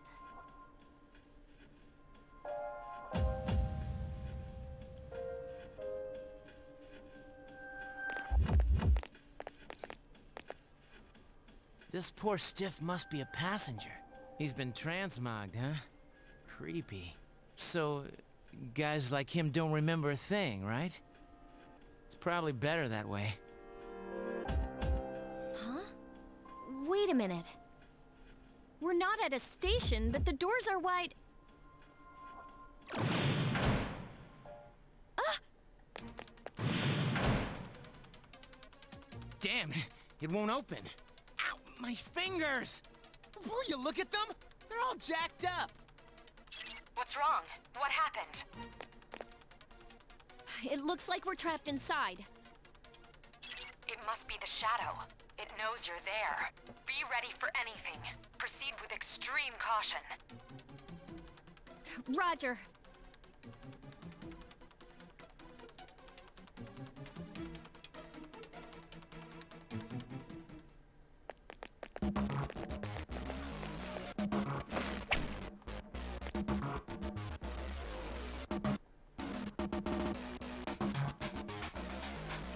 So quiet.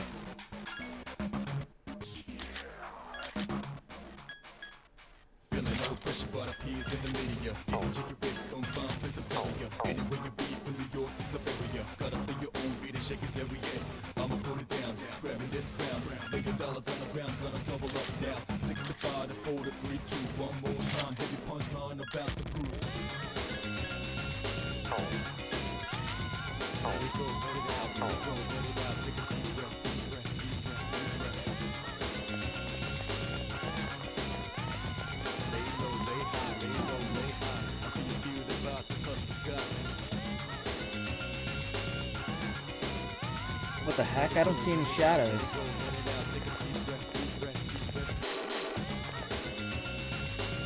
So quiet, it's creepy.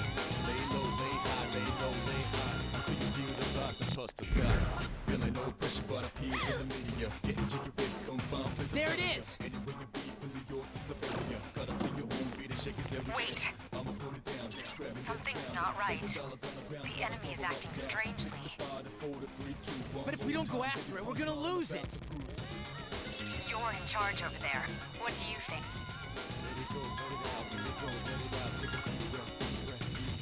I agree. It would be foolish to blindly chase after it. Who needs your advice? We can beat that thing, no problem. Hell, I'll do it myself. Junpei, wait! Watch out! Behind you!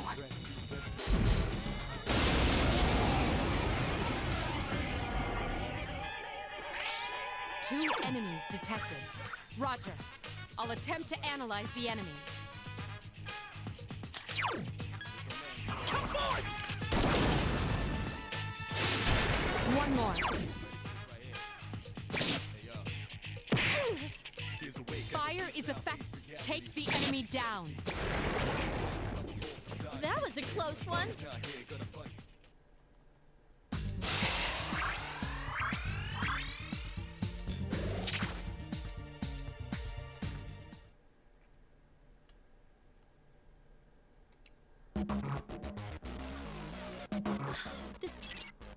You have to go after him, or you...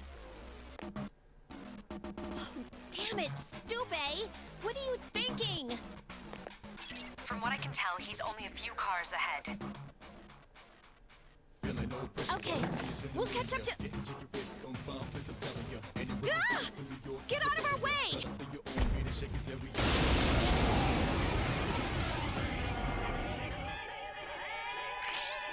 Three enemies. Ah!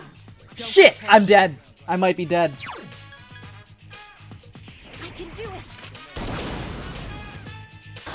Two remain. Yes! Please hit! I couldn't defeat it. Single strike. Come on, stand. What the fuck? I completely forgot Asparus is weak to strike. Oh, wow.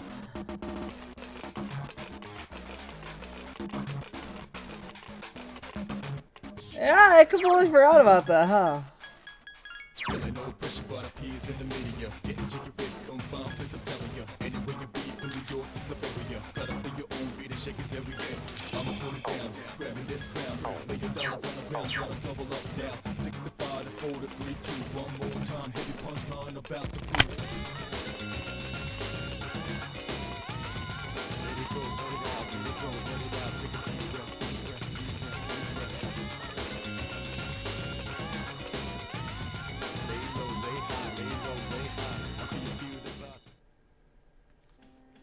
This is it, right? Can you all hear me? Yes, I can hear you clearly. We just got here, but I don't see anything out of the ordinary. The readings are definitely coming from that monorail. Proceed with caution and stay together. Got it. My persona's just begging to be used. Such a weird way to put that.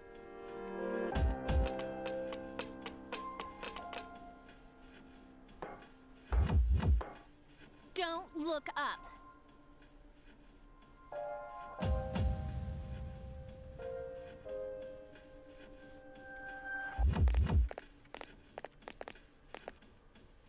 This poor stiff must be a passenger. He's been transmogged, huh? Creepy.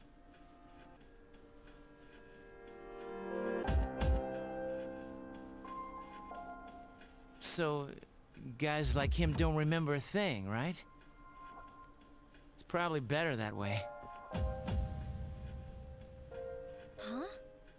Wait a minute. We're not at a station, but the doors are wide. Oh yeah. What's wrong? What happened?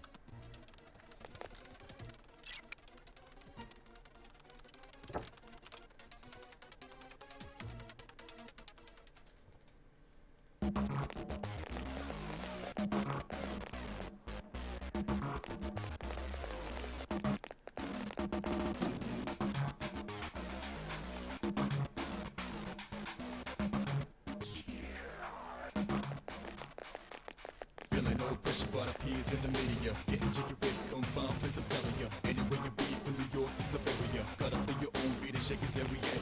I'ma put it down, grabbing this crown. Making dollars on the ground, gonna double up now. 65 to 4 to 3, 2, 1 more time. Heavy punch on about the cruise. Something's not right. The enemy is acting strangely.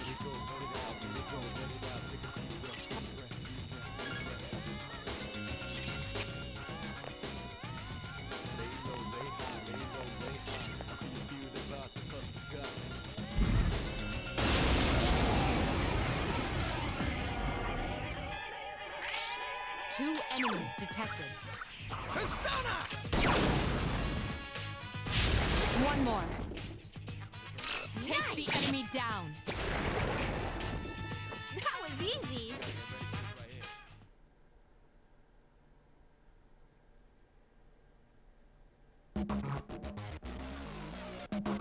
This is just what the enemy wanted. We have no choice. You have to go after him, or you'll be picked off one by one. Oh, damn it, Stupe! What are you thinking? From what I can tell, he's only a few cars ahead. Okay, we'll catch up to... Ah! Get out of our way!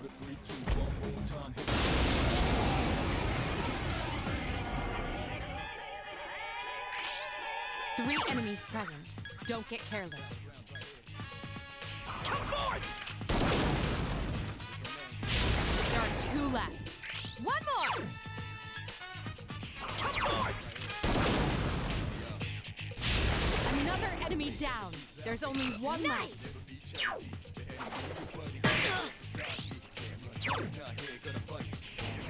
do you like to do me?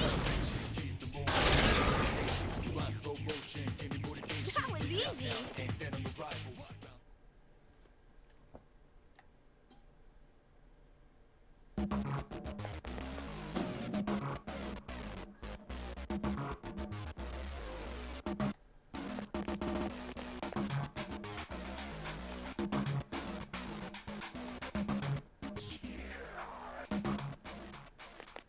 Feeling no pressure, but appears in the media. Getting jiggy with confirmed, please I'm telling you. Anywhere you be, from New York to Siberia. Got up in your own beat and shake it every day. I'ma put it down, grabbing this crown. Million dollars on the ground, gonna double up now. 65 to 4 to 3, 2, 1 more time. Heavy punchline about the cruise. Let it go, let it out, let it go, let it out, take a deep breath. I've got it under control. No, you don't. Take this, you freak of nature!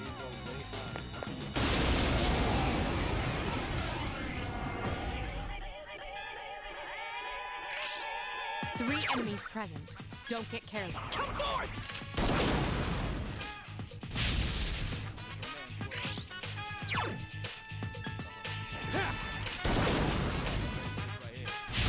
Two to go! You're better than I thought.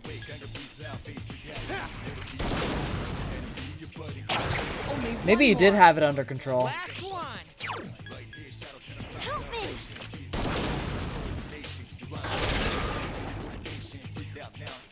That was easy.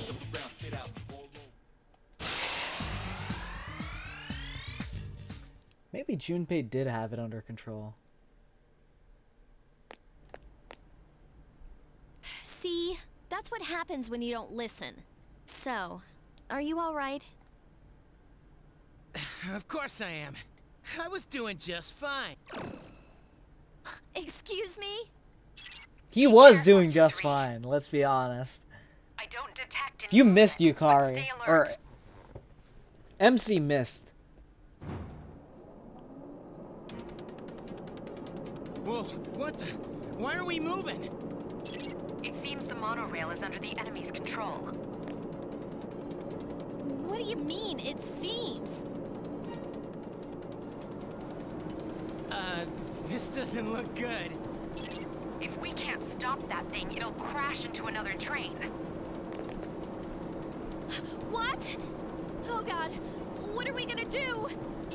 Calm down and listen. I sense a strong presence in the front car. You'll have to defeat it to stop the train.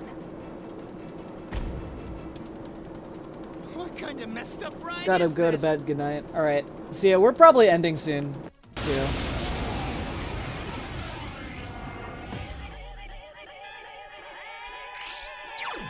Roger. I'll attempt to analyze the enemy. There are 2 left. Mon Annalise resulted in failure. Roger. I'll attempt to analyze the enemy. 1 more. Last one! Who's the man?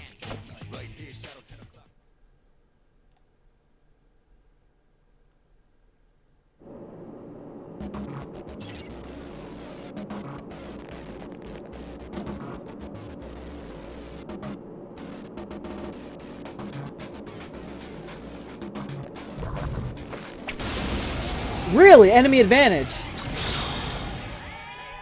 3 enemies. We're at a disadvantage. Yes, the enemy is vulnerable.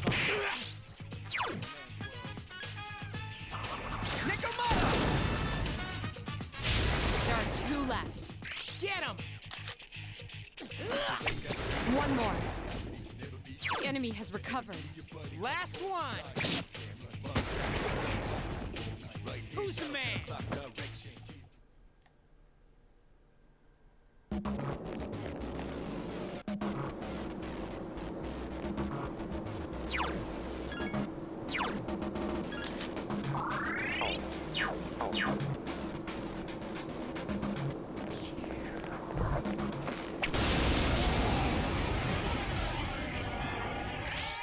Two enemies detected. Take the enemy down. Just 1 more!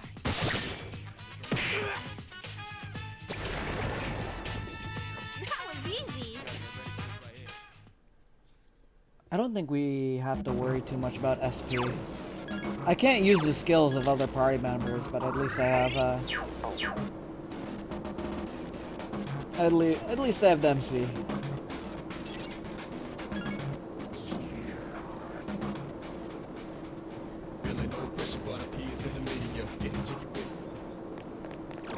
There it is! What the hell? Is this the friggin' boss? We're in the front car. It's gotta be. Hurry!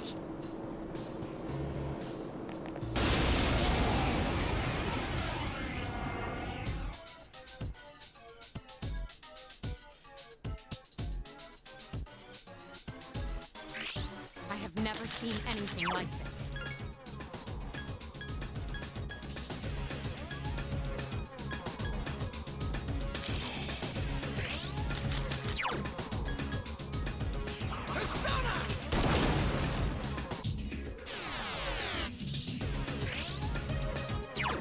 Roger.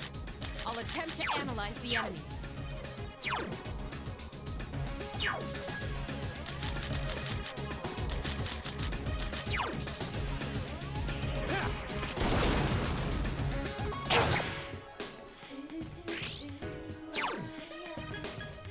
I can do it!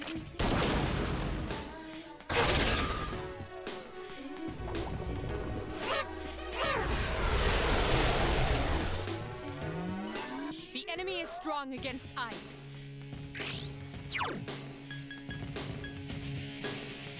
Persona!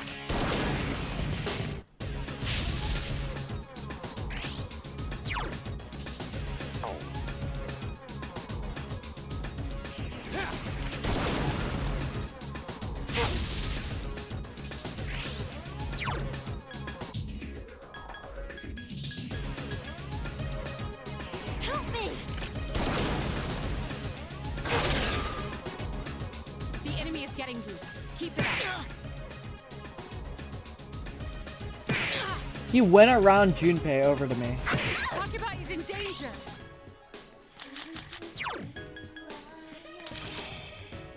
Be careful. Tuck, Roger. I'll attempt to analyze the enemy. Come forth!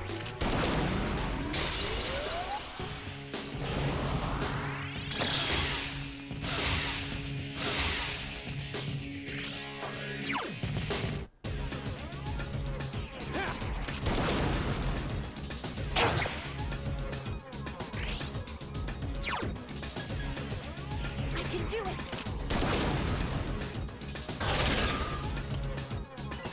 The enemy's weakness is...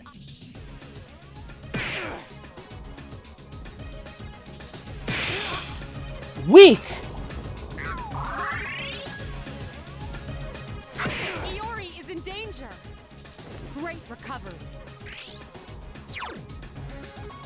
Am I actually gonna die to fucking... I'm gonna die to fucking Priestess. What the fuck? I didn't think that was possible, I'll be honest. You stupid! Be careful. Iori is severely injured. Hang in there!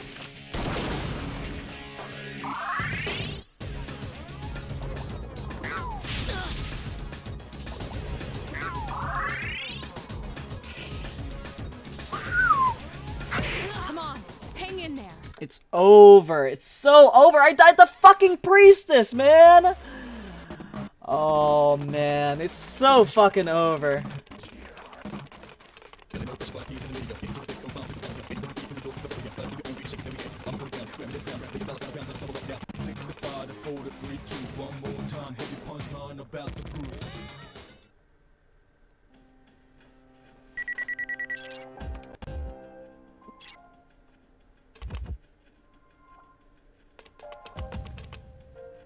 I didn't think I'd need to I'd need to save again, but whatever.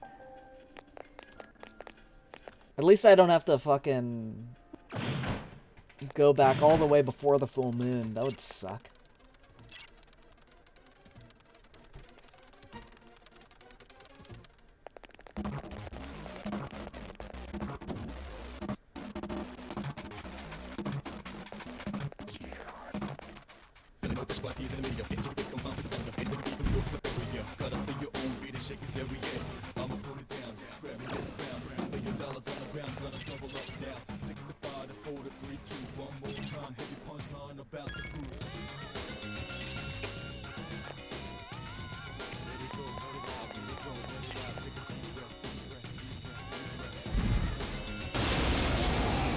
Fucking switch up his resistances in the middle of, 2 enemies detected. This fucking game is brutal for no fucking reason, man.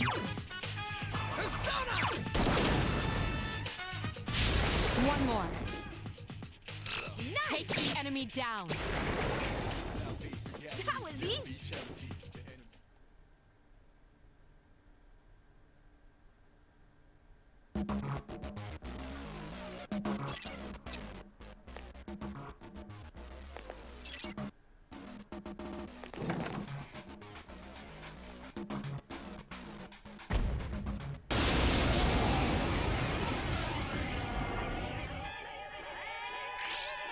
Three enemies present.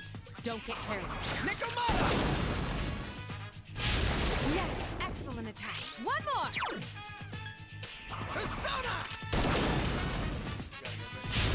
Another enemy defeated. Good job. Nice! I might be able to get a free level up off of this.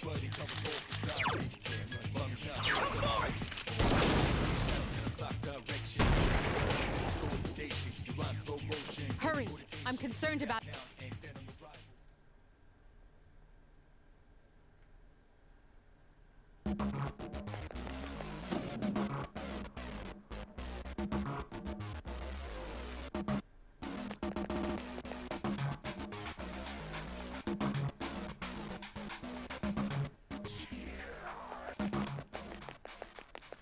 no pressure, but appears in the media. Getting jiggy with confound, please I'm telling ya. Anywhere you be, from New York to Siberia. Gotta be your own beat and shake it every day. I'ma put it down, grabbing this crown. Lay your dollars on the ground, gonna double up now. 65 to 4 to 3, 2, one more time. Heavy punchline about to cruise.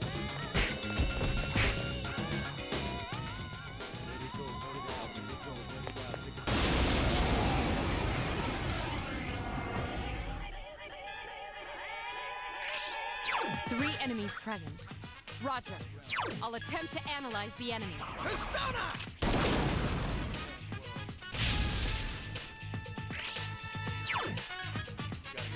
I can do it! Two remain. Whoa, nice! I couldn't defeat it!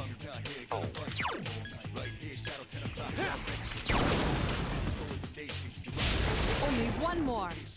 Mona Lisa resulted in failed. Who's the man?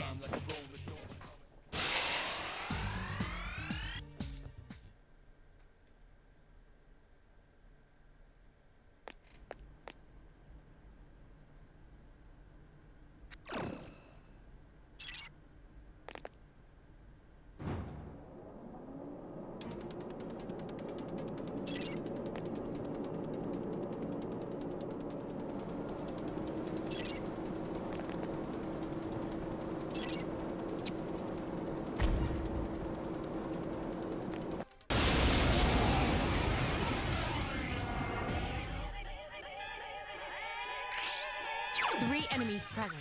Don't get careless. There are two left. One more. Take the enemy down.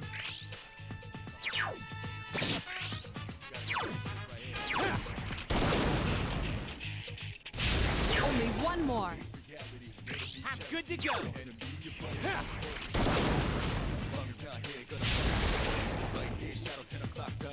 Who's the man?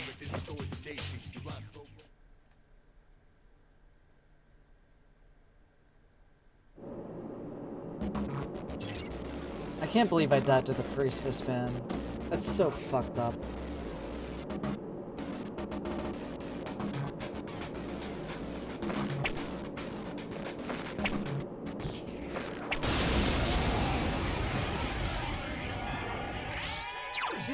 Roger. I'll attempt to analyze the enemy. Guhsona! One more. Just one more.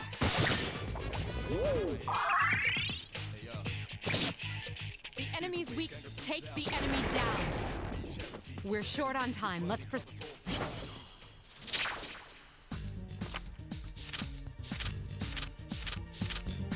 We're short on time. Why is he playing with a deck of cards?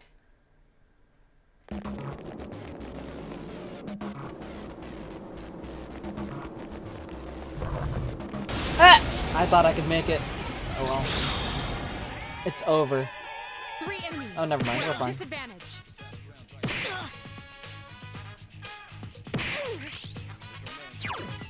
The enemy's weak. Three enemies remain. There are two left. Get him! Two enemies remain. Don't get careless. Last one! Take the enemy down. Who's the man?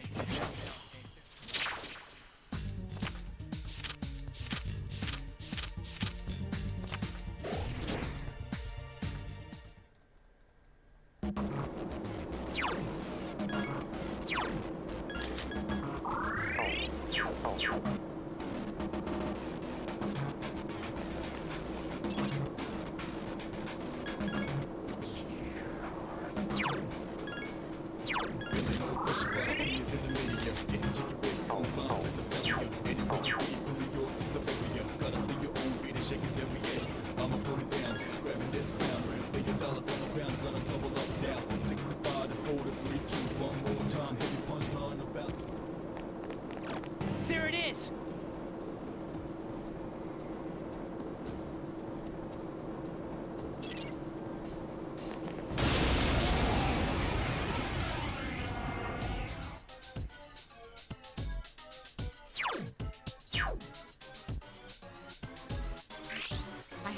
seen anything like this.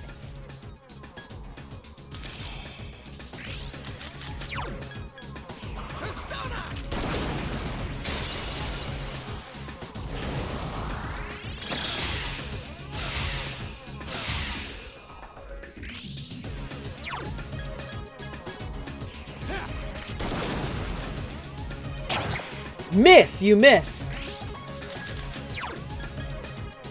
Help me!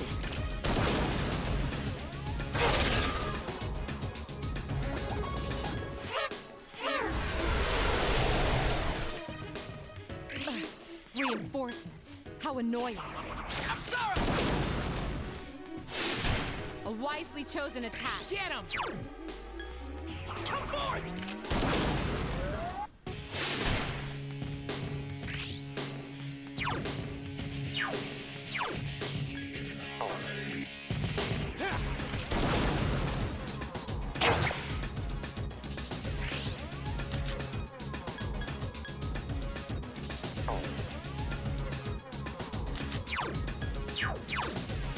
Roger. I'll attempt to analyze the enemy. I can do it!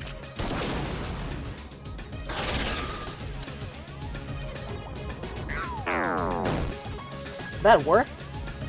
This is not good. The enemy's weak. Takiba is unconscious. Can you revive her? What is this fucking... Look out! What is this fucking... You better not dodge this.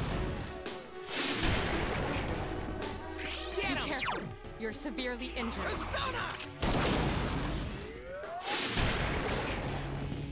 Get him! Come forth!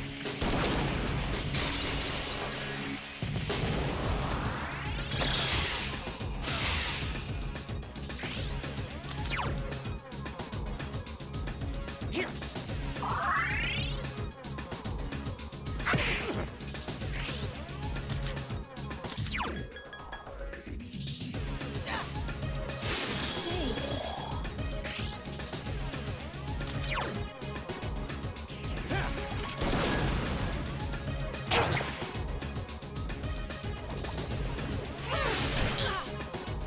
You cannot move when you're frozen. So true. Thank you for informing us.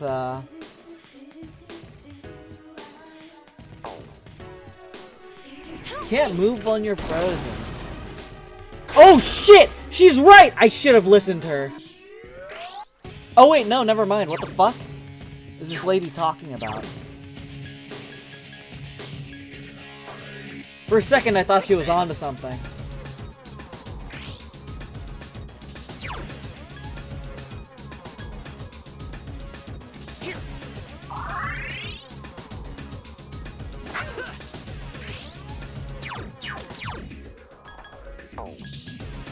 Help me!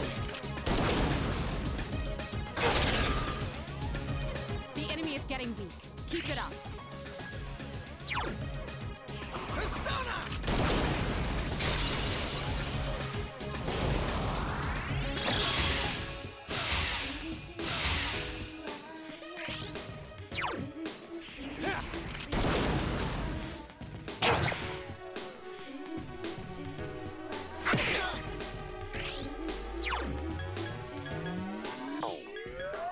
Hang in there!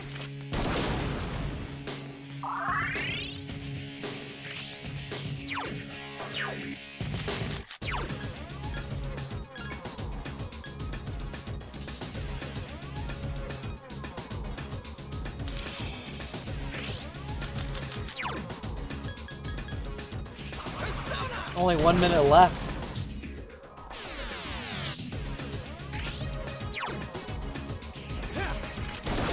We should be fine. The enemy is reeling. Finish him.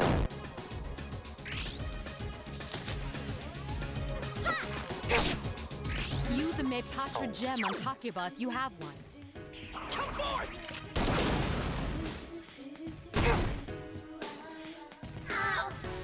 Easy.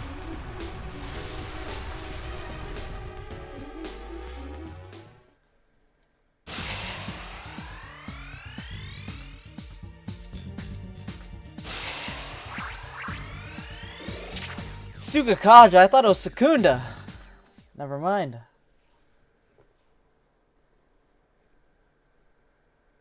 Did we make it in time? Hey, why are we still moving? We're going too fast! We have to put on the brakes or else! What are you waiting for? There's a train up ahead. Damn it! I don't know how to stop this thing!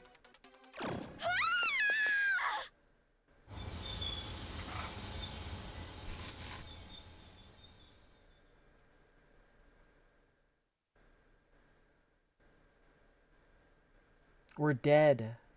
It's over. Did we stop? I think so. Is everybody all right? Yeah. We're okay. My knees are shaking. Dude, I'm like drenched in sweat. I'm so glad you're safe. I'm sorry I couldn't do more on my end. I don't detect any more shadows. You guys did a great job, so come... Fucking easy. But how did you know which one was the brake? You saved me again. Thanks. Stupid bitch. Ah. No, Junpei was just sitting there like a baby.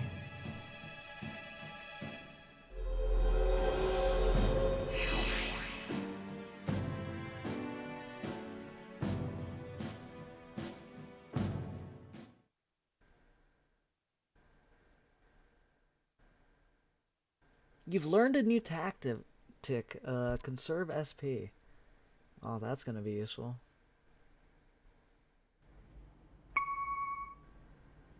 Akihiko here. This is Mitsuru. We've successfully completed the operation. The monorail didn't sustain any noticeable damage. Thank you, Mitsuru.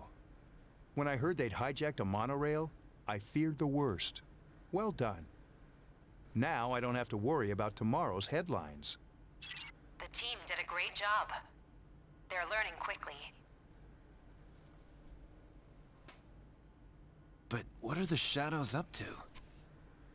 Taking over a monorail. This is getting out of hand. I'll be looking into the matter. Does this mean it... Let's not jump to any conclusions. For now, we should study their behavior for patterns or clues. We cannot afford to always wait for them to make the first move. If I had more power, things wouldn't be so difficult for the others. Don't be so hard on yourself. You're doing fine. More importantly, do you have anything to drink, Akihiko? Huh? Why do you look so tired, Akutsuki-san? Wait, don't tell me that bicycle outside is yours. Boy, am I gonna be sore tomorrow.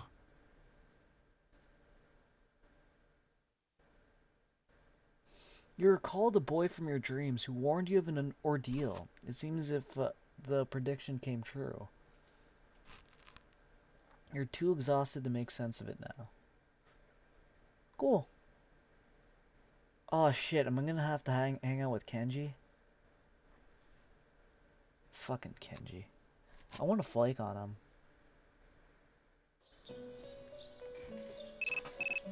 Beep beep. This is Elizabeth. I'm calling to inform you of a change in Tartarus. I believe the path that was blocked is now open. Thought you would like to know. I wish you a safe journey.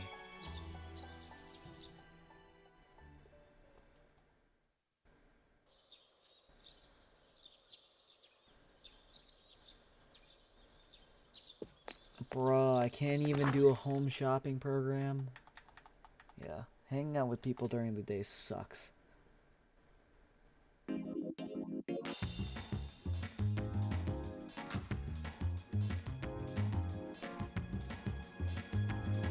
Dude, that movie was freaking terrible. Was it just all a joke?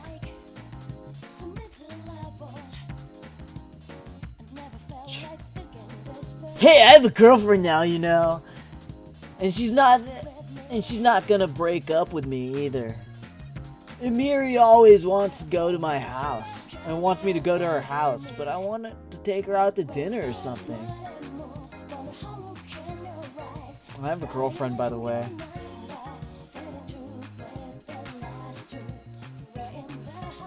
Wait, is this...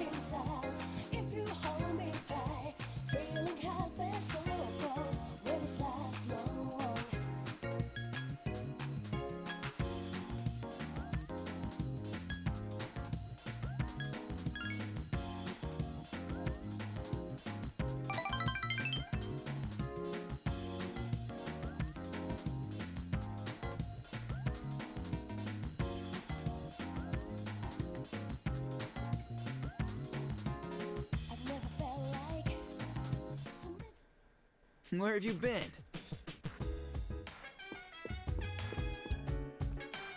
Alright. I am turning in for the day. Thank you all for watching and watching me fumble fucking around. Watching me fumble around the Priestess for some fucking reason. But I don't know who's still here. Oh, what, you're ending it? Don't worry, Spooky, don't worry. I just got here. Don't worry, I'm opening the chest. I hope that'll please you. I hope that'll please you. At least we could get the chest. Oh, I see the 2 lemons in the ice cream, I think. Or was that a different time? I don't know. But here is the chest. Here's your diamond, Spooky. Thank you for thank you for tuning in for the 5 seconds you were here. 5-hour stream. But yeah.